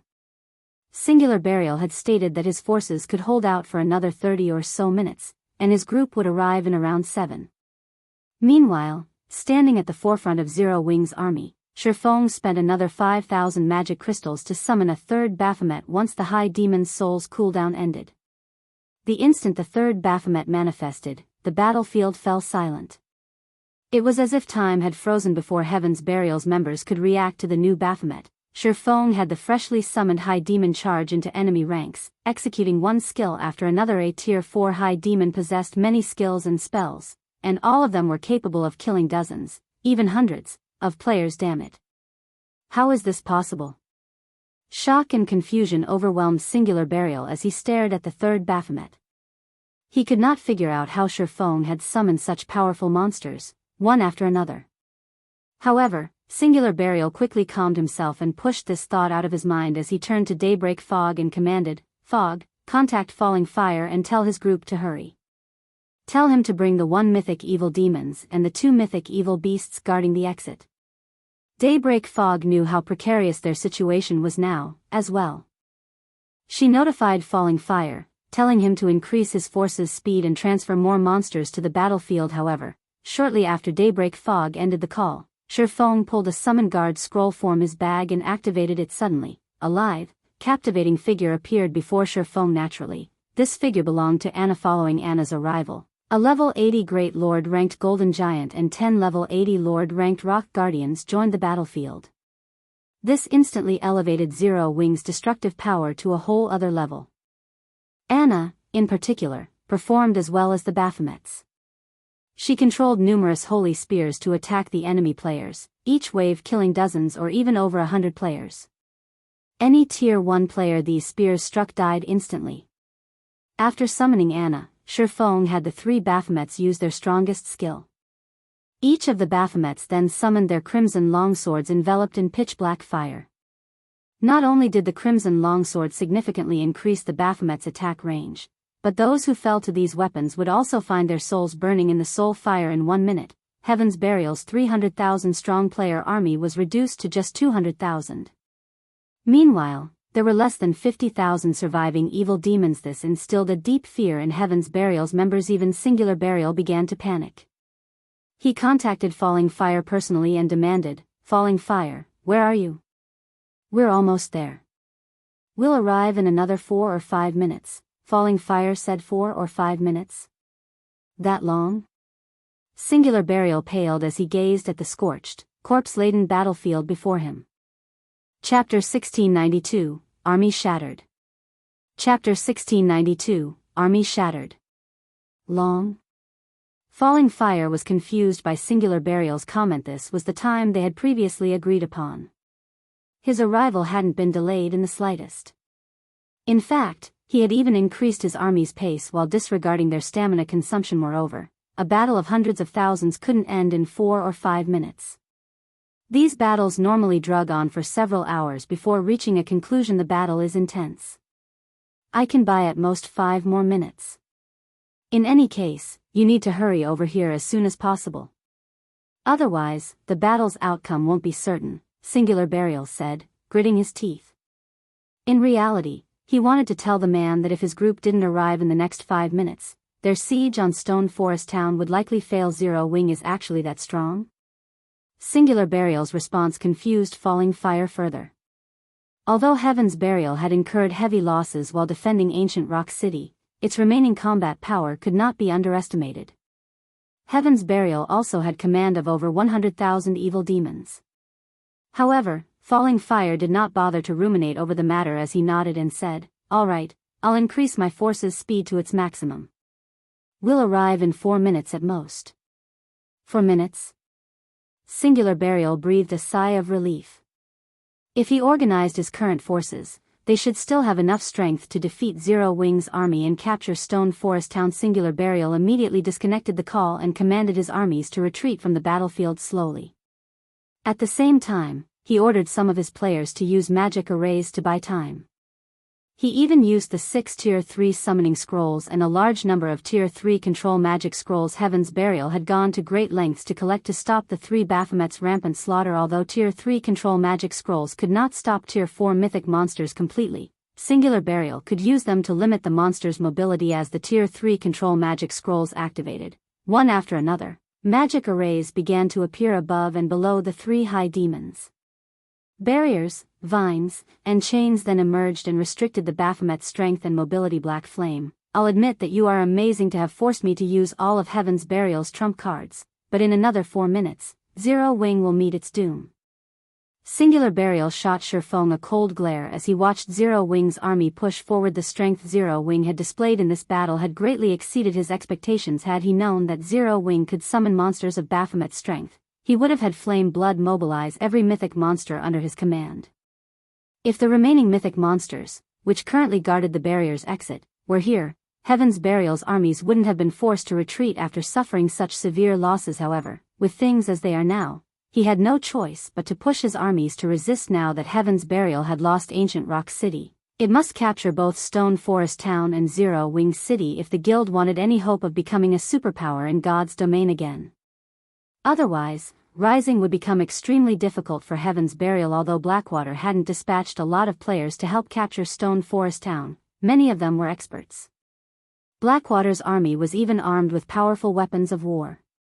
As long as they destroyed Zero Wing's defensive magic array and regrouped with the remaining mythic monsters, they could wipe out Zero Wing's forces and capture Stone Forest Town. Meanwhile, the battle between Heaven's Burial and Zero Wing had thoroughly astounded the bystanders in Stone Forest Town. Strong. Too strong. This battle was no longer a simple guild war. It looked like a war between kingdoms. All sorts of mythic monsters had been dispatched to add to the army's combat power. Each side used Tier 3 and Tier 4 magic scrolls one after another.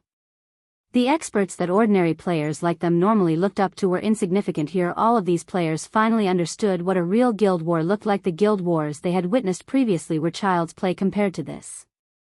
The war between Zero Wing and Heaven's Burial was no longer a simple competition between players.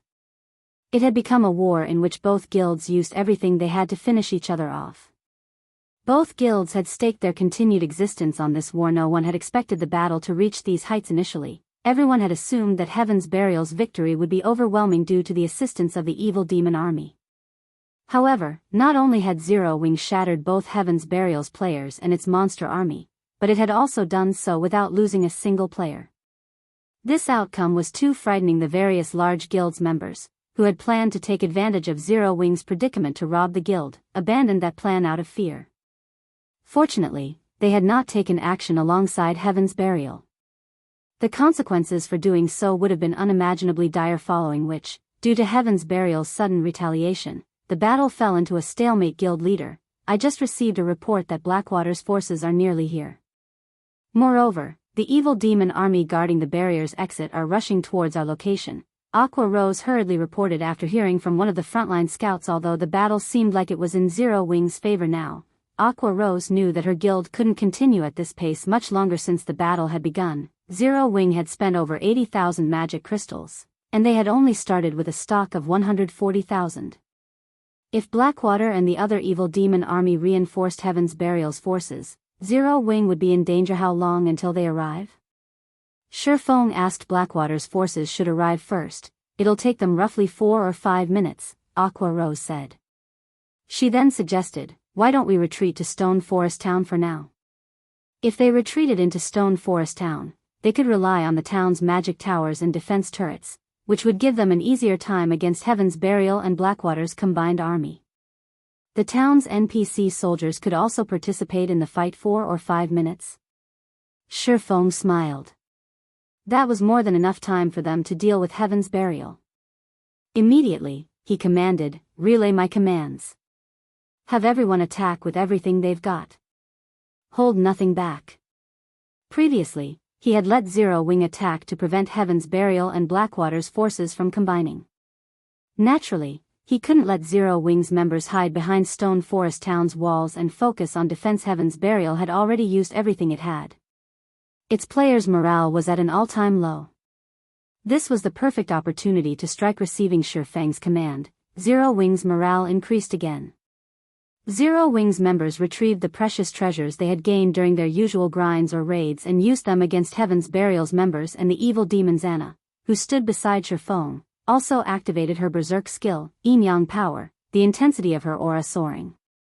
For a moment, even the Zero Wing members near her felt stifled. Before anyone could react, Anna used her overtier spell. Chains of Light. Chains of Light was already a tier 3 spell, but due to Yin Yang power, its power climbed to tier 4. Suddenly, countless chains exploded from the ground and bound the mythic-ranked evil demon, drastically decreasing the evil demon's strength and mobility. Now, the evil demon could not even compare to an ordinary mythic monster. By the time Chains of Light had bound the mythic evil demon, Anna had finished casting the tier 3 curse, Yin Yang Judgment, which she had double cast alongside Chains of Light. Anna then pointed her staff at the distant mythic evil demon, and 2 magic arrays, one glowing white and the other black, appeared in the sky above her target. Under her command, a holy spear dropped from above, sliding through the defenseless mythic evil demon's body. Boom. The world shook as a brilliant, black-white pillar devoured the evil demon. 7, 451, 374. In one hit, the mythic evil demon had lost a significant chunk of its HP and was covered in wounds and scorch marks. The evil demon looked miserable. At the same time, it fell into a heavily injured state, reducing its combat power and defense. Now, it was only as powerful as an ordinary Grand Lord. The scene stunned every player on the battlefield. With one strike, the mythic evil demon had lost more than 5% of its HP. At this point, Shifeng commanded the 2 Baphomets that fought near the mythic evil demon to use the tier 4 skill, Dimensional/2 streaks of black light, then cut down the heavily injured mythic evil demon. 9, 613, for 74. -9,576,174. 2 frightening damages appeared above the mythic evil demon's head simultaneously, instantly lowering the evil demon's HP to under the 60% threshold. Damn it. Heal it, quickly. Do not let the mythic evil demon die. Singular Burial paled when he saw the mythic-ranked evil demon's HP plummet. He had never thought that Zero Wing would still have such a hand to play. Regardless of how much Singular Burial shouted at his team, the mythic evil demon's HP continued to decrease. Heavily injured, the evil demon even struggled to block Anna and the 2 Baphomet's attacks. Meanwhile, each Baphomet easily dealt over 1,000,000 damage with their normal attacks, and if the high demons used tier 3 or tier 4 skills, they'd deal several millions of damage. Heaven's Burial's healers simply couldn't keep up. Nearly 30 seconds later, the mythic evil demon fell to Anna's holy light spear and dropped over a dozen items. When they saw the items, many players wanted to charge in and claim the loot for themselves, but with the two Baphomet standing guard, they quickly dismissed the thought. Using this opportunity, Shurfong quickly made his way to the loot and collected the dropped items without sparing them a second glance. Once the mythic evil demon was dead, the battle turned for the worst for Heaven's Burial. Without the mythic evil demon, Anna and the three Baphomets overwhelmed the remaining four mythic evil beasts. They also had cover fire from the miniature ballistas. Despite Singular Burial's command for the mythic evil beasts to retreat from the battlefield, one of the monsters fell less than a minute after the evil demon had died. Seeing this, Singular Burial was unable to utter a single word for some time. Falling Fire, where are your forces? Daybreak Fog asked desperately after contacting Falling Fire. We're almost there. We'll reach the battlefield in another minute, Falling Fire replied. 1 minute? That long? Daybreak Fog could not help but sigh when she heard Falling Fire's reply. Glancing around at the remaining mythic-ranked evil beasts, she shook her head and said, "Forget it. You are better off not coming. The battle here is over. We'll regroup at the barrier's exit." The battle's over? What is the meaning of this? Falling Fire demanded, shocked. We lost, Daybreak Fog answered after mustering her final strand of willpower. She then disconnected the call. Chapter 1693, Stay Here. Chapter 1693, Stay Here. Heaven's Burial lost? How did it happen so quickly? Falling Fire was stupefied when he heard Daybreak Fog's final sentence. He simply could not fathom how such an outcome had occurred. Heaven's Burial had sent over 300,000 players and 100,000 evil demons to siege Stone Forest Town. The army had even included 5 mythic-ranked monsters. With such a force, even capturing a guild city should be a problem, much less a guild town. Furthermore, the battle at Stone Forest Town had begun and ended in less than half an hour. Even killing 400,000 common monsters would take more time than that, yet he had just learned that Heaven's Burial had lost in such a short time. No matter how he thought about it, he simply couldn't bring himself to believe Daybreak Fog's claim. Moreover, Singular Burial had confidently assured him that they could last another 5 minutes, but only 3 minutes had passed since that conversation, and the battle was over. For a moment, he even wondered if Singular Burial was toying with him. However, with how much Heaven's Burial had riding on this battle, Falling Fire doubted that Singular Burial would make such a joke. If Singular Burial were really joking, only Heaven's Burial would suffer for it should we retreat. Qin Muyun, the woman beside Falling Fire, asked. She wore a suit of silver plate armor and carried a buckler engraved with divine runes. No. How can we possibly just leave after spending all of that time and effort to get this far? Even if Heaven's Burial is heavily wounded, Zero Wing shouldn't fare much better. Let's go and take a look. If there is a chance of victory, we can use the opportunity to capture Stone Forest Town, Falling Fire said, shaking his head. Moreover, we have the advanced magic array, Magic Dragon's Descent. Mythic evil demons and beasts can't compare to the Magic Dragon. Not even a city's defensive magic array can last more than a few hits against it. Capturing Stone Forest Town will be child's play. Qin Muyun nodded her agreement. This time, their superiors had instructed them to show Zero Wing and everyone else in God's domain the consequences for provoking Blackwater. Although Heaven's Burial's swift defeat had been a surprise, it was not exactly impossible. The majority of Heaven's Burial's evil demon army consisted of recently spawned demons, which still sorely lacked strength. Meanwhile, Heaven's Burial's player army only had around 170,000 elite members, while the rest were normal guild members. As for the guild's experts, Heaven's Burial had only dispatched around 5,000 due to the losses the guild suffered in Ancient Rock City. On the other hand, Blackwater had dispatched over 6,000 experts and 10,000 elite players.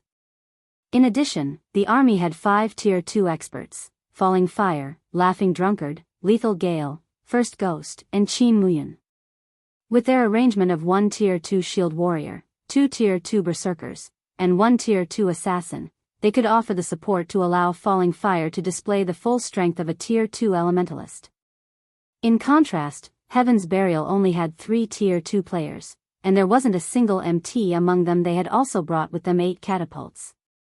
Even if they had to face 2 or 3 mythic monsters, they had a high chance of victory. Falling Fire and Blackwater's forces immediately increased their pace towards Stone Forest Town. After running for nearly 1 minute, the army arrived at the top of a slope some distance away from Stone Forest Town. However, as Falling Fire began to organize his troops and advance on the town, he heard the sound of a massive explosion. The forest ahead of him trembled with the force of the explosion, and after a moment, a towering pillar of light destroyed the blast surrounding terrain. Pitch-black fire devoured the nearby trees in the blink of an eye, leaving only cinders behind. When the light pillar faded, Falling Fire's team spotted a 50-meter-tall evil earth dragon laying in the ashes. The evil earth dragon's HP had already reached 0, and its entire body had burned to black. Deep cuts scored the evil earth dragon's entire body, with some so deep that one could even see the mythic monster's white bones. Several hundred of these deep gouges decorated the evil earth dragon's form. Blackwater's members gasped when they saw this corpse's miserable state. The light pillar had also killed hundreds of evil demons and players. However, that wasn't the worst part. Despite these players clearly being dead, their translucent souls still occupied the battlefield. Meanwhile, these souls were in agony as the pitch-black flames continued to burn them. Seeing this, ordinary players might not realize what was happening, but the large guild's upper echelons and experts understood very well. This was a soul attack, and any player the attack killed would lose more than just one level. It was very likely that these players wouldn't be able to log back into God's domain for some time. Meanwhile, 3 gigantic figures stood beside the evil earth dragon's corpse. Each of these figures was 30 meters tall, and they all held crimson longswords in their right hands, the blades of which were wrapped in pitch-black fire. Once they saw their prey's corpse, the 3 Baphomets split up and charged at the nearby evil demons and Heaven's Burial members. Every time the Baphomets swung their swords, dozens of evil demons and players lost their lives. None of these evil demons or players could withstand a single hit from the high demons. The 3 Baphomets were like demon gods as they slaughtered the evil demons and Heaven's Burial members. Only the half HP mythic evil beasts could hold off a high demon for any length of time. However, despite only 1 Baphomet facing off against the 2 remaining mythic evil beasts, the latter lost HP rapidly. It was only a matter of time before they died. Falling Fire and the others wore somber expressions as they watched this scene. The 3 level 80 mythic ranked high demons even overwhelmed the evil earth dragons. Before these monsters, players were a joke. Falling Fire finally understood why Heaven's Burial had been defeated so quickly. How is Zero Wing so powerful? Falling Fire was greatly confused as he watched the 3 Baphomets slaughter Heaven's Burial's forces. Obtaining one such powerful monster was already extremely difficult, yet Zero Wing had command of 3 of them. Not even super guilds were capable of such a feat. Blackwater's members. Shurfong, who stood some distance behind the Baphomets, quickly noticed the spectating crowd on a distant hillside. "Since you're here, you should stay here forever." Saying so, Shurfong instructed 2 of the Baphomets to charge at Blackwater's army. The Baphomets he had summoned had a very short duration of 5 hours. Since Blackwater's forces had already arrived, he didn't mind taking them out. Fortunately, Heaven's Burial was no longer a threat to Zero Wing. He could finish off its members after taking out the larger threat, Blackwater's forces. "Damn it!" Falling Fire shouted. Watching the 2 Baphomets dash towards them, Falling Fire could easily guess what Shurfong had in mind. Immediately, he commanded, "Summon the magic dragon. Activate the defensive magic array." Agreeing with Falling Fire's decision, Qin Muyun notified the players responsible for the 2 magic arrays she had already witnessed the Baphomet's strength. If 2 of these monsters were allowed to charge into Blackwater's ranks, the consequences would be unimaginable. The only way to stop the 2 approaching high demons was to summon the magic dragon and use their defensive magic array. Suddenly, a colossal, silver magic array appeared in the sky. A moment later, a dragon covered in pitch-black scales and silver runes manifested before Blackwater's army. Magic Dragon Clan, High Inferior Dragon, Mythic. Level 75. HP 420,000/420,000,000.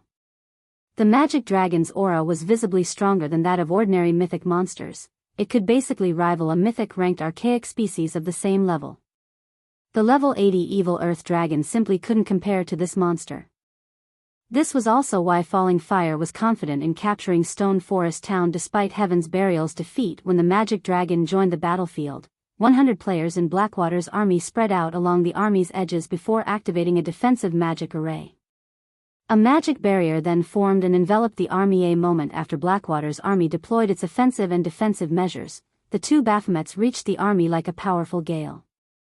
One of the two Baphomets then leaped into the air, transforming into a blur as it arrived before the magic dragon.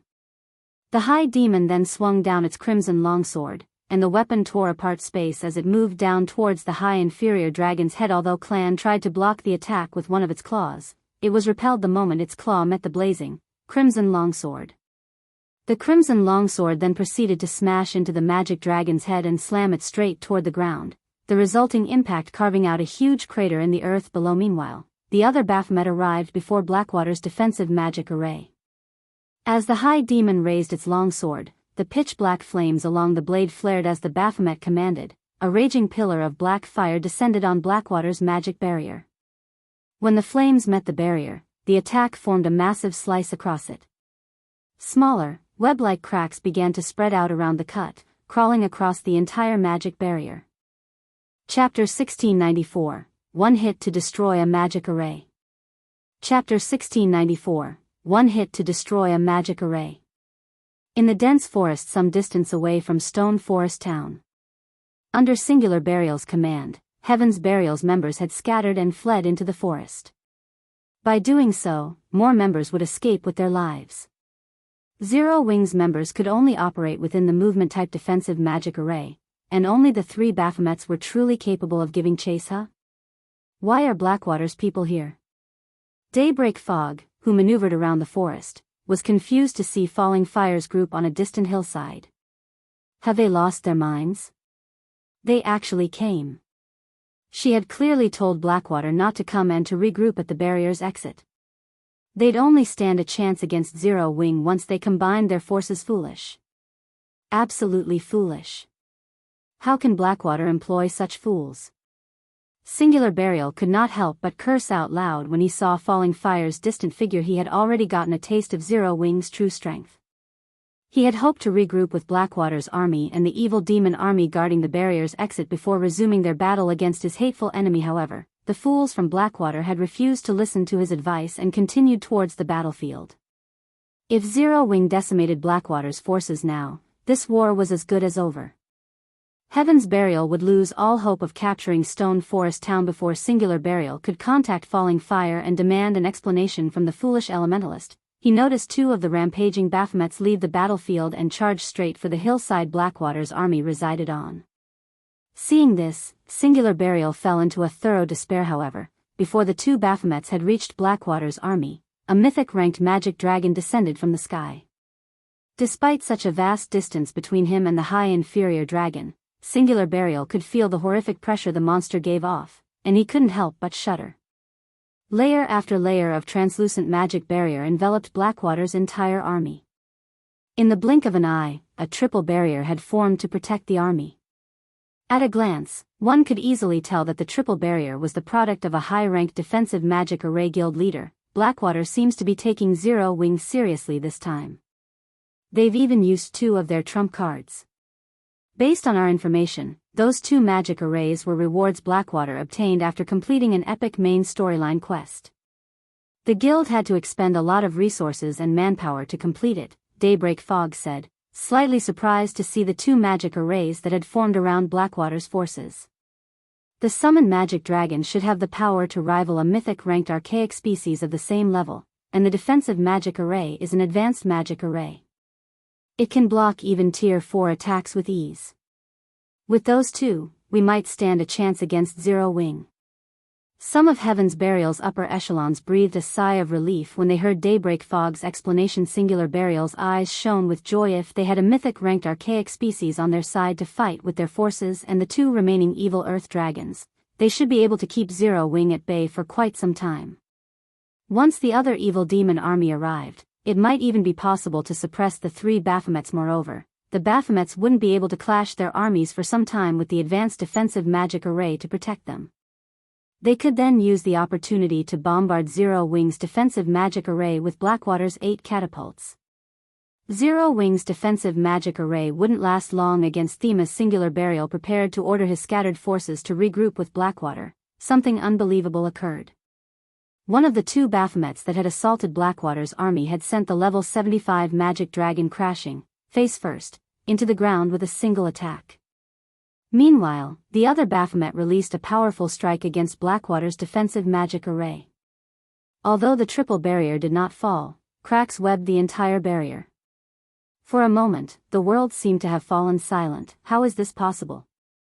Even Falling Fire and his Blackwater companions were dumbfounded, not to mention Singular Burial and his upper echelons. Their eyes bulged as they stared at the damage a monster that rivaled a mythic-ranked archaic species had been thrown, face first, to the ground. A mythic-ranked archaic species was practically invincible to current players. However, that wasn't what shocked them most. The Baphomet's ability to damage an advanced defensive magic array's barrier so severely with a single attack was unbelievable. Falling Fire and the other Blackwater members even wondered if the system had tricked them, awarding some cheap knockoff. What Falling Fire and the others did not know was that a high demon was a demon with a noble lineage. High demons were akin to emperors among demons, and their life ratings were even higher than archaic species. Only dragons and ferocious beasts could hope to triumph over a high demon. Furthermore, Shifang's Baphomets had been reinforced with the Bible of Darkness. Their strength was far higher than the mythic-ranked magic dragons, and in a frontal clash, it was only natural that the magic dragon clan had lost. The advanced defensive magic array was indeed capable of blocking a normal Tier 4 attack, but the attack Baphomet had used had been a Tier 4 taboo skill. Including the Bible of Darkness's buff, the Tier 4 taboo skill could rival a Tier 5 attack, which was already far beyond the defensive magic array's endurance limit. It's not broken. What a powerful defensive magic array. Shifang was slightly surprised as he watched Blackwater's defensive magic array slowly mending itself. He had never thought that Blackwater could acquire such a powerful advanced magic array. However, Falling Fire and his companions were truly shocked. Not only had Baphomet's attack severely damaged their defensive magic array, but the players maintaining the magic array had also lost 1/3 of their mana pools. Unlike Zero Wing's movement-type defensive magic array, which was machine-operated, their players had to maintain their magic array. Hence, the energy needed to mend and maintain the array came from the player's mana. If even one of these players ran out of mana, the magic array would stop working and disappear. Players could only rely on mana recovery potions to replenish their mana stores. However, mana recovery potions had considerably long cooldowns, and they only restored a small amount of mana. Meanwhile, after seeing its first attack failing, the Baphomet attacking the defensive magic array promptly followed up with another Tier 4 skill. Although the skill was no match for a Tier 4 taboo skill, it still drained a significant amount of mana from the players maintaining the magic array. Meanwhile, the other Baphomet continued to bombard the magic dragon, pushing it back and tearing. One pained cry after another from the monster. At this point, Falling Fire snapped out of his daze and hurriedly commanded, "Attack! Fire the catapults!" The players controlling the catapults immediately aimed and fired at the Baphomet attacking their magic barrier. The catapults were extremely powerful, and with normal ammunition, their attacks had the power of Tier 4 strikes. If loaded with special ammunition, the war weapons attacks would reach the peak of Tier 4. These attacks could even heavily injure mythic monsters, and their only downside was their long, 2-minute cooldown. Suddenly, 8 gigantic, flaming boulders flew towards the Baphomet attacking the defensive magic array. Just before one of the flaming boulders, decorated with divine runes, struck the high demon, the latter lightly swung its crimson longsword. Boom. The moment the edge of blade met the flaming boulder, Baphomet was forced to take 3 steps back as a damage of over -100,000 appeared above its head. However, the clash had failed to inflict any negative effects, such as a temporary numbing. Following which, Baphomet rapidly brandished its longsword to strike down the rest of the incoming boulders, one after another. Each time it blocked an attack, it was forced to retreat several steps, and the Baphomet only stabilized itself after taking a few dozen steps backward. How can a monster be so powerful? Regret gripped Falling Fire's heart as he watched the Baphomet only lose a little over 1 million HP after receiving all 8 attacks. Why had he so foolishly rushed over here? Before falling fire could snap out of his daze, the targeted Baphomet advanced and assaulted the defensive magic array again. The players maintaining the magic array continued to lose mana, and although falling fire and his players tried to retaliate, the high demons simply shrugged off their attacks. Retreat. Retreat with the magic array. We cannot remain here any longer. Falling fire shouted anxiously, his expression somber although he hated to admit it. Even a fool could tell that only death awaited them should they continue this battle. Their wisest option was a quick retreat while the defensive magic array still stood. Although moving the magic array would significantly deplete its energy, it was better than standing here and doing nothing. Don't even think you can flee that easily. When Shurfong saw Blackwater's army began its retreat, he immediately commanded Anna to use angel summoning. A moment later, a Valkyrie with white feathered wings descended onto the battlefield. A Valkyrie's life rating was even higher than a high demon's, but how much strength the summoned Valkyrie could exhibit largely depended on Anna's basic attributes. Fortunately, Anna had already activated Yin-Yang power, which allowed the Valkyrie's combat power to reach a height like never before. The Valkyrie's two sets of wings shuddered slightly before she vanished from where she stood. A second later, she reappeared before Blackwater's army, radiating a horrific aura that was even stronger than the two Baphomets. Suddenly, a spear of thunder formed in the Valkyrie's hand before she tossed it at Blackwater's magic barrier. Peng. Peng. Peng. Three crisp sounds echoed throughout the forest as a hole formed in the three incomparably powerful protective barriers. The spear then struck one of the players maintaining the array before it exploded. Boom. Countless arcs of golden lightning scattered, devouring everything in its path. Any players this lightning touched were vaporized instantly. With just one attack, the Valkyrie had killed over 500 Blackwater members. Meanwhile, the advanced defensive magic array could no longer operate as it lost one of its operators, and it began to fade out of existence. Staring at the Valkyrie before him, Falling Fire's expression became more solemn than ever before. When Singular Burial and the other Heaven's Burial members saw this from within the forest, horror flashed in their eyes. With one attack, the Valkyrie had destroyed an advanced defensive magic array that could even stop a mythic-ranked monster's attacks. Chapter 1695, Heaven's Burial Crumbles. Chapter 1695, Heaven's Burial Crumbles. When the triple barrier Blackwater's advanced defensive magic array had created began to fade, the various major powers members, who watched the battle through magic water mirrors, expressed their shock and horror. The three Baphomets Shurfong had summoned were impossibly strong, but even one of their full-powered attacks had only cracked the defensive magic array's outermost barrier. On the other hand, the Valkyrie had destroyed the entire defensive magic array with one attack. If the Valkyrie were used to siege a guild town or city, just thinking about it made them shudder. It was entirely possible that the Valkyrie would only need one attack to break a city's defensive magic array. Just how many secrets has Zero Wing hidden? Singular Burial was nearly traumatized as he watched Blackwater's defensive magic array crumble. Countless guilds dreamed of wielding the power to destroy a city's defensive magic array. Breaking a city's defensive magic array was, after all, the most important part of trying to capture a city. When Shurfong had destroyed Ancient Rock City's defensive magic arrays, he had chalked it up to the man finding some precious treasure, and a treasure like that would only have limited uses.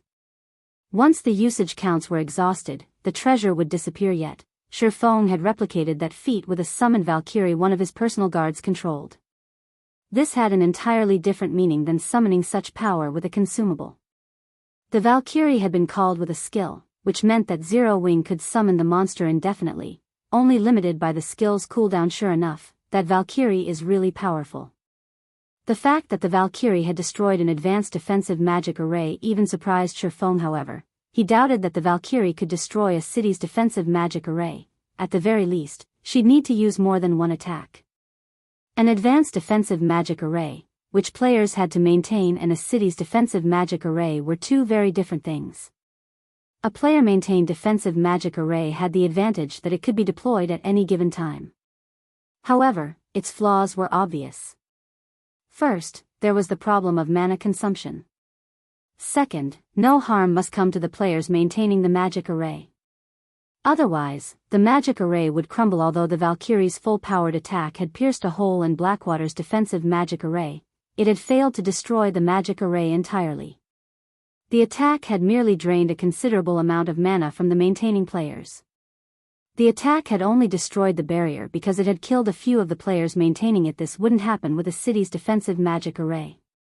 At most, the Valkyrie's attack would deplete some of the magic array's energy. Meanwhile, since Blackwater's army had lost its defensive magic array's protection, it had no way to deal with the High Demon before it. Each time Baphomet swung its crimson longsword, it reaped the lives of over 100 players. After the players died, Baphomet's soul fire continued to burn their immortal souls in the blink of an eye. Baphomet had killed over 1,000 players. Falling Fire's heart bled when he saw this. Blackwater had dispatched 20,000 players to capture Stone Forest Town, 6,000 of which were guild-nurtured experts. It was one thing if these experts died, but if their immortal souls were damaged, they'd be prevented from logging into God's domain for several days. This would be a massive loss for the guild. With no better choice, Falling Fire could only follow Heaven's Burial's example and order a retreat, telling his men to scatter. Only one Baphomet had targeted the force, and even if the High Demon were very fast, it could only kill a limited number of players if everyone ran in different directions. Seeing this, Shurfong sneered and waved a hand. Suddenly, hundreds of miniature ballistas launched their exploding arrows at Blackwater's members, each arrow containing power at the peak of Tier 2. When Blackwater's members saw the volley of arrows rain down on them, they felt their scalps tingle. After a series of explosions, the hillside became a barren wasteland covered in small craters and scorched earth. Although Blackwater's members had responded to the volley very quickly, over 2,000 players had died in the first wave of arrows. The miniature ballista's effect was wondrous. Watching volley after volley of exploding arrows rain down on his forces, Falling Fire turned to flash Shurfong a chilling glare as he fled. His forces had suffered a tragic loss. Against the several hundred miniature ballistas' continued bombardment and the High Demon's pursuit, he'd be lucky to leave this battlefield with less than half of his original army if they escaped at all. Heaven's Burial and Blackwater's forces continued to scatter, running all the way to the Sealing Barrier's single exit. Naturally, Shurfong ordered his guild members to chase the two guilds down, leaving scorched earth and corpses in their wakayas. They watched Zero Wing's members chase hundreds of thousands of players relentlessly. The crowd in Stone Forest Town was stupefied. Ruthless.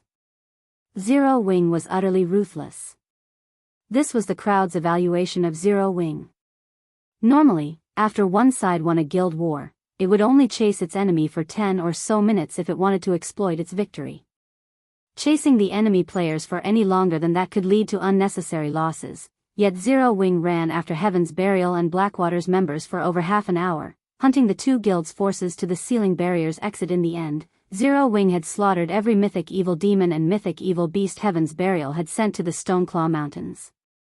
The guild didn't even spare the mythic monsters that had guarded the Sealing Barrier's exit. All evil demon above Lord rank had been annihilated as well.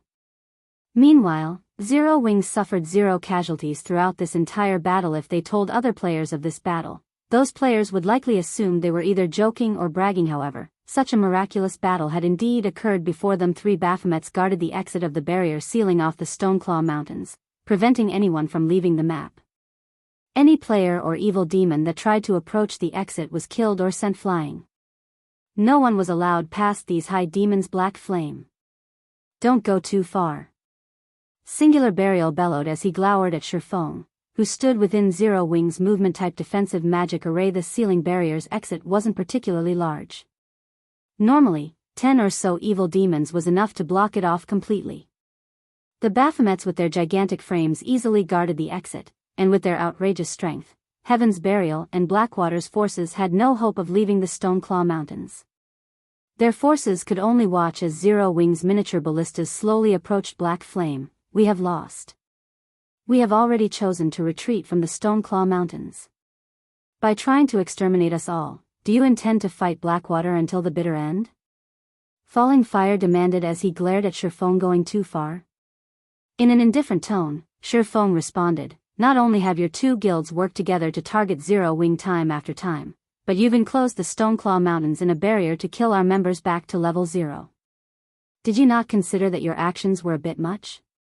If I let you off the hook so easily today, what will other guilds think of Zero Wing? Thus, I invite every one of you to stay with us.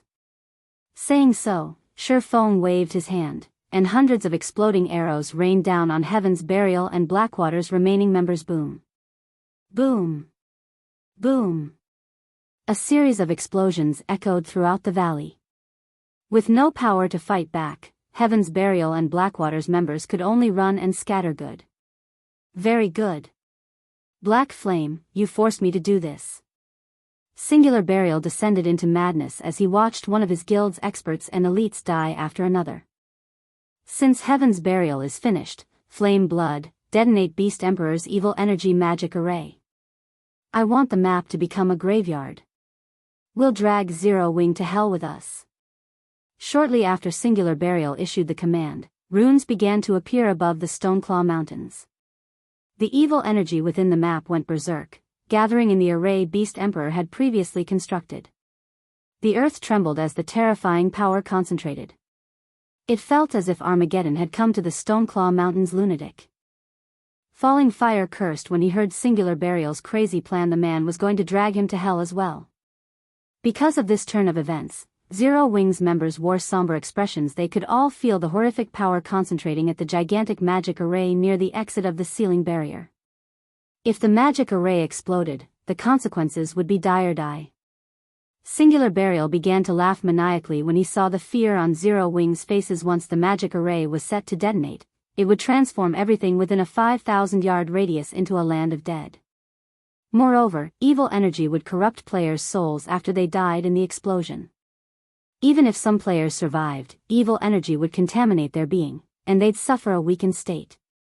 Players that died would also suffer a weakened state.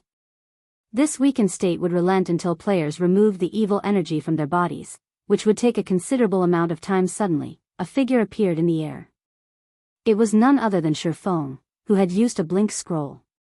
Once in the air, Shurfeng pointed Killing Ray at the magic array, collecting evil energy. Then, a pitch-black barrier formed, enveloping the array and gradually dissipating the gathering mana and evil energy forbidden domain. Without the support of external mana, the magic array couldn't self-destruct. Don't think that you can die so easily while you stand before me. Shurfeng growled as he charged into the evil energy-filled magic array. Evil energy was incredibly toxic to ordinary players, and at high concentrations, it could even kill players upon contact. However, the moment Shurfeng entered the magic array's range, he activated Absolute Domain, becoming immune to all forms of damage. After setting foot in the magic array's range, the golden, divine runes surrounding Shurfeng began to crackle as they fought off the surrounding evil energy's corrosion. What powerful evil energy! Shurfeng couldn't help his surprise when he noticed the evil energy begin to corrode the divine runes. His Absolute Domain could even stop Tier 4 mythic monsters' attacks, yet this magic array's evil energy slowly, but surely corroded the skill. The power of the concentrated evil energy here nearly had the power of a Tier 5 spell. Not even ordinary mythic monsters would dare approach this magic array with such power. Only evil beasts and evil demons had any hope of survival within it. The evil energy's corrosion increased as time passed. Not daring to waste any more time, Shurfeng charged toward the center of the magic array and slashed at the staff there with one of his blades. Thunder Flame Explosion. Boom! When the lightning and fire collided with their target, the staff inserted into the ground shattered, leaving only a dark gray crystal covered with purple gold runes behind. When the core of the magic array shattered, the array began to vanish, following which, the sound of a system notification reached Shurfeng's ears. Chapter 1696, Shaking Star Moon Kingdom. Chapter 1696, Shaking Star Moon Kingdom. System, congratulations. You have successfully destroyed the evil god's sealing magic array and stopped an evil energy passage from opening. Rewarding 100 humanity reputation points and 10,000 war god's temple merit points. Shurfeng was slightly surprised when he heard the system notification. He had never expected to earn 100 humanity reputation points and 10,000 war god's temple merit points for just destroying a magic array. War god's temple merit points were extremely valuable. With 4,000 points, one could purchase an ordinary epic item from the temple. However, Shurfeng did not spare the matter much thought as he snatched up the runic crystal and dashed away from the magic array. Although the magic array had already been destroyed, the evil energy it had gathered still lingered in the area. Once the evil energy ate through Absolute Domain's protection, not even a Tier 2 player like himself could survive the concentrated energy. Meanwhile, outside the magic array, Singular Burial, who had truly gone mad, was stupefied when he noticed the magic array disappear. Flame Blood, who controlled the evil demons from a hidden location, also gaped in shock. How is that possible? The color in Flame Blood's face drained when he noticed the gathered evil energy in the magic array gradually dissipate. Is he really a player? The sealing magic array Beast Emperor had used to entrap the Stoneclaw Mountains was extraordinary. The evil energy inside the array had become so dense after sacrificing 400,000 players that not even an evil god's apostle like Flame Blood dared to enter its range. Any player not belonging to the evil god's temple would seal their own fate if they approached the magic array. Yet, not only had Shurfeng survived inside it, but he had also destroyed the magic array. Although the silencing skill Shurfeng had used prevented the magic array's detonation, that was only temporary. Once the silencing skill's duration ended, Flame Blood could simply detonate the magic array again and transform this map into a cemetery. However, now that the magic array had been destroyed, that wasn't possible due to the magic array's destruction. The barrier over the Stoneclaw Mountains map lifted. As a result, the blue sky returned as every player watched. Communication with the outside world also became possible again. The seal has lifted? How is this possible? Did Heaven's Burial win? Quick! Notify the higher-ups. The various large guilds members, who were stationed outside of the barrier, were surprised when the pitch-black magic barrier around the regional dungeons suddenly disappeared. They immediately contacted their superiors. However, before they could report the situation, a large number of players burst out of the other end of the valley as terrified as if they had just seen a ghost. These fleeing players wore either Heaven's Burial's emblem or Blackwater's. A moment later, another large group of players charged out of the Stoneclaw Mountains. Although the second group had fewer players than the first, the second group's momentum was imposing. These players fiercely hunted down Heaven's Burial and Blackwater's fleeing members. What's going on? Why are Zero Wing's members the ones pursuing Heaven's Burial and Blackwater's members? Shouldn't it be the other way around? Did Heaven's Burial and Blackwater lose? That shouldn't be possible, right? Those two guilds sent in so many players, and they had the help of their evil demon army. How could they possibly lose? The spectating players had never even considered the possibility that Zero Wing would defeat Heaven's Burial and Blackwater. The evil demon army was simply too strong. It wasn't a force current players could defeat. Furthermore, Heaven's Burial and Blackwater far outnumbered Zero Wing. Capturing Stone Forest Town would be a piece of cake for these two guilds. How could they possibly end up running away from Zero Wing? Moreover, Heaven's Burial and Blackwater's members fled with such desperation before these players could think of a proper explanation. 3 30-meter-tall, humanoid monsters charged out of the valley ahead. Every one of these humanoid monsters radiated a horrific aura, and as they left the valley, they chased after Heaven's Burial and Blackwater's players. Each time they swung their crimson longswords, they took the lives of dozens or even hundreds of players. Nobody could stop the three monsters' rampage as screams echoed throughout the valley. When the spectators took a closer look at the Baphomet statistics, they couldn't help but shudder and gasp. Mythic monsters. However, before they could recover from their shock, they noticed translucent figures hovering above the players' corpses. Pitch-black fire burned these translucent figures, and a sense of dread overwhelmed the spectating players. Ordinary players might not recognize this phenomenon, but guild players like them were no strangers to the scene. Evidently, the Baphomets used soul attacks, and any players they killed with the attack would suffer more than a single lost level. Meanwhile, there were 3 of these monsters. Quick! Report this to the higher-ups. Some of the players who reacted quickly shouted. News of the barrier around the Stoneclaw Mountains lifting quickly spread to Star Moon Kingdom's various large guilds. And it wasn't the only news they received.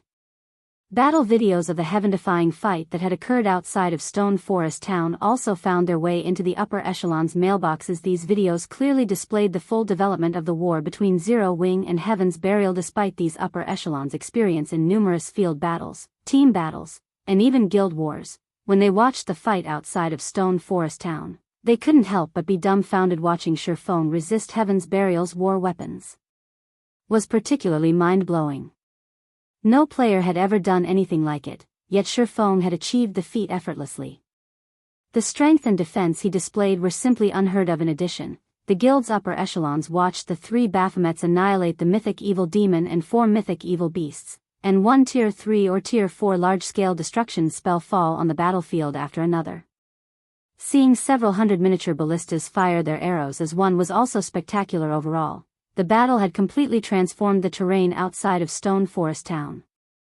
Guild experts had been little more than ants in the battle, unable to accomplish anything. In the Star Alliance's residence in Starmoon City. So, Heaven's Burial has been defeated? Galaxy Past revealed a bitter smile when he received news of Zero Wing's victory. Now, no one in Starmoon Kingdom can stop Zero Wing. Guild leader, did you predict that Heaven's Burial would lose from the very beginning? Purple Eye asked curiously. Based on Galaxy Past's tone, he didn't seem surprised by this war's outcome. No, I didn't know, but I had a feeling that Zero Wing wouldn't lose. The guild has performed many miracles since its establishment, and there's nothing surprising about it performing one more, Galaxy Past said, shaking his head. However, Zero Wing's performance this time did surpass even my expectations.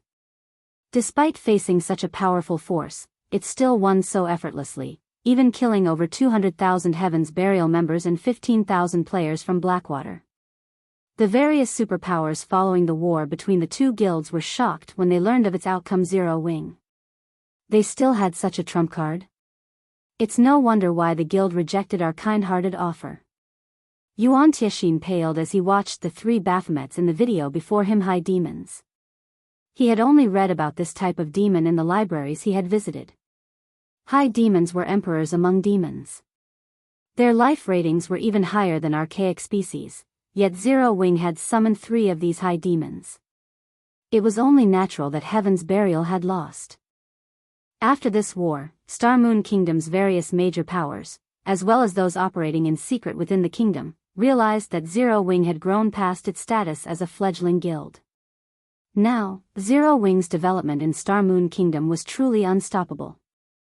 The guild had proven its foundations to join the ranks of the various superpowers and compete for hegemony in God's domain.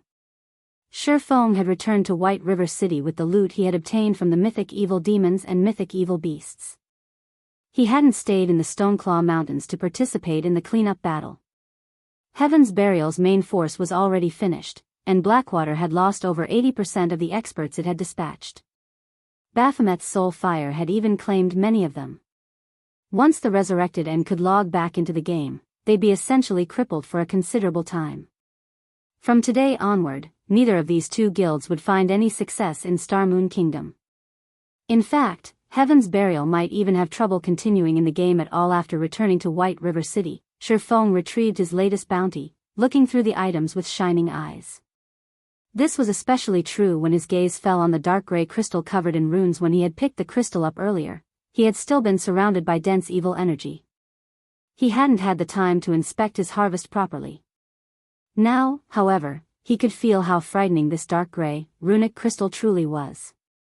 The concentrated energy within was astonishing, even surpassing the mana within 7 Luminaries crystals. Comparing a 7 Luminaries crystal's energy levels to this dark gray crystal was like comparing a candle flame to a forest fire. It felt as if this single crystal contained the power of an entire world. What is this thing? Shifeng muttered curiously as he inspected the item. Chapter 1697, Miniature World. Chapter 1697, Miniature World. When Shifeng tried inspecting the dark gray crystal, the result he got was simply a bunch of unknown. In fact, he didn't even get the name of the crystal. It can't be inspected? Shifeng grew even more curious upon receiving this result. He immediately activated Omniscient Eyes and appraised the crystal. Aside from weapons and equipment, cases where an item could not be inspected were rare. In such rare cases, the reason for such an outcome was either a frightening origin or damage beyond repair. After Shifeng activated Omniscient Eyes and used them on the dark gray crystal, a loading bar appeared before him. 22 seconds. What an amazing item. Shifeng's eyes glowed with excitement when he saw the time needed to appraise the crystal. Normally, even epic items needed only a dozen seconds or so to appraise. For the crystal before him to need 22 seconds, this proved that the crystal was much more valuable than even epic items. However, after giving the matter some thought, Shifeng found it reasonable. An item capable of serving as the core of the magic array that sealed the entire Stoneclaw Mountains naturally couldn't be an ordinary item. Even the defensive magic arrays used to protect cities required an extremely strong power source to operate. A barrier that could seal a map as large as the Stoneclaw Mountains would need an extremely frightening amount of energy. Finally, after 22 seconds had passed, the attribute panel of the dark gray crystal was no longer filled with unknown. Evil God's Eye. This is an item created by the evil god for the specific purpose of opening up a path through a world's barrier. The inside of the evil god's eye contains a sealed miniature world. The evil god's eye can be used as a conduit to transfer the power of the entire miniature world to the outside world. However, as the conversion equipment has been damaged, the evil god's eye is no longer able to supply any power to the outside world. There's a miniature world inside this thing? Heaven's Burial really is generous to actually use such a treasure to seal the Stoneclaw Mountains. Feng was dumbstruck after reading the evil god's eye's introduction. It was no wonder he couldn't inspect the item before. It was only natural for him not to be able to inspect the information of a miniature world using normal means. As far as Feng knew, miniature worlds were extremely rare in God's domain. Only the ancient gods could create items with miniature worlds sealed inside them. Meanwhile, items containing miniature worlds all possessed extraordinary power. Moreover, if players controlled an item containing a miniature world, they could enter said miniature world any time they wanted to. Although miniature worlds were no match for other worlds in terms of size, they were roughly similar existences. However, owners of miniature worlds had complete control over them, unlike other worlds, and could harvest the resources inside the miniature worlds at their leisure. Other worlds, on the other hand, required players to manually obtain the resources they wanted. Of course, miniature worlds did not possess as many resources as other worlds did. Controlling a miniature world was akin to gaining control of an or vein. Players could harvest various kinds of rare resources periodically from the miniature world they controlled. Meanwhile, the most precious resource one could obtain from a miniature world would be power, or was an excellent support material produced by concentrating the energy of the entire miniature world. Typically, a support material that could increase the forging success rate of dark gold equipment by 5% would already be considered a miraculous item. However, power or boosted the forging success rate of dark gold equipment by around 5% to 10%. In addition, the forged equipment would gain the energy protection passive effect with 100% certainty. As for weapons produced using power ore, they would gain the energy strengthening passive effect with 100% certainty. The energy protection effect passively increased the tolerance of equipment, making the equipment less likely to get damaged by powerful attacks and reducing the loss of durability. Meanwhile, the energy strengthening effect performed roughly the same function as energy protection. It decreased a weapon's chances of suffering wear and tear when striking at tough opponents or blocking powerful attacks. Players might not find these effects particularly useful during the early stages of God's domain. But at higher levels, these effects would start to become important because the more players fought against powerful monsters, the more frequently they would come across monsters capable of severely damaging weapons and equipment. It might be fine if the weapons and equipment players used were of high quality, but those at fine gold rank and below could end up a pile of scrap after going through a battle against a powerful monster. Due to this reason, as players reached higher levels, their thirst for high-ranking weapons and equipment would likewise become increasingly greater. It was also due to this reason that, in Feng's previous life, the market had never become saturated with weapons and equipment in the 10 years of God's domain's operation, because even epic items could be destroyed. Hence, the various large guilds had actively nurtured their own lifestyle players in the past. This was especially true for lifestyle players capable of producing weapons and equipment. The further guilds progressed into the game, the greater their need for weapons and equipment. During the later stages of the game, guilds even had to prepare multiple sets of weapons and equipment for their members when raiding powerful bosses or fighting large-scale battles with other guilds. Since weapons and equipment made with power or lost durability at a much slower rate, guilds could save up on plenty of coins and materials. In the past, any power ore sold on the market would be bought almost immediately, so long as the price was reasonable. The various large guilds had also expended a ton of effort on the acquisition of power ore. Unfortunately, power ore was extremely rare. In fact, the continent of God's domain didn't produce power ore. Players could obtain power ore only from miniature worlds and certain unstable other worlds. Hence, the various large guilds had constantly contested over other worlds that produced power areas for owning a miniature world that could provide a stable supply of power ore. This was something that most guilds could only dream of. As far as Feng knew, only a few super guilds and super first-rate guilds had managed to get their hands on a miniature world. Due to their ownership of a miniature world, these guilds had performed much better at raiding team dungeons and field bosses than other guilds. Thus, now that Shifeng had discovered a miniature world sealed inside the evil god's eye, how could he possibly not become excited? In fact, he even wanted to thank Heaven's Burial right now. If not for Heaven's Burial sealing off the Stoneclaw Mountains, he would never have gotten his hands on such a valuable item. Had Heaven's Burial offered to trade the evil god's eye for Stone Forest Town, Shifeng might even have accepted the offer.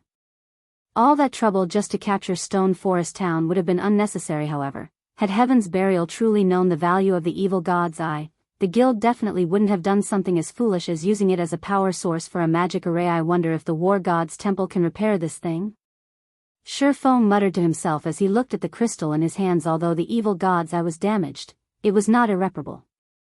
It should be possible for the War God's Temple, which was familiar with the evil god's temple, to repair the evil god's eye. After thinking up to this point, Shifeng stored the evil god's eye and started looking through the other items he obtained from the war. The loot dropped by the mythic evil demons and mythic evil beasts was considerably good.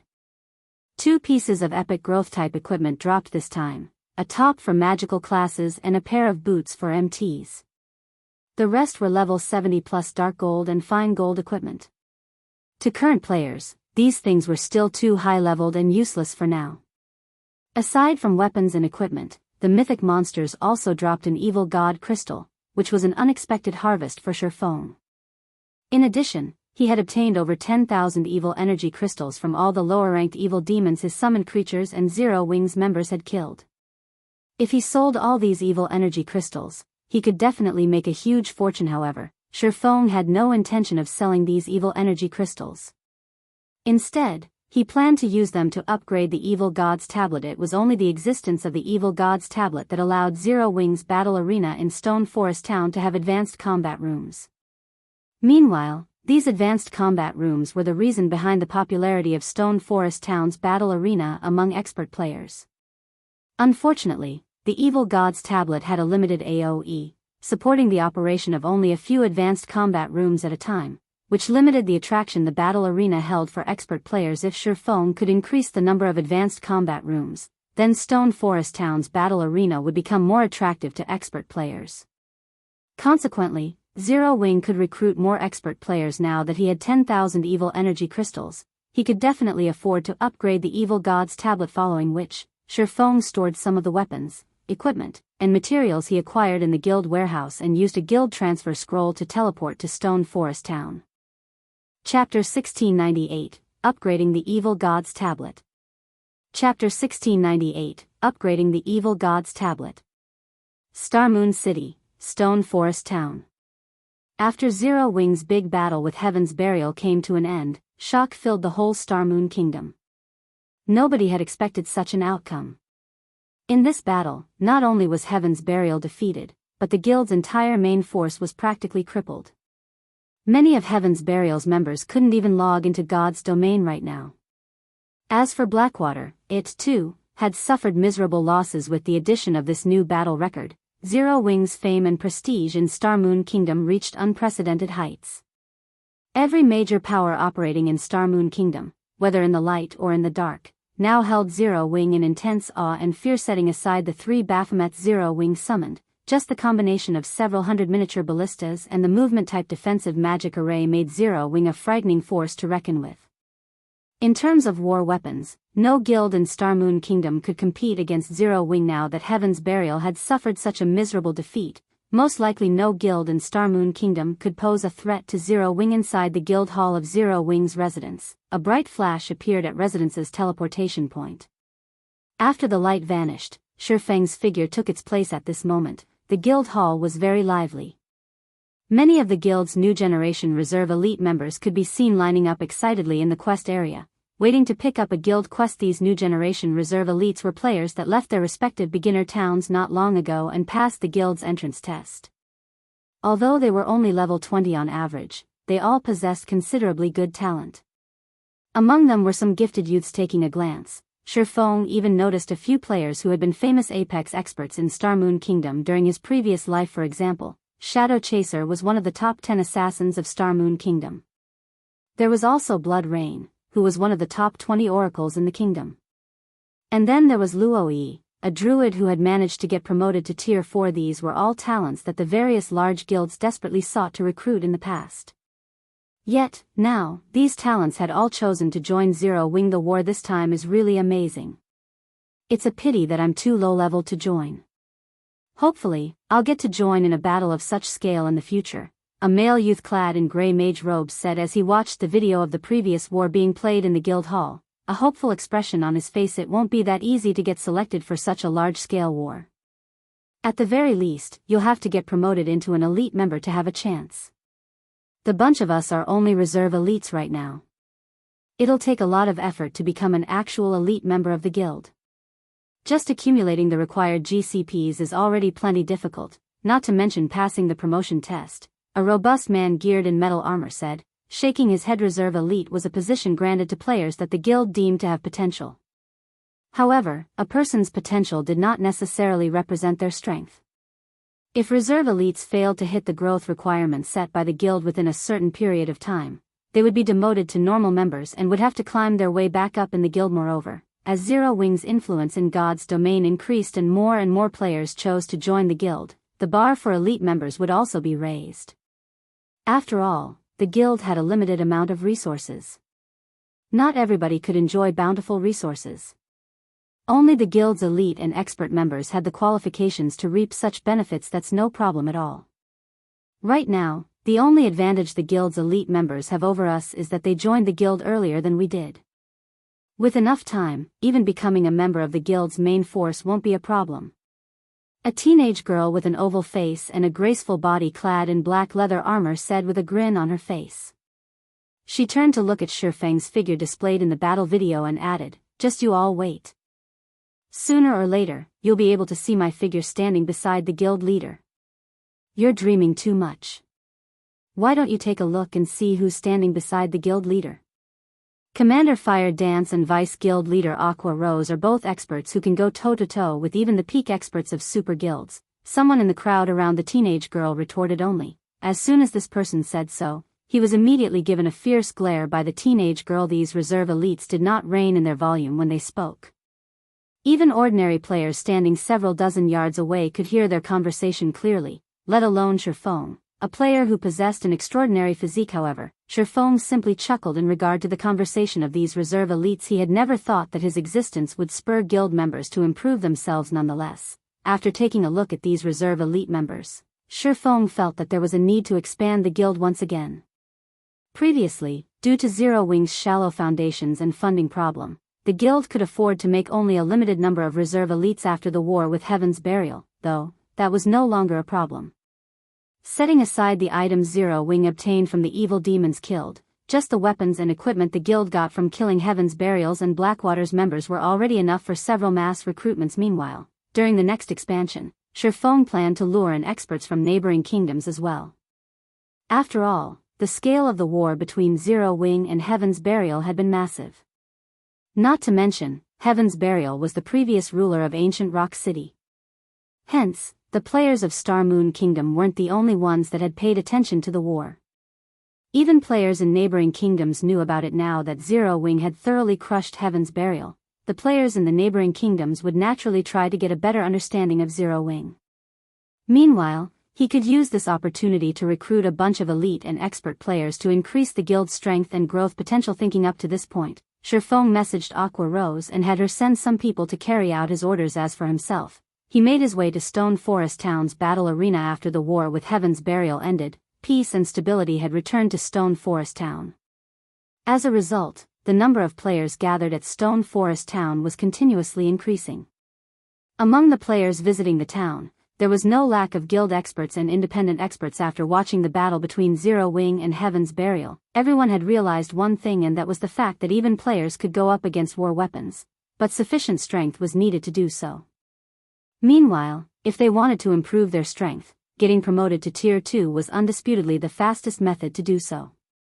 However, aside from needing good weapons and equipment, sufficiently high combat standards were also necessary to clear the Tier 2 promotion quest. Training at Stone Forest Town's battle arena was undoubtedly the fastest way to improve one's combat standards. Although training at the Trial Tower was also an option, not everybody could afford the fee of 1 magic crystal per attempt. By the time Shifeng entered the battle arena, Its lobby was already overflowing with players. Many experts belonging to the various large guilds could be seen arranging matchups with each other. There were also players hosting private duels or competitions with attractive rewards. However, out of all the available attractions inside the battle arena, the advanced combat rooms were no doubt the most popular. The reason for this was the advanced combat rooms' facilitation of improvement in players' skill completion rates. The higher one's skill completion rate, the stronger their skills would become. This could be said to be the most intuitive way for expert players to raise their strength. However, as there were simply too few advanced combat rooms available, despite Judy, the NPC Shurfeng had tasked with the battle arena's management, having already raised the rental fee to 4 magic crystals per 30 minutes. Demand for the advanced combat rooms still exceeded the supply. When Shurfeng took a look at the battle arena's earnings report, he discovered that most of the magic crystals the battle arena earned came from the advanced combat rooms. The popularity of the advanced combat rooms far exceeded Shurfeng's expectations. He waited for the current batch of players using the advanced combat rooms to come out, then closed the advanced combat rooms temporarily and retrieved the evil god's tablet. Immediately after he did so, a commotion occurred inside the battle arena. What's going on? Why can't the advanced combat rooms be used?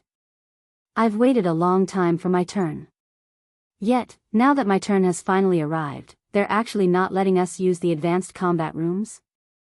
Is this a scam? The players waiting to use the advanced combat rooms kicked up a fuss right away. However, everyone received a quick reply from the NPC staff stating that the advanced combat rooms were undergoing some upgrades and that they needed to wait a short while for the upgrades to be completed.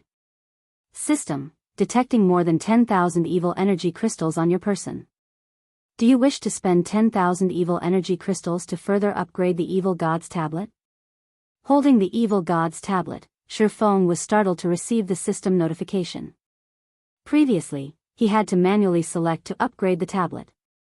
This time, however, the system actually took the initiative to ask him. However, he did not dwell on the matter but immediately clicked agree.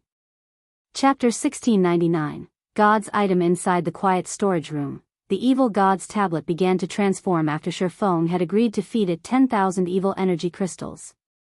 It had only been the size of a wash basin, but it gradually grew into a 3-meter-tall table. The blurry images and divine runes engraved on the tablet also became clearer as the divine runes and image sharpened. The divine might the tablet radiated increased until Shurfeng couldn't even move. It felt as if time had stopped, only sparing his mind after 10 seconds or so. The divine might the tablet gave off disappeared. The tablet itself had also undergone a massive transformation. The originally dark gray tablet was now silver in color. The ambient mana also gathered around the tablet, increasing the mana density around it until it formed a white mist. This mist gradually spread and enveloped the storage room as a whole. What's going on with the mana? Shurfeng was indescribably shocked as he looked at the white mist around him. Normally, mana that was so dense that formed a white mist felt incomparably pleasant to players. Players who bathed in this mana would also feel their minds reach an incredible tranquility. However, Shurfeng felt no such effects from the white mist in the storage room. On the contrary, he felt exhausted. In fact, his body even felt heavier, as if something was weighing on him. Although Shurfeng's mental state was on the verge of crumbling, he mustered his spirit and inspected the evil god's tablet's recent changes. Third fragment of evil god's tablet, fragmented legendary rank item. Active skill 1 dash.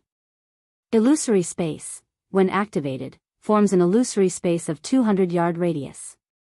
The illusory space will create a copy of any player that enters. Players can then fight their own copies. The illusory creature has all skills of the copied player and can achieve a 100% skill completion rate.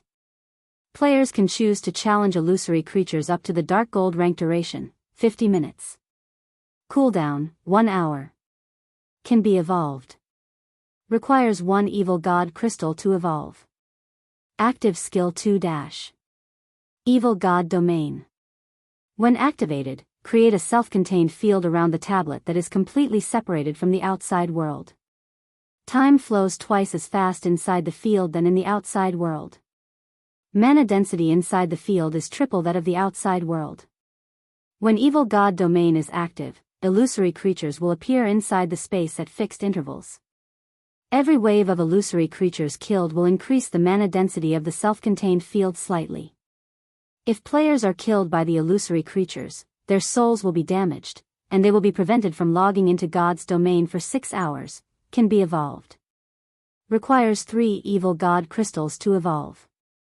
An item created by the evil god. Evil energy crystals can be used to repair the divine runes inside the tablet.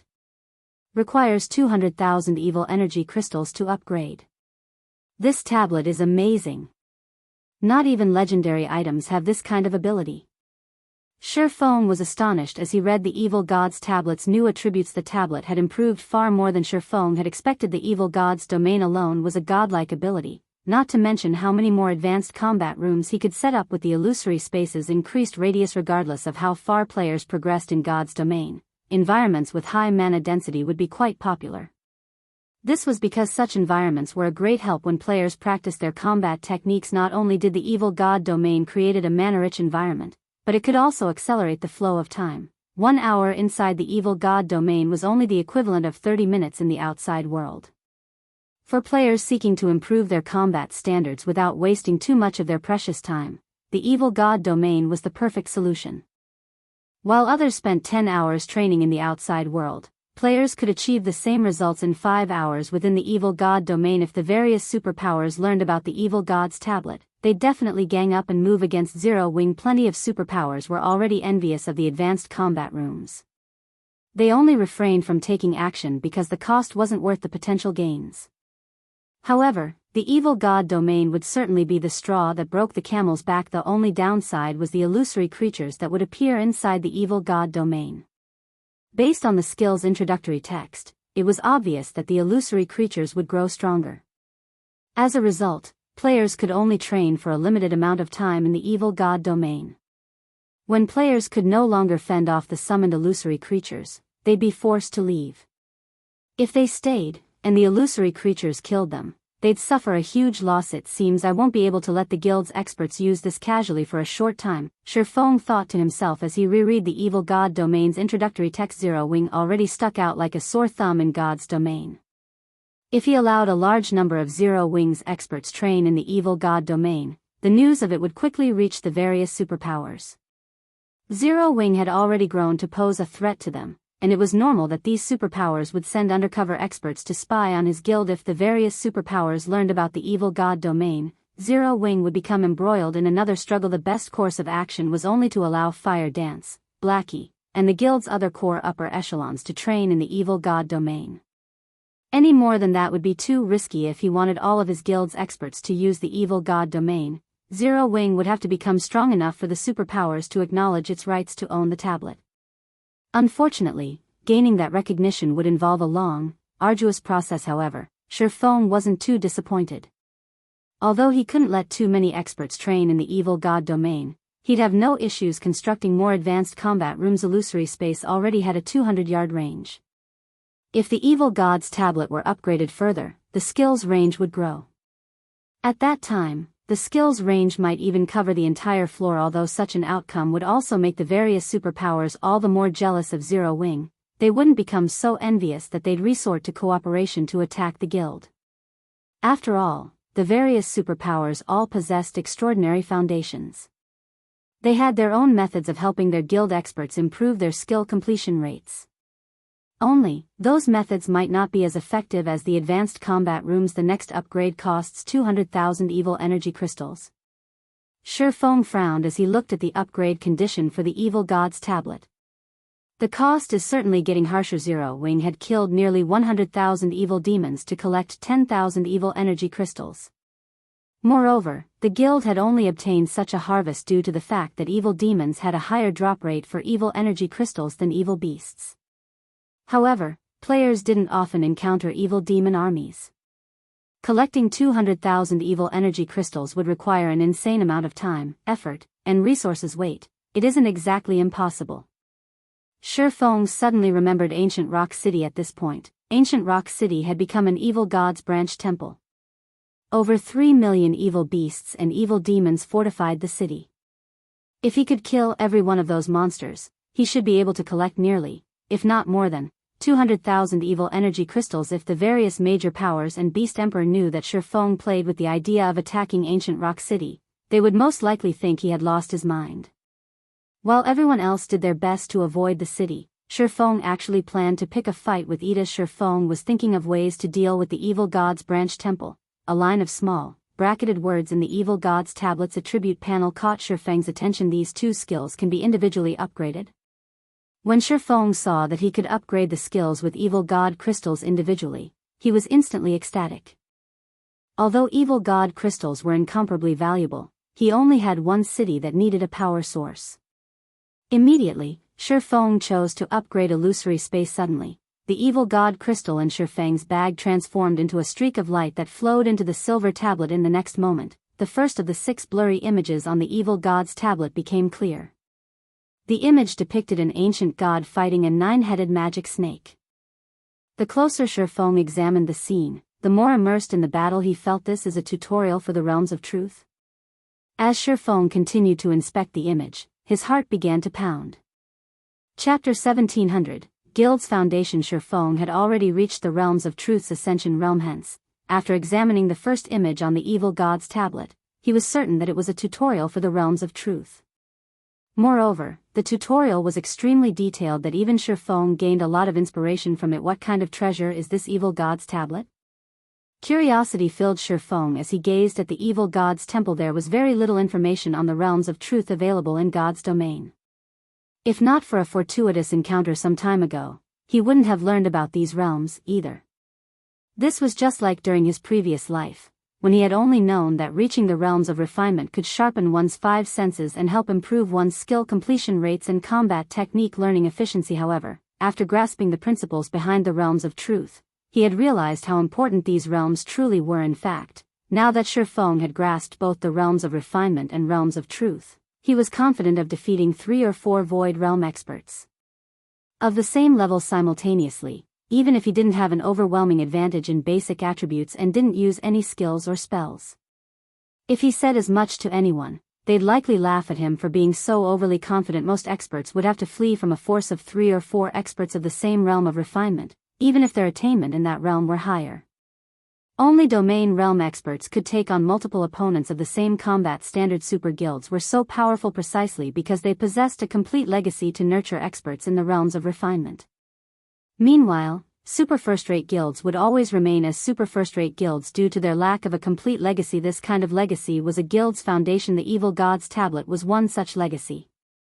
Only, instead of being a legacy that passed down knowledge regarding the realms of refinement, it was a legacy that taught the realms of truth. As far as Shifeng knew, no power throughout God's domain had a legacy related to the realms of truth. Hence, one could just imagine how valuable the evil god's tablet was. Although the first image on the evil god's tablet only taught the realms of truth's basics, which addressed one's own power usage, it was still extremely valuable knowledge. Furthermore, the table had other engraved images. As long as he put in the effort, it was only a matter of time before he restored the other images as well. Once he did so, he might obtain a complete legacy for the realms of truth. Just thinking about the possibility excited Shifeng. If everything turned out how he imagined it, Zero Wing would have the foundation to grow into a super guild. Although this foundation would be different from other super guilds, he did not think that this foundation would be any weaker than theirs. He had yet to find the realms of truth's limits, and no one could tell what kind of heights a player could reach by relying on these realms. Moreover, he had an advantage that the various super guilds did not. He knew how to train in both the realms of truth and the realms of refinement, while the super guilds had only explored the realms of refinement.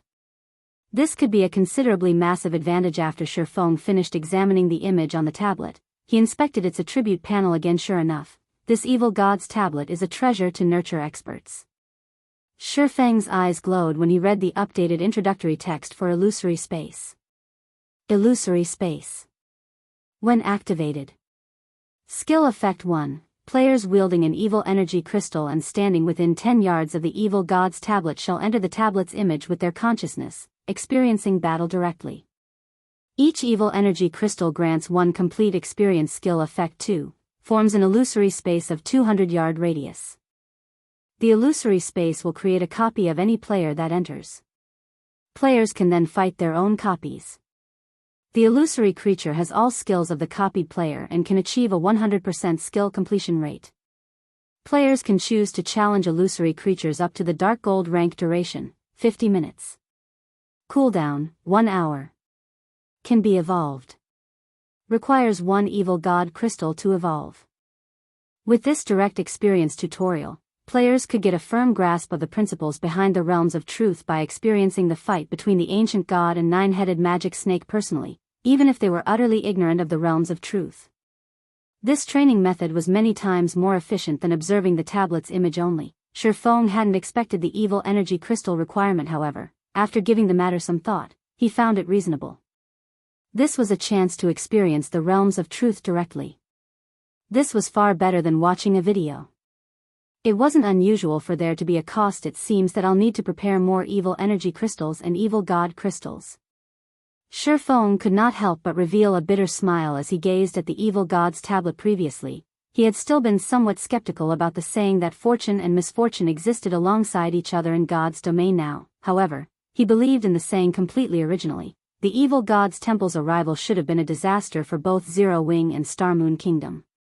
Looking at it now, however, Shifeng found that it was an opportunity.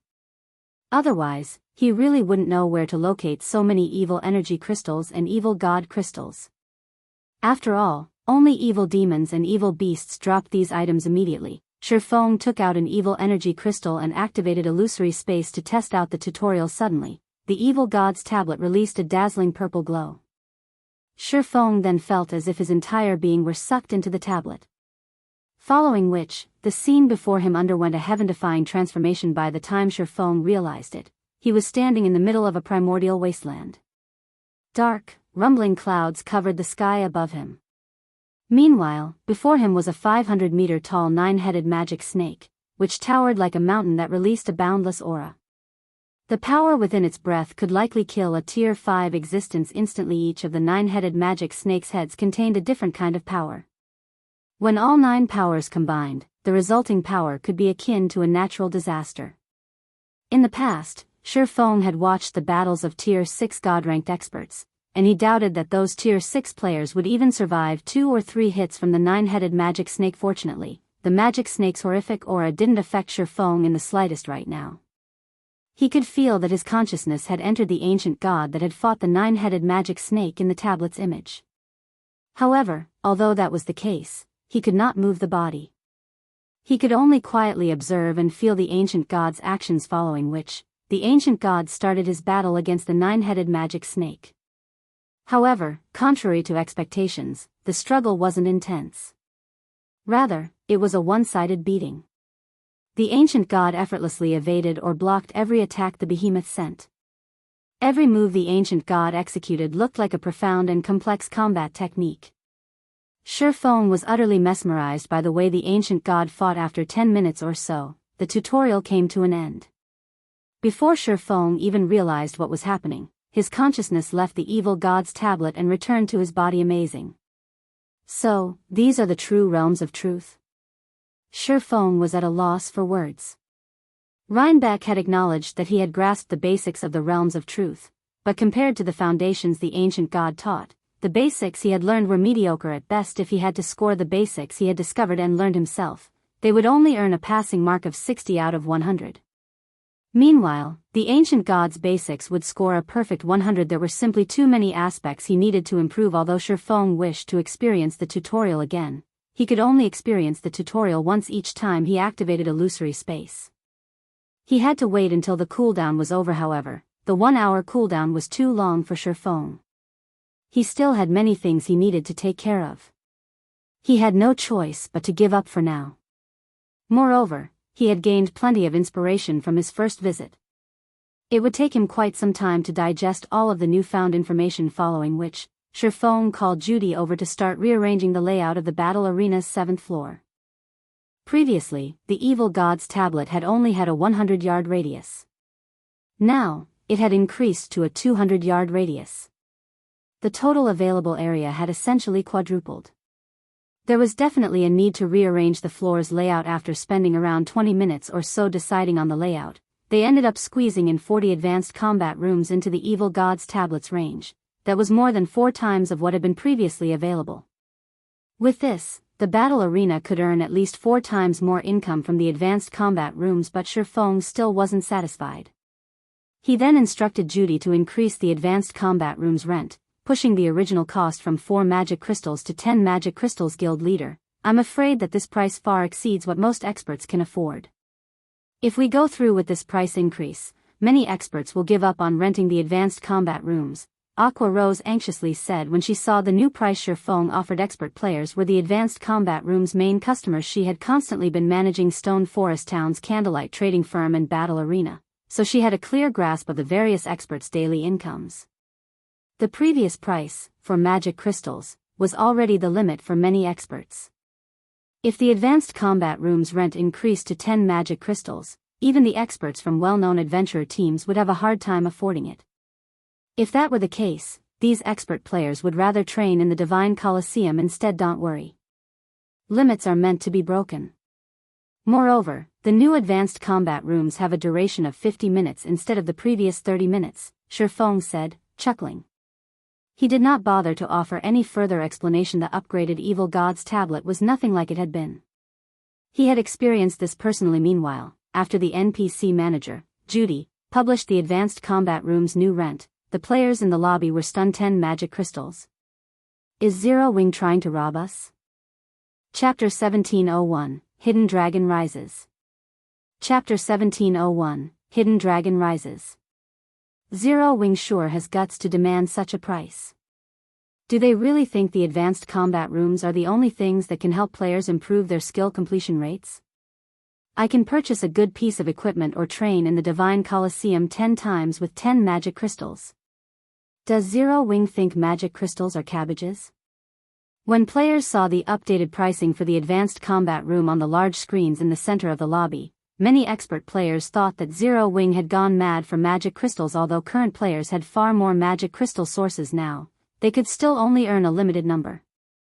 Moreover, there were many other things that required magic crystals. 10 magic crystals simply wasn't a tolerable price for expert players. Players weren't even guaranteed to earn so many after an entire day of hard work. How could they possibly spend all of their earnings on gradually training their skill completion rates? The only benefit was that there were 31 more advanced combat rooms available than before. With this, players would not have to wait in line as long. However, the various major powers experts still frowned on the new change. The advanced combat room's main customers were these experts. Although they could afford the current price, it would be a huge burden on their guilds. Their respective guilds also couldn't afford to send them to the advanced combat rooms as often. It was both unwise and not worthwhile. While fighting the illusory creatures in the advanced combat rooms would indeed help them improve their skill completion rates more efficiently, the higher their skill completion rate became, the less effective the advanced combat rooms were. For expert players like them, the improvement from a single training session wasn't worth 10 magic crystals. Unfortunately, there weren't any good alternatives. Once players reached their standards, one could say that this change put them in a very awkward position. Hold on a minute, they're updating the advanced combat room's introduction. As everyone discussed the new pricing, the battle arena's main screen revealed the new rules for the advanced combat rooms. First, the duration of each session had increased to 50 minutes. Second, Zero Wing's normal members would get a 10% discount to rent the advanced combat rooms, elite members would get a 20% discount, and core members would get a 30% discount. Moreover, 10 advanced combat rooms would be reserved for guild members. When these new rules were revealed, the crowd in the lobby went into an uproar once again. Meanwhile, the various major powers members turned to Zero Wing's members in envy over the benefits they got to enjoy with the discounts and extended duration. The rental fee Zero Wing's members had to pay was just slightly higher than before. Moreover, there were now exclusive advanced combat rooms for Zero Wing's members. Suddenly, independent experts started to leave the battle arena, one after another, and make their way towards Zero Wing's residence to apply to join the guild. Even many of the various major powers' elite and expert members hesitated when the other large guilds' upper echelons received news of the update. They paled. Zero Wing actually had such a card to play? With this, Zero Wing's rise really will become unstoppable. Now that Zero Wing had solidified its position as Star Moon Kingdom's #1 guild, there was no longer any local guilds that dared to challenge it. This meant that Zero Wing had a monopoly over the best resources in Star Moon Kingdom. Naturally, its guild members would receive more resources than before. With the introduction of this new guild benefit, Zero Wing became significantly more attractive towards their respective guilds' elite and expert members. It was only a matter of time before their guilds started to lose large groups of their members, yet there was nothing their guilds could do to stop it. For a time after news of the updated advanced combat room spread, the number of elite and expert players trying to join Zero Wing increased exponentially.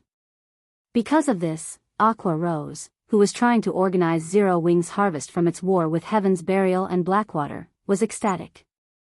In less than half an hour since the new advanced combat rooms had been introduced, Zero Wing had received 20,000 plus applications from ordinary players, 5,000 plus applications from elite players, and 200 plus applications from expert players. Just testing all of these players would take a very long time. The guild's development speed had far exceeded Aqua Rose's initial expectations. Aqua Rose had estimated that it would take Zero Wing roughly 2 or 3 days to recruit so many elite and expert players, but it would seem that Zero Wing might increase its elite member count past 250,000 sooner than that. The guild also shouldn't have any problems increasing its expert member count to 5,000. With such high numbers, Zero Wing would surpass many actual first-rate guilds. The only real difference separating Zero Wing from actual first-rate guilds now was the guild's smaller sphere of influence and fewer normal members. However, this couldn't be helped since Zero Wing's recruitment standards were too high. Moreover, first-rate guilds had begun spreading their influence throughout God's domain the day the game launched. Their influence now covered multiple kingdoms and empires. These first-rate guilds had spent countless resources and an absurd amount of wealth to build a sturdy foundation for themselves. Zero Wing, on the other hand, had begun its development in a single city with little to no wealth or resources. Meanwhile, the effectiveness of the advanced combat room's promotion effect had also caught Shurfeng by surprise. Guild elites and experts were necessary for a guild's development because guilds needed manpower to manage and protect the new territory it acquired. Simply chasing away the local rulers wasn't enough. If a guild lacked the strength to protect its new territory, some other power would eventually capture the territory. In that case, the guild might as well have not bothered to expand in the first place. Currently, Zero Wing was still able to get by with the number of elite and expert members it had, since it had very few territories. In total, the guild only controlled 3 towns and 1 city. In comparison, first-rate guilds controlled over a dozen towns that were spread across multiple kingdoms and empires. However, if Zero Wing started to expand, it would naturally encounter more rival powers. If multiple locations were attacked at the same time, Shurfeng wouldn't be able to protect all of his territories even if he were more powerful. Hence, a sufficient number of guild elite and expert members was extremely important. As Shurfeng ruminated over Zero Wing's future, Gentle Snow suddenly contacted him and asked, "Guild leader, where are you now?" "I'm in Stone Forest Town." "Has something happened?" Shurfeng asked curiously. When Stone Forest Town had been attacked, Aqua Rose had led plenty of the guild's experts to reinforce the town. Meanwhile, Gentle Snow had been responsible for assisting the kingdom's armies against the evil beast army that was invading Starmoon Kingdom. Since the evil god's temple's NPCs controlled these evil beasts, not players, they were much higher leveled. The lowest leveled evil beast was level 60, while the majority of the evil beasts were chieftain rank and above. In addition, quite a few Tier 3 NPCs from the evil god's temple commanded the evil beast army. If Gentle Snow hadn't led Zero Wing's forces to help the kingdom's armies, the evil beast army would have long since broken past the defensive line. If that happened, the evil beasts would devour every resource in their path, growing stronger as they made their way towards Zero Wing City. The number of evil beasts over here has started to decrease. According to our scouts' reports, Beast Emperor seems to be pulling out the evil beasts and demons under his control. Beast Emperor has sent his monsters to surround the Primordial Divine Ruin. The 2,000 elite members and 100 expert members we stationed at the ruin have been annihilated. Moreover, Beast Emperor has announced that Zero Wing is prohibited from entering the Primordial Divine Ruin from now on.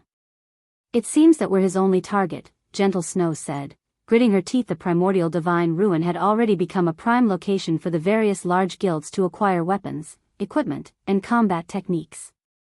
Most importantly, it was the only entrance to Primordial City. Primordial City was the only place to obtain primordial souls, which could help players complete their Tier 2 promotion quests. If Zero Wing's supply of primordial souls were cut off, its development would definitely fall behind other guilds. By only preventing Zero Wing's members from entering the Primordial Divine Ruin, Beast Emperor was clearly trying to provoke the guild. Naturally, the other guilds were more than happy to watch from a distance. Now that Zero Wing had already entered Primordial City and gained an advantage over their guilds, the other guilds wanted to see Zero Wing's members enter the Primordial Divine Ruin even less. Although Gentle Snow wanted to do something about this, the Orc Empire was a neutral map. Even if she notified the kingdom's armies about the evil beasts and evil demons at the Primordial Divine Ruin, the kingdom's armies would not take action. Beast Emperor must really think that no one can touch him just because he's in a neutral map. Shifeng could not help but sneer when he heard Gentle Snow's report, killing intent flashing in his eyes. Since he dares try to cut off my path to fortune, I'll cut off his legs. Chapter 1702, Taking Control of the Lost Town. Chapter 1702, Taking Control of the Lost Town. Although Shifeng had spoken very softly, Gentle Snow could clearly hear the determination and anger in his tone. Guild leader, we aren't really going to take action, right? Gentle Snow grew anxious at Shifeng's words. That Beast Emperor is obviously doing this to lure us over to the Orc Empire. If we really march our army into the neutral map, we will be beyond the kingdom's protection. Those powerful evil beasts and evil demons will tear us apart easily. If we get dealt a heavy blow now, it will diminish the reputation and prestige we've garnered from the previous war. Although Zero Wing had not suffered any casualties during its battle with Heaven's Burial's armies, it had expended a lot of its resources. In fact, Zero Wing's expenditure in the battle had been astronomical. Other guilds might not have a clear idea of how much the battle had cost Zero Wing, but how could she, a vice guild leader of Zero Wing, not know? Of the 140,000 magic crystals the guild had prepared for the battle, over 120,000 were spent. With the few magic crystals Zero Wing had remaining, going up Beast Emperor's evil beasts and evil demons would be impossible. Meanwhile, once Zero Wing exhausted its magic crystal reserves and lost the protection of the movement-type defensive magic array, the outcome would be horrendous for Zero Wing's forces. Unlike the evil demons that attacked Stone Forest Town, the evil demons and evil beasts Beast Emperor controlled were all level 60 and above. The majority of those monsters were also at the chieftain rank. Even a tier 1 player of the same level might not be able to solo a chieftain-ranked evil beast or evil demon.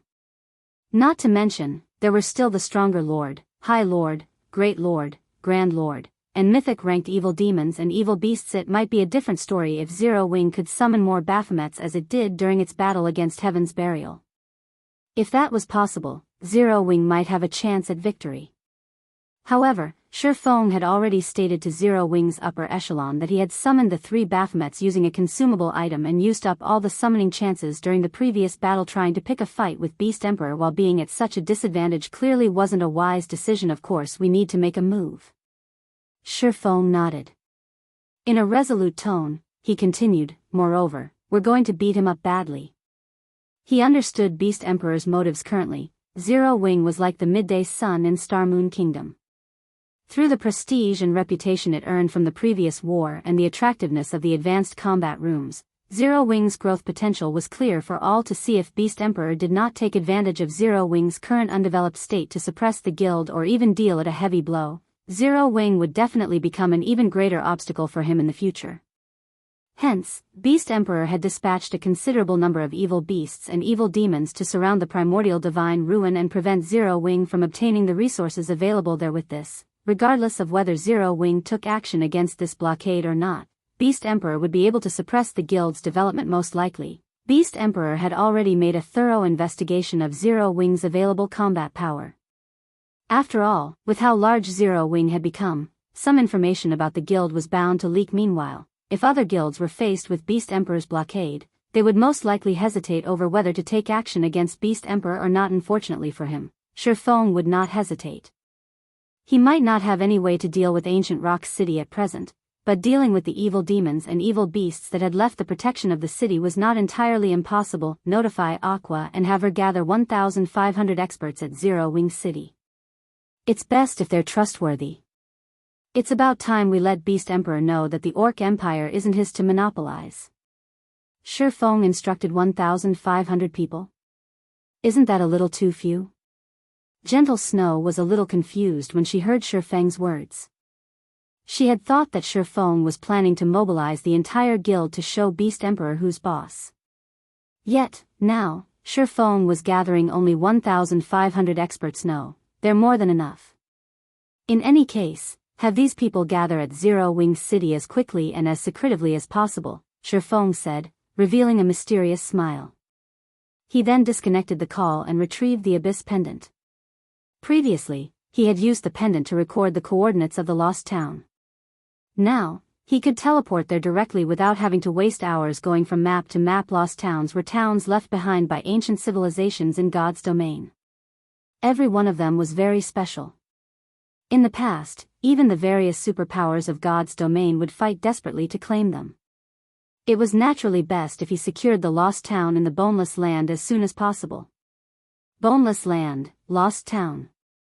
By the time Shifeng arrived back at the lost town, some of the monsters in the town had already respawned. The number was not as high as when he first came to the town, but it was still extremely dangerous for current players to be here. However, he did not dwell on the matter as he activated Gale Domain and flew straight to the bottomless pit at the town center. The bottomless pit looked like a passage that led to a demon's nest. The top of the pit was covered entirely by a magic array with small openings located around the magic array's edges, meant for darkness stone. Shifeng soon arrived before one of the holes and placed one of the darkness stones he collected into it. With each darkness stone he inserted, the opening of the pit shrank slightly. At the same time, though, the pressure coming from the bottom of the pit intensified. Moreover, after he had started inserting the darkness stones into the magic array, an invisible barrier of sorts enveloped the entire lost town, preventing the use of skills, spells, and even magic scrolls. When Shifeng inserted the 10th darkness stone, an angry roar came from the pit. Following which, a level 65, Tier 2 demon appeared before him. As he couldn't use any of his skills or spells at the moment, he had to rely on his basic attributes to defeat the Tier 2 demon. Fortunately, the Bible of Darkness's passive effect still worked, and so the Tier 2 demon had its basic attributes greatly suppressed. Coupled with the fact that Shifeng's basic attributes far exceeded what an ordinary Tier 2 player at his level should possess, fighting the demon was a walk in the park. A few minutes later, the Tier 2 demon collapsed helplessly at his feet, following which, he continued inserting darkness stones into the magic array and defeating the demons that came out with every 10 darkness stones inserted. By the 70th darkness stone inserted, the demon that came out of the bottomless pit had become a level 65, Tier 3 Great Lord. However, with the help of the Bible of Darkness, Shifeng still managed to overwhelm his opponent. When Shifeng inserted the 80th darkness stone, the mental pressure the bottomless pit exerted on him caused even his consciousness to become a little blurry. If other players were standing in his place, they would have long since lost consciousness and been forcibly logged out of the game. With the insertion of the final darkness crystal, a horrific aura surged out from the bottomless pit and washed over the entire lost town, paralyzing Shifeng's body when it swept over him. Following which, the magic array covering the bottomless pit started rising into the sky and eventually vanished. Meanwhile, the top of the bottomless pit shrank rapidly, transforming into a small dot before disappearing without a trace as well. If other players were to visit the lost town in the future, they would not be able to tell that a massive hole had once existed in the middle of the town. After the bottomless pit disappeared, the mental pressure it exerted also faded away. When Shifeng's spirit had recovered, the sound of a system notification entered his ears. System, congratulations. You have completed the epic ranked main storyline quest, Demon's Nest. Rewarding Lost Town's Town Order System, congratulations. You have obtained the Lost Town's Town Order. Do you wish to bind the Lost Town to yourself and become its master? Upon hearing these system notifications, Shifeng breathed out an involuntary sigh of relief. Had he failed to complete the quest, he would have been hunted down by a Tier 5 Demon King. Aside from hiding in NPC cities, he would have had no chance of surviving anywhere else. Following which, Shifeng agreed to become the Lost Town's master. With this, the Lost Town officially became the first town Zero Wing controlled in a neutral map. Once he constructed a guild residence here, guild members would be able to teleport freely to the Boneless Land without having to waste a lot of time on travel. Meanwhile, after he became the master of the town, the monsters originally present inside the town started vanishing one after another. Now, players could roam the town without worrying about monster attacks. In addition, all of the town's functions were made available to him around 30 seconds after the monsters had disappeared, NPCs suddenly started popping up all over the town, filling it with life. Meanwhile, Shifeng quickly made his way toward the main goal of his visit, this time the White Tower. Chapter 1703, Extraordinary Tower. Chapter 1703, Extraordinary Tower. The Lost Town's unique ability was the White Tower. After Shifeng had become the Lost Town's master, the defensive magic array protecting the White Tower also vanished. Now, the beam attacks didn't target him when he stood within 100 yards of the tower, and silver divine runes had begun to appear on the White Tower's walls, radiating faint divine might. When Shifeng reached the tower's entrance, a translucent screen appeared before him, introducing the White Tower. Extraordinary Tower. A training tower constructed by an ancient civilization. The tower has a total of 3 floors, each providing training that is more intense than the one before. Pass all 3 floors to qualify as an extraordinary individual. Removing the seal on the first floor requires 10,000 magic crystals. Maintaining its operation costs 500 magic crystals per day. Only 100 people are allowed to train at a time. Removing the seal on the second floor requires 100,000 magic crystals. Maintaining its operation costs 5,000 magic crystals per day. Only 50 people are allowed to train at a time. Removing the seal on the third floor requires 1 million magic crystals. Maintaining its operation costs 20,000 magic crystals per day. Only 10 people are allowed to train at a time. So, I guess there's a price. Shifeng could not help his bitter smile as he read the Extraordinary Tower's introductory text. Although he had known that the various superpowers in the past had paid a certain price to use their Lost Town's abilities, he hadn't expected the price to be so steep. The first floor's operation cost of 500 magic crystals wasn't much of a problem. It was the equivalent of charging 5 magic crystals per person per day. However, not only was the price for removing the second floor's seal 10 times that of the first floor, but its daily operation cost also increased by 10 times. This expenditure was even enough to drive first-rate guilds crazy. Furthermore, the number of training slots had been halved. It was the equivalent of charging 100 magic crystals per person per day. Meanwhile, super guilds would pale at the cost of unsealing and operating the third floor. Even a super guild would need a considerable time to accumulate the 1 million magic crystals needed to unseal the third floor, and the 20,000 magic crystal operation cost was simply outrageous. Most importantly, only 10 players could train on the third floor at the same time. Not even the current super guilds would dare to play with such a cost. It was the equivalent of spending 2,000 magic crystals for each player for a single day. Not even the word horrific was enough to describe this cost. However, after giving the matter some more thought, Shifeng found it reasonable if players could reach the Void Realm and the higher realms of truth by paying a few hundred magic crystals. Whoever controlled this lost town would become invincible. They could pump out batch after batch of peak experts for an insignificant price. It should be known that even though super guilds had complete legacies for the realms of refinement, the number of people they train at a time was very limited. Only the most talented would be chosen. This was because the training system's cost was simply too high. It was only reasonable that the Extraordinary Tower's operation costs would be so ridiculously high. It seems that I can only activate the first floor for now.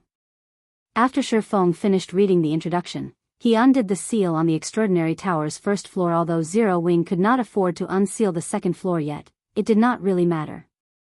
The first floor was more than enough for now. Aside from himself, no one in the guild had set foot in the realms of truth. After all, by the time a considerable number of guild members had reached the realms of truth, Zero Wing would have accumulated enough magic crystals to unseal the second floor. After Shifeng chose to unseal the first floor, 10,000 magic crystals vanished from his bag. At the same time, the Extraordinary Tower began to transform. As if the tower had awakened from its slumber, some of the divine runes on its walls brightened. The ambient mana then rapidly gathered around the tower, and more divine runes began to light up, continuously expanding its sphere of influence. Initially, the Extraordinary Tower only collected mana from its immediate area, gradually increasing that radius until it enveloped the lost town. It then reached past the town's boundaries to several thousand yards past the lost town's walls. What a powerful mana surge! Is this the lost town's true power? Shifeng was greatly shocked as he watched the flowing, white torrents of mana in the sky. Standing beside the Extraordinary Tower, Shifeng could feel the mana density around him rapidly increase. After absorbing mana for a short moment, the mana density around the tower could rival the magic tower, and it continued to rise 1 minute. 3 minutes. 5 minutes. After around 10 minutes, the mana torrents began to fade. At this point, the divine runes covering the extraordinary tower shone brilliantly, giving the tower a sacred feeling. In addition, the lost town felt as if it had been resurrected as it brimmed with life. Grass, trees, and flowers grew rapidly all over the town. The mana density had also increased until it slightly surpassed the density in Stone Forest Town. One would find it very hard to believe that just some time ago, the lost town had been desolate and this transformation was only the result of unsealing the first floor. Even Shurfong struggled to believe what he was seeing. If he undid all 3 of the extraordinary tower's seals, what would he see then?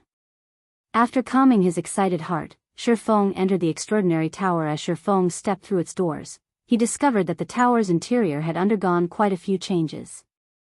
The first floor had felt dull and old during his previous visit, but now, it looked impressive. Everything seemed to glow, and Shurfong felt like he stood in a sports arena's main hall, which could fit tens of thousands of people. Dazzling mana weapons were on display all around him. The sight was mesmerizing. God's domain's ancient civilizations were truly amazing. When Shurfong called up the first floor's system interface and examined its listed contents, he was ecstatic. He had only been able to visually inspect the dark environment during his previous visit to the tower's first floor. Even so, he had counted over 10,000 mana weapons. Now that he was the lost town's master, he could inspect any information related to the town. What he learned about the first floor made him realize that he still underestimated the strength and foundation of the ancient civilization that had once ruled over this land. Mana weapons were extremely rare in God's domain, but the first floor hall contained 24,671 of these weapons. There were enough mana weapons here to arm a 20,000-man army. The majority of the mana weapons here were Tier 1, with 1,823 Tier 2 mana weapons, and 12 Tier 3 mana weapons. To Shurfang's surprise, there were even 2 Tier 4 mana weapons in this hall. He was utterly stupefied. Even after learning about the Lost Town's unique ability, Shurfong had thought that the Demon's Nest quest had been more trouble than it was worth. If Primordial City hadn't activated, he would never have found a way to collect 100 Darkness Stones in time. But now that he had completed the quest and inspected the extraordinary tower's armory, he realized the Demon's Nest quest's reward was far beyond his expectations. Tier 4 mana weapons. Although only Tier 3 players and above could equip these weapons, they'd even perform better than fragmented legendary weapons, and this tower's first floor hall actually contained 2 Tier 4 mana weapons. When the guild's experts eventually reached Tier 3, he could help 2 of them become apex experts by arming them with these weapons. The upper echelon from an ordinary guild might not realize the benefit of 2 more apex experts, but Shurfong did. This meant that Zero Wing could occupy more towns and obtain even more resources. Zero Wing would not have to worry about lacking experts to protect its towns. I can't retrieve them. When Shurfong tried to collect the Tier 4 mana weapons through the system interface, the system informed him that he had yet to meet the requirement for such an action. To retrieve the 2 weapons, he had to promote the town to advanced rank. Shurfong could only shake his head and chuckle. Sure enough, the system won't let players obtain Tier 4 mana weapons so easily. However, Shurfong wasn't particularly disappointed. Developing the Lost Town was necessary regardless, and with Zero Wing's current foundations, upgrading the town from a basic town to an advanced town before the guild's experts reached Tier 3 wouldn't be a problem, following which, Shurfong retrieved every Tier 3 and Tier 2 mana weapon available. This had been his main goal in visiting the Lost Town, after all. With these mana weapons, the strength of his guild's experts could undergo a qualitative transformation. This was especially true for the players who would wield the Tier 3 mana weapons. After retrieving the mana weapons, Shurfong followed the spiral staircase to the second floor. Previously, he had been focused on obtaining the magic crystal treasure chest. As a result, he hadn't inspected the tower's second or third floor. Now that he was the Lost Town's master, however, he had to examine the tower properly. Chapter 1704, Master's Power. Chapter 1704, Master's Power. Once he arrived on the extraordinary tower's second floor, Shurfong discovered that it was still as dilapidated as it had been during his first visit. However, the hall had brightened considerably, and now, Shurfong could clearly see the armored ghosts that wandered the floor as he had left it. The tyrant's soul stood quietly before the spiral staircase leading to the third floor. It's still here? Shifeng frowned at the tyrant soul. He had assumed that every monster in the lost town had disappeared when he had taken control of it, but it would seem that wasn't the case. At the very least, the monsters in the extraordinary tower hadn't been affected. He had already experienced the tyrant soul's strength. Although it was only a level 80 mythic monster, it wielded a saint weapon, a tier 5 mana weapon. In terms of combat power, even the demon ruler enhanced mythic ranked Baphomet paled in comparison to the tyrant soul. Trying to defeat such a powerful foe was simply too difficult right now. Yet, if he left the tyrant soul alone, the soul doppelganger would continue to hunt him. Although the soul doppelgangers wasn't an issue yet, since the most recent had only been a level 70 chieftain, they would grow stronger each day. They might not pose a threat right now, but sooner or later, they would become a problem. The only way to avoid the soul doppelganger's constant annoyance was to defeat the tyrant soul. However, slaying the tyrant soul was easier said than done.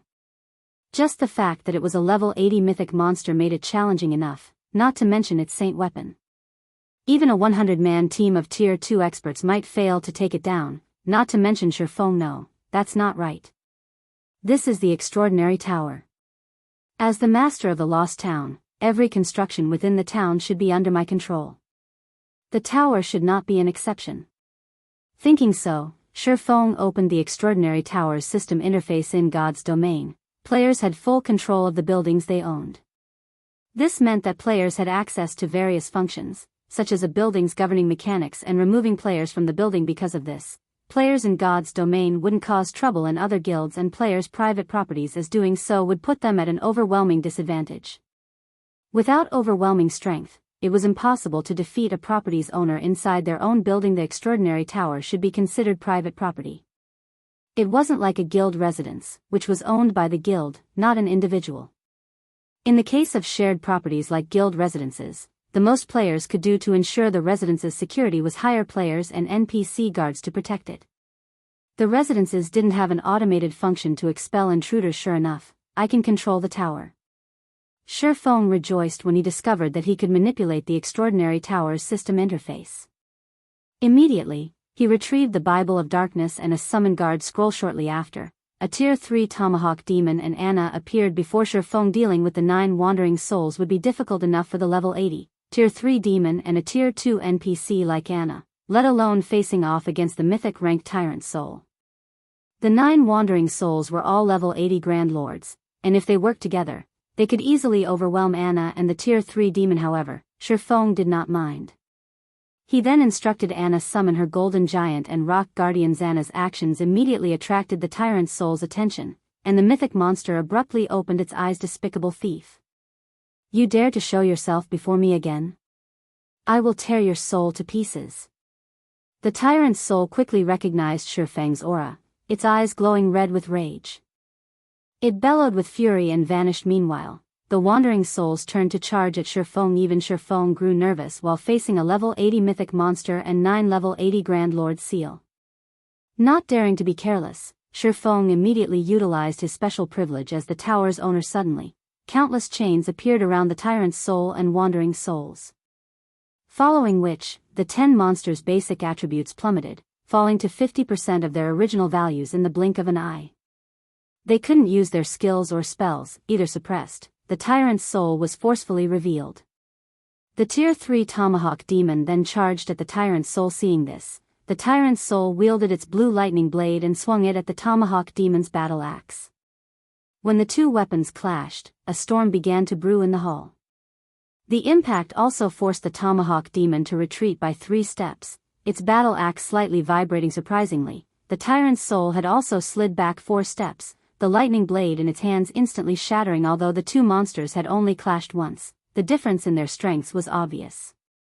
The demon ruler enhanced tomahawk demon definitely triumphed over the tyrant's soul. Fortunately, the 10 rock giants were able to hold back the 10 grand lord ranked wandering souls by themselves. This allowed the golden giant to join the tomahawk demon against the tyrant's soul. Meanwhile, Anna continuously bombarded the tyrant's soul with tier 2 spells. Naturally, Shifeng didn't hold back either as he charged into the fight with the tomahawk demon and golden giant serving as MTs. Fighting the tyrant's soul became very easy.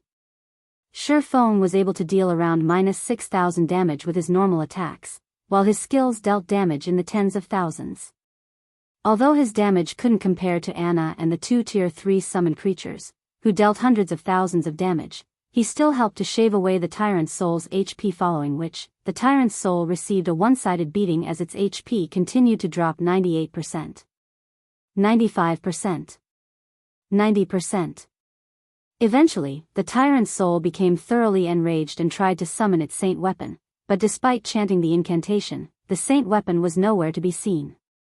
As a result, it could only watch helplessly as its HP decreased, with its basic attributes heavily suppressed and unable to use its spells and skills. The Tyrant's Soul was likely the most miserable mythic monster in the game right now. Not even the system had expected Shurfeng to accomplish the near-impossible feat of collecting 100 Darkness Stones and acquire the Lost Town before dealing with the Extraordinary Tower's boss. However, as a result of Shurfeng's unconventional way of acquiring the Lost Town, the Tyrant's Soul couldn't use its abilities.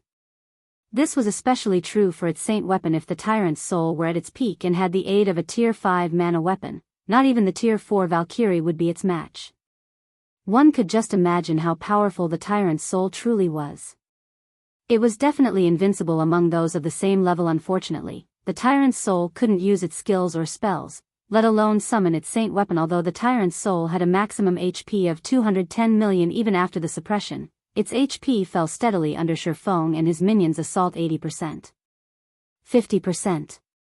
20%. Time passed quickly, and eventually, the Tyrant's Soul's HP fell to 20%. Due to the rough battle, the monster's armor was now in tatters. However, despite losing most of its HP, the Tyrant's Soul could only use normal attacks. It couldn't even go berserk like normal monsters did after their HP reached a certain point. Finally, after over 30 minutes, the Tyrant's Soul's HP fell below the 1%. Shurfeng then activated Divine Providence and arrived beside the mythic monster. His swords transformed into streaks of dazzling light that tore through the Tyrant's Soul's unguarded side. Flame burst. Damages exceeding -60,000 appeared above the Tyrant's Soul's head, one after another. By the time Shurfeng had exhausted all of Flame Burst's 16 attacks, the Tyrant's Soul's HP had reached 0. The mythic monster released an agonizing scream before transforming into particles of light and disappearing. To Shurfeng's disappointment, the Tyrant's Soul had only dropped its dilapidated armor pieces and 2 items. However, Shurfeng heard the sound of a system notification after the Tyrant's Soul had died, and when he heard its message, he was stunned. System, congratulations. You have slain the Tyrant's Soul. Rewarding a town building order. Chapter 1705, Mana Equipment Set. Chapter 1705, Mana Equipment Set. A town building order? Shurfeng's mind blanked for a moment when he saw the tattered parchment that had abruptly appeared in his hands. Town building orders were incredibly precious in God's domain. Normally, the item could only be obtained from securing the first kill of a special field boss or epic ranked or higher group quest. A town building order was far more valuable than a captured town. This was because the town building order granted players the freedom to build a town in almost any location they desired. They could even construct the town in a neutral map. This was where the town building order truly shined. Neutral maps didn't have teleportation points, and players had to rely on their own feet to reach these maps. Moreover, very few neutral maps contain towns or cities. In the case of the Orc Empire, capturable towns and cities had only appeared due to an expansion pack. Trying to find a pre-made town to capture in other neutral maps was a dream. Of course, the Orc Empire's natural towns and cities had their flaws. They lacked some of the functions that normal guild towns and cities possessed. For example, they couldn't be promoted. Regardless of how well guilds managed these towns and cities, they would remain at the same rank they started with. Meanwhile, the town constructed with a town building order didn't have such restrictions. It could be promoted into a city without issues. However, one had to pay a considerably higher price to use a town building order in a neutral map. It would cost, at the very least, several, possibly dozens of times more than building a town within a kingdom or empire. This was because neutral maps were not considered safe areas. In fact, they were home to many races that were hostile to humans. Naturally, setting up a town in enemy land would be more costly. The higher level the neutral map was, the more it would cost to construct a town there. Most importantly, guild towns and cities in neutral maps would face frequent monster attacks. Surviving in these neutral maps would also be much harder than within a kingdom or empire's borders, hence, not all guilds that had been lucky enough to find a town-building order had chosen to construct their towns in neutral maps. Rather, they lacked the ability and funds to build a town in a neutral map. Feng had never expected to obtain a town-building order so soon in this life originally. He had planned to wait for the guild's main force to reach level 60 before challenging a few special field bosses that he knew the locations of. But now, he had a town-building order 10 levels earlier than expected. Forget it. It's better to get one earlier than later. At most, I'll just have to adjust my original plan. Feng smiled before storing the town-building order. He then set his sights on the other items the Tyrant's soul had dropped while he had Anna and the Tier 3 demon clean up the remaining monsters. As a mythic monster, the Tyrant's soul should have dropped a lot of items, yet the boss had a surprisingly low number. Including the tattered equipment the Tyrant's soul dropped, the boss had only dropped 6 items. Feng immediately picked up the tattered equipment pieces and inspected them. These equipment pieces had clearly existed for an extremely long time. Many areas of the pieces had fallen prey to corrosion. If they were tossed to the roadside, nobody would likely spare them a second glance. However, Feng was instantly ecstatic after he inspected their attribute panel's mana equipment. As expected of the Extraordinary Tower's guardian boss, Feng's eyes glowed with excitement as he gazed at the 4 tattered pieces of equipment before him. Mana equipment was similar to mana weapons. Both were consumables and could offer a significant boost to players' combat power. Only, mana equipment was extremely difficult to produce, far more so than mana weapons. As a result, mana equipment was scarcer than mana weapons. Meanwhile, the 4 pieces of mana equipment before him made up a complete set. They were the hands, chest, legs, and boots of the Judgment set, a Tier 2 mana equipment set individually. These 4 pieces had the basic attributes to rival epic equipment. Only, they did not possess any additional skills. In return for their lack of skills, though, the 4-piece Judgment set included 2 ridiculously strong set effects. 2-piece set effect, Mana Stimulation, passively improves physique by 30% and reaction speed by 20%. Forms a mana shield around the wearer that weakens spell effects by 50% and reduces physical damage received by 30%. 4-piece set effect, Light of Judgment, stimulates the runes on every set piece at the cost of durability. When active, increases all attributes by 800 points, strength by 90%, endurance by 60%, and agility by 60%. Sustaining Light of Judgment reduces 1 durability point from every set piece each minute. The mana equipment set's attributes rendered Feng speechless. Although he had been a guild leader in the past, his guild had only been a second-rate guild. The information he had been able to get his hands on had been very limited. Although he had known that mana equipment was very powerful, he hadn't realized exactly how powerful. Now that he had seen one of these set's attributes, he finally understood why mana equipment was so powerful. The basic attributes it provided could rival epic equipment of the same level, and when operating at maximum capacity, its buffs were even more impressive than a berserk skill. An 800-point increase to all attributes was simply unimaginable for Tier 2 players. Both the berserk skills that players learned and those from equipment generally only boosted the player's basic attributes. In other words, the higher a player's basic attributes were, the more effective their berserk skills would be. Meanwhile, when level 60, Tier 2 experts used a berserk skill, excluding the percentage buffs from weapons and equipment, they would generally gain around 1,300 to 1,500 points to their main attribute. The boost to the other basic attributes was far smaller, yet Judgment of Light offered a fixed increase of 800 points to every basic attribute. That was the equivalent of a level 60, Tier 2 expert gaining 50% or higher boost to their attributes. After including the percentage buffs Judgment of Light provided, the player's overall improvement would be terrifying. Feng even suspected that he could gain as much strength with Judgment of Light as he did from Heavenly Dragon's power, which was above average compared to other berserk skills. It was a pity that the Judgment set was a class-specific set equipment and could only be used by Guardian Knights. If Kola equipped this set, he should even be able to tank mythic monsters of the same level. Feng began to fantasize as he examined the Judgment set. If Kola wore the Judgment set with his Titan Guard, he'd become the strongest MT in God's domain. Following which, Feng stored the mana equipment set and set his sights on the last 2 items the Tyrant's soul had dropped. One of them was an old key, while the other was a Tier 4 magic scroll. The Tier 4 magic scroll was a Tier 4 domain scroll, and the key would unlock the magic crystal treasure chest on the tower's top floor. Since he had stolen some of the treasure chest's contents during his last visit, the tyrant's soul had learned its lesson and locked it, making it impossible for Shifeng, or anyone for that matter, to steal any more items. Now that Shifeng had the key, though, he could open the treasure chest and retrieve the remaining items. Previously, he hadn't had much time to loot the treasure chest, and in the end, he had only claimed 5 items.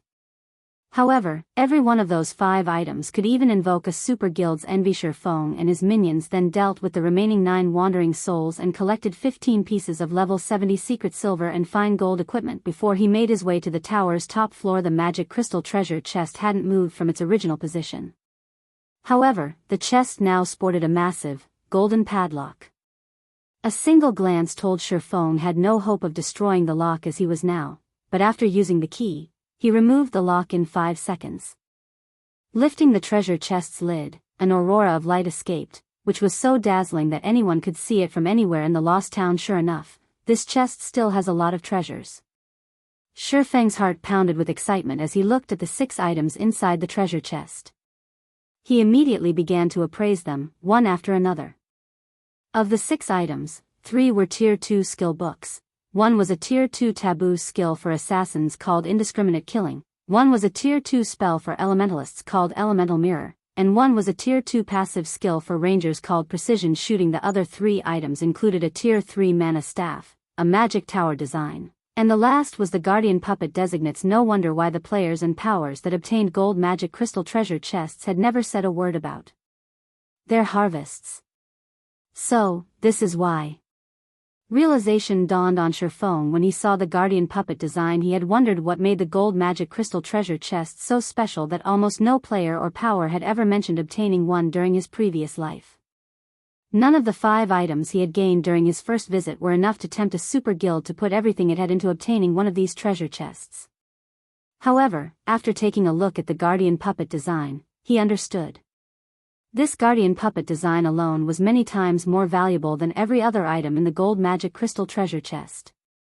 It was so valuable that superpowers would wage an all-out war with each other to obtain it.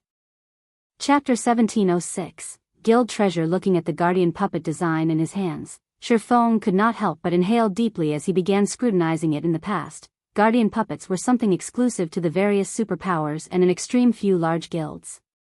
Every Guardian Puppet was treated as a priceless treasure and was the symbol of a guild's foundations. Almost nobody would choose to sell their Guardian Puppet unless absolutely necessary.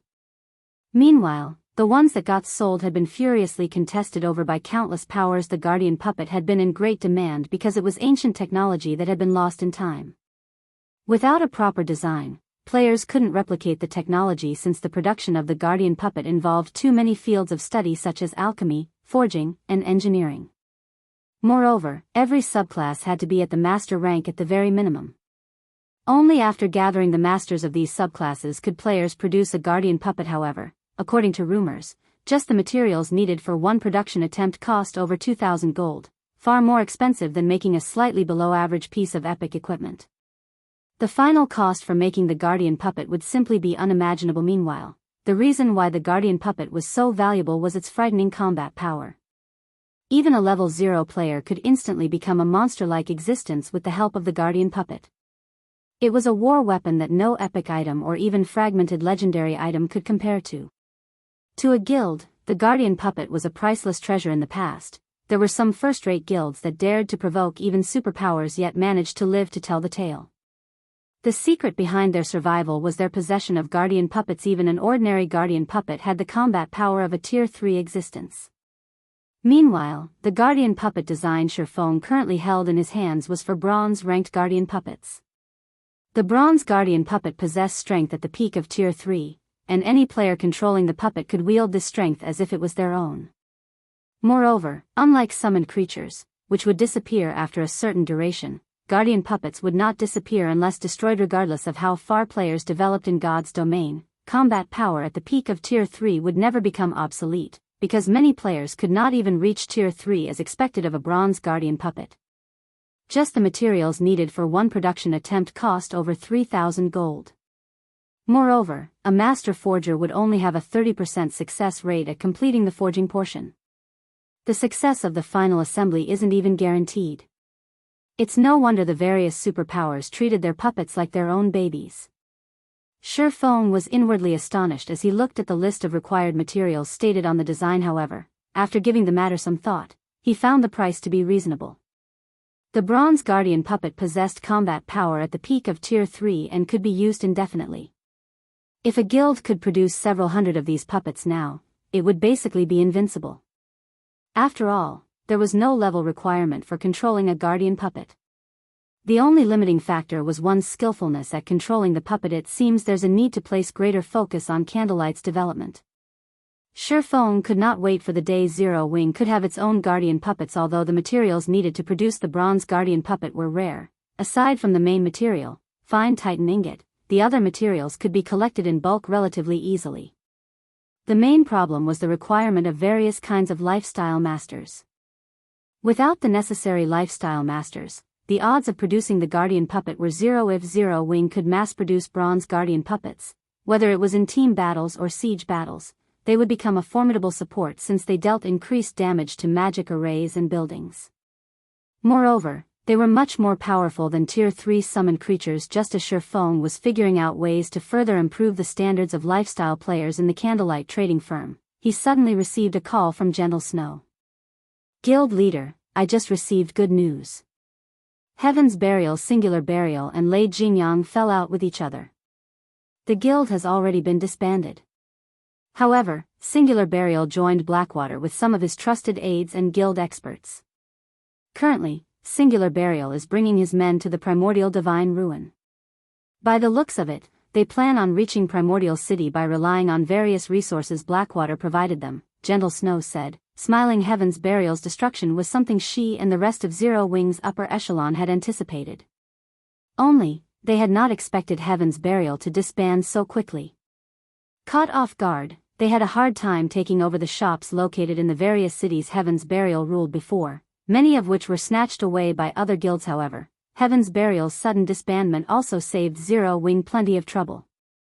At the very least, there was no longer any need to wage price wars with Heaven's Burial's shops in Starmoon Kingdom, nor was there any need to dispatch larger armies to capture Heaven's Burial's guild town. So, they've given up on Starmoon Kingdom and are shifting their focus to Primordial City. Feng could not help but chuckle. Looking at Gentle Snow, he asked, have you gathered the necessary manpower yet?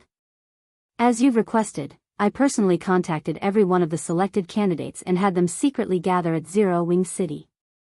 Currently, we're just short by a few dozen people before we have the required number, Gentle Snow replied. Good. Have them gather at Zero Wing City's Candlelight trading firm. I'll head over there myself right now. It's about time we gave Beast Emperor and Singular Burial a little surprise, Feng said with a nod before disconnecting the call. Even now, Gentle Snow still had no idea what Feng intended to do by summoning 1,500 experts. However, she continued notifying the selected experts to gather at Zero Wing City's Candlelight trading firm. Meanwhile, after ending the call, Feng spent 3,000 gold to have the NPCs in the Lost Town construct a guild residence. At the same time, he hired 100 level 150, Tier 2 NPC guards and 1,000 level 150, Tier 1 NPC guards for town defense.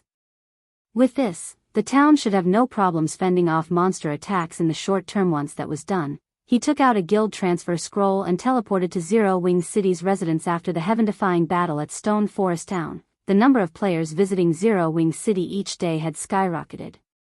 Now, the city's player population had already shot past the 4 million mark.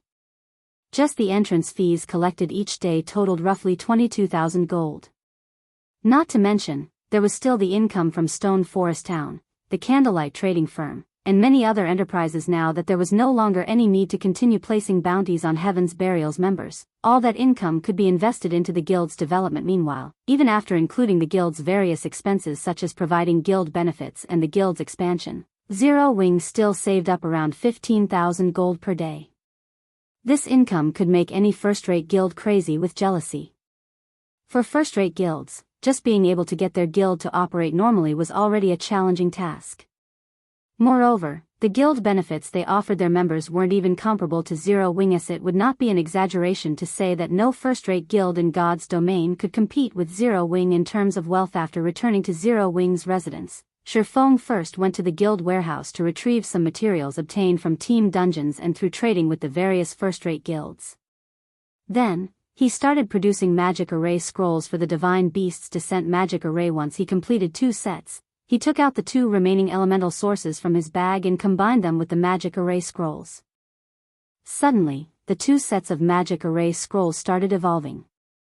Originally, Divine Beast's Descent was an intermediate magic array, but after the fusion was completed, the magic arrays exuded an aura that was even more powerful than advanced magic arrays. Following which, Shifeng stored the 2 sets of magic array scrolls and left for the Candlelight trading firm. By the time he arrived at Zero Wing City's Candlelight trading firm, Gentle Snow and the others were already waiting for him. Currently, the lounge on the 2nd floor was filled with players, every one of whom was curiously wondering why their vice guild leaders had gathered them here today. However, when they saw Shifeng, who was currently disguised as Black Flame, enter the lounge, the entire room suddenly fell silent. Guild leader? Why is the guild leader here? Were we gathered here today under the guild leader's orders? Everyone in the lounge could not help but discuss Shifeng's sudden appearance, excited expressions on their faces. I believe you all must have heard that our brothers stationed over at the Primordial Divine Ruin have been surrounded and killed by evil demons and evil beasts.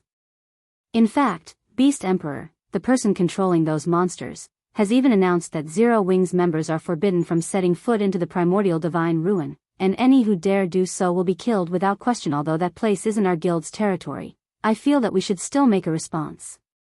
Hence, I have gathered you all here today so that we can prepare a surprise for Beast Emperor and his allies.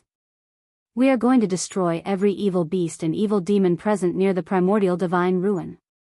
We will let the various major powers know that Zero Wing is not a pushover. When Shifeng was done speaking, gasps filled the entire venue. Even Gentle Snow and Aqua Rose, who stood beside Shifeng, could not help but turn to look at their guild leader, both of them thinking that Shifeng had lost his mind. Destroy every evil beast and evil demon present near the Primordial Divine Ruin? How can such a feat possibly be accomplished? Chapter 1707, Tier 2 Legion. Chapter 1707, Tier 2 Legion. The silence persisted for a short moment before a commotion erupted inside the lounge. Everyone felt that Shifeng's intentions were too crazy. Setting aside how many evil beasts and evil demons were present around the Primordial Divine Ruin, just the mythic evil beasts and mythic evil demons, there would be more than enough to annihilate their team of 1,500 players. Not to mention, they were attacking in enemy territory, which meant plenty of enemy reinforcements. I'm sure you all are worried and afraid. If you feel that you are not up to it, you may leave. I won't force any of you to take part in this operation.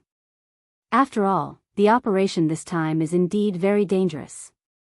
If you wish to take part in it, though, come to me to register. Note that you will also have to sign a confidentiality contract to take part in this operation, Shifeng said in a calm tone after carefully observing everyone present. The reason why Zero Wing was contesting with other guilds over various resources was to provide its members with better benefits. Meanwhile, the majority of the resources obtained would go to elite and core members of the guild. If the guild's core members were not even willing to put themselves at risk for the guild, then when the guild faced greater pressure in the future, nobody would know what kind of actions these core members would take. Thus, there was naturally no need for the guild to continue nurturing such ungrateful core members. Previously, when Zero Wing was still in its infancy, he could tolerate feeding the guild's elite and expert members without asking much in return. However, now that Zero Wing was no longer in its infancy and had already stepped onto the path of becoming a superpower, the guild would need much more resources than before to continue developing. His latest acquisition, the Lost Town, only made the guild even more desperate for resources. Now, he could neither afford nor tolerate having freeloaders in his guild. Hence, there was a serious need to adjust the way the guild operated. The first thing he was going to change was how benefits were offered to guild members. A guild member's contribution would now also be an important criterion in deciding what kind of benefits they would receive. Strength was no longer the only determining factor. The more a person contributed to the guild, the more returns they would receive. In the past, many large guilds had failed to pay attention to this aspect and simply focused on recruiting strong players without bothering with whether those players were truly loyal to the guild or not. As a result, when the guild faced an insurmountable foe, it crumbled even before the battle had begun. In contrast, some small guilds with average strength were able to unite their members to fight against first-rate guilds and maintain a considerably large territory for themselves. Feng planned to institute the changes starting with this operation. After he was done speaking, everyone present fell into a daze for a while. At this time, Gentle Snow, Aqua Rose, and the other core members in the upper echelon of the guild quickly realized what Feng was trying to do. Hence, they kept their mouths shut and quietly watched from the sides. We'll definitely get ourselves killed by going over there. Wonderful. I've been itching to let those bastards know Zero Wing's amazingness. Guild leader, just give us our orders. For a time, everyone present discussed among themselves. The members of the guild's main force then went up to Feng to register. Only a small number of players that were recently promoted into Dark Gods members hesitated over their decision. After the registration process continued for around a dozen minutes, Gentle Snow and Aqua Rose could not help but breathe out a sigh of relief. Of the 1,500 players they gathered, over 1,400 had registered to join the operation, with only several dozen players declining. However, this situation also served as a stern reminder to the two of them. The players they had gathered here today were all experts who they believed were trustworthy, yet there were still some people that had betrayed their expectations. If they were to conduct such a test for the other expert and elite members, the percentage of those who would abandon the guild during its time of need would most likely be much higher. Meanwhile, many more expert and elite players would be joining the guild in the future. There are over 1,400 people remaining. Feng was quite satisfied with this outcome, which could also be considered the result of the past few selections Zero Wing had conducted. Not to mention, most of the members that chose to abstain from the operation this time were mainly recent recruits. Following which, he turned to look at Aqua Rose and Gentle Snow and said quietly, "From today onward, start restructuring the guild ranks. Regardless if one is an expert member or an elite member, their positions are not fixed. If members fail to obtain a sufficient number of guild achievements and guild contribution points corresponding to their rank each month, they'll be demoted by a rank. I don't care how strong they are, they can be demoted all the way to a guild reserve member and eventually kicked out of the guild." Upon hearing Feng's words, Gentle Snow and Aqua Rose nodded in agreement, both of them thinking that it was about time for them to make new guild regulations. After all, the current Zero Wing was no longer the same Zero Wing as before previously. As Zero Wing was lacking manpower and was constantly waging war with other guilds, they had no choice but to offer excellent and tempting benefits with lax conditions in order to keep the guild alive. In contrast, first-rate guilds got to develop in a stable environment for long periods. Not only were their rules and regulations clearly defined, but their contribution and achievement systems were also perfected. This allowed them to prevent freeloaders from appearing in their guilds. After everyone signed the confidentiality contract, Feng distributed Tier 2 mana weapons to all the Tier 1 players present. As for Aqua Rose, Gentle Snow, and the other Tier 2 experts there, Feng handed them Tier 3 mana weapons. This situation stupefied Shadow Sword, who currently wielded the Tier 3 mana weapon Edgeless Blade. He had experienced the strength of a Tier 3 mana weapon for himself. Even if he simply wielded the weapon normally, he could exert power at the Tier 3 standard.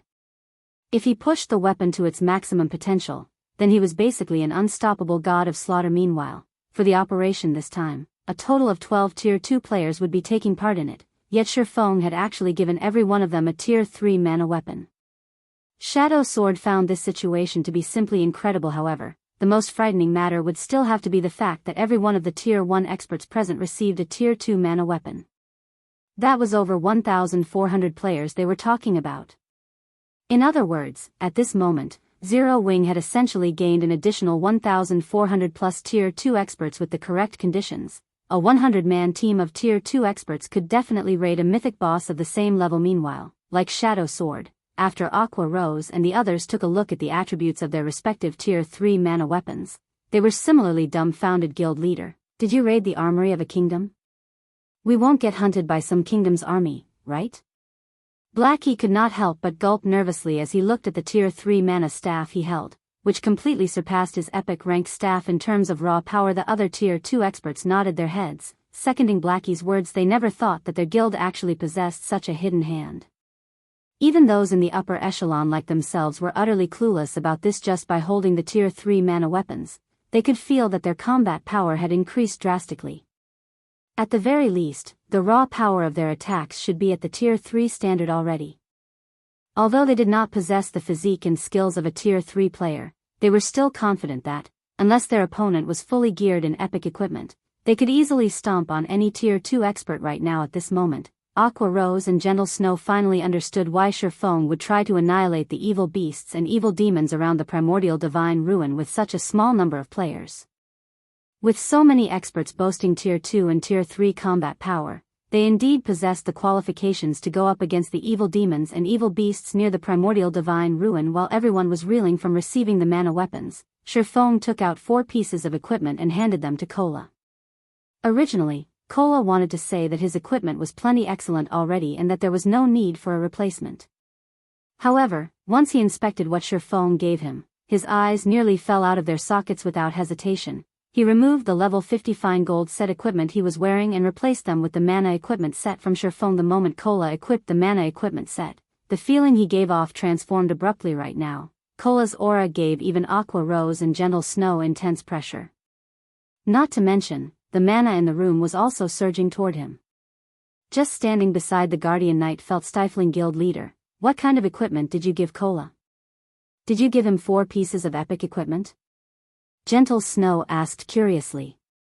At this moment, she could clearly feel that her attributes were inferior to Kola's.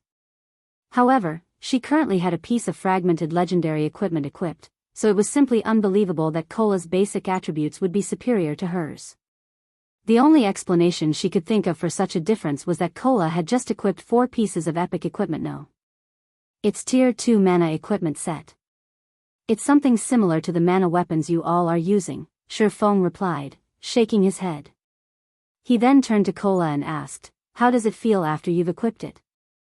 Guild leader, this set is simply insane. I feel that I can tank even a mythic boss right now. Kola's eyes glowed with excitement as he looked at the 4 silvery pieces of equipment on him. When the surrounding crowd heard Kola's words, they could not help but gasp.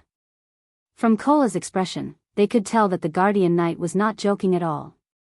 However, realizing this only served to shock them even more. 4 pieces of mana equipment were actually enough to create an MT capable of tanking a mythic boss of the same level.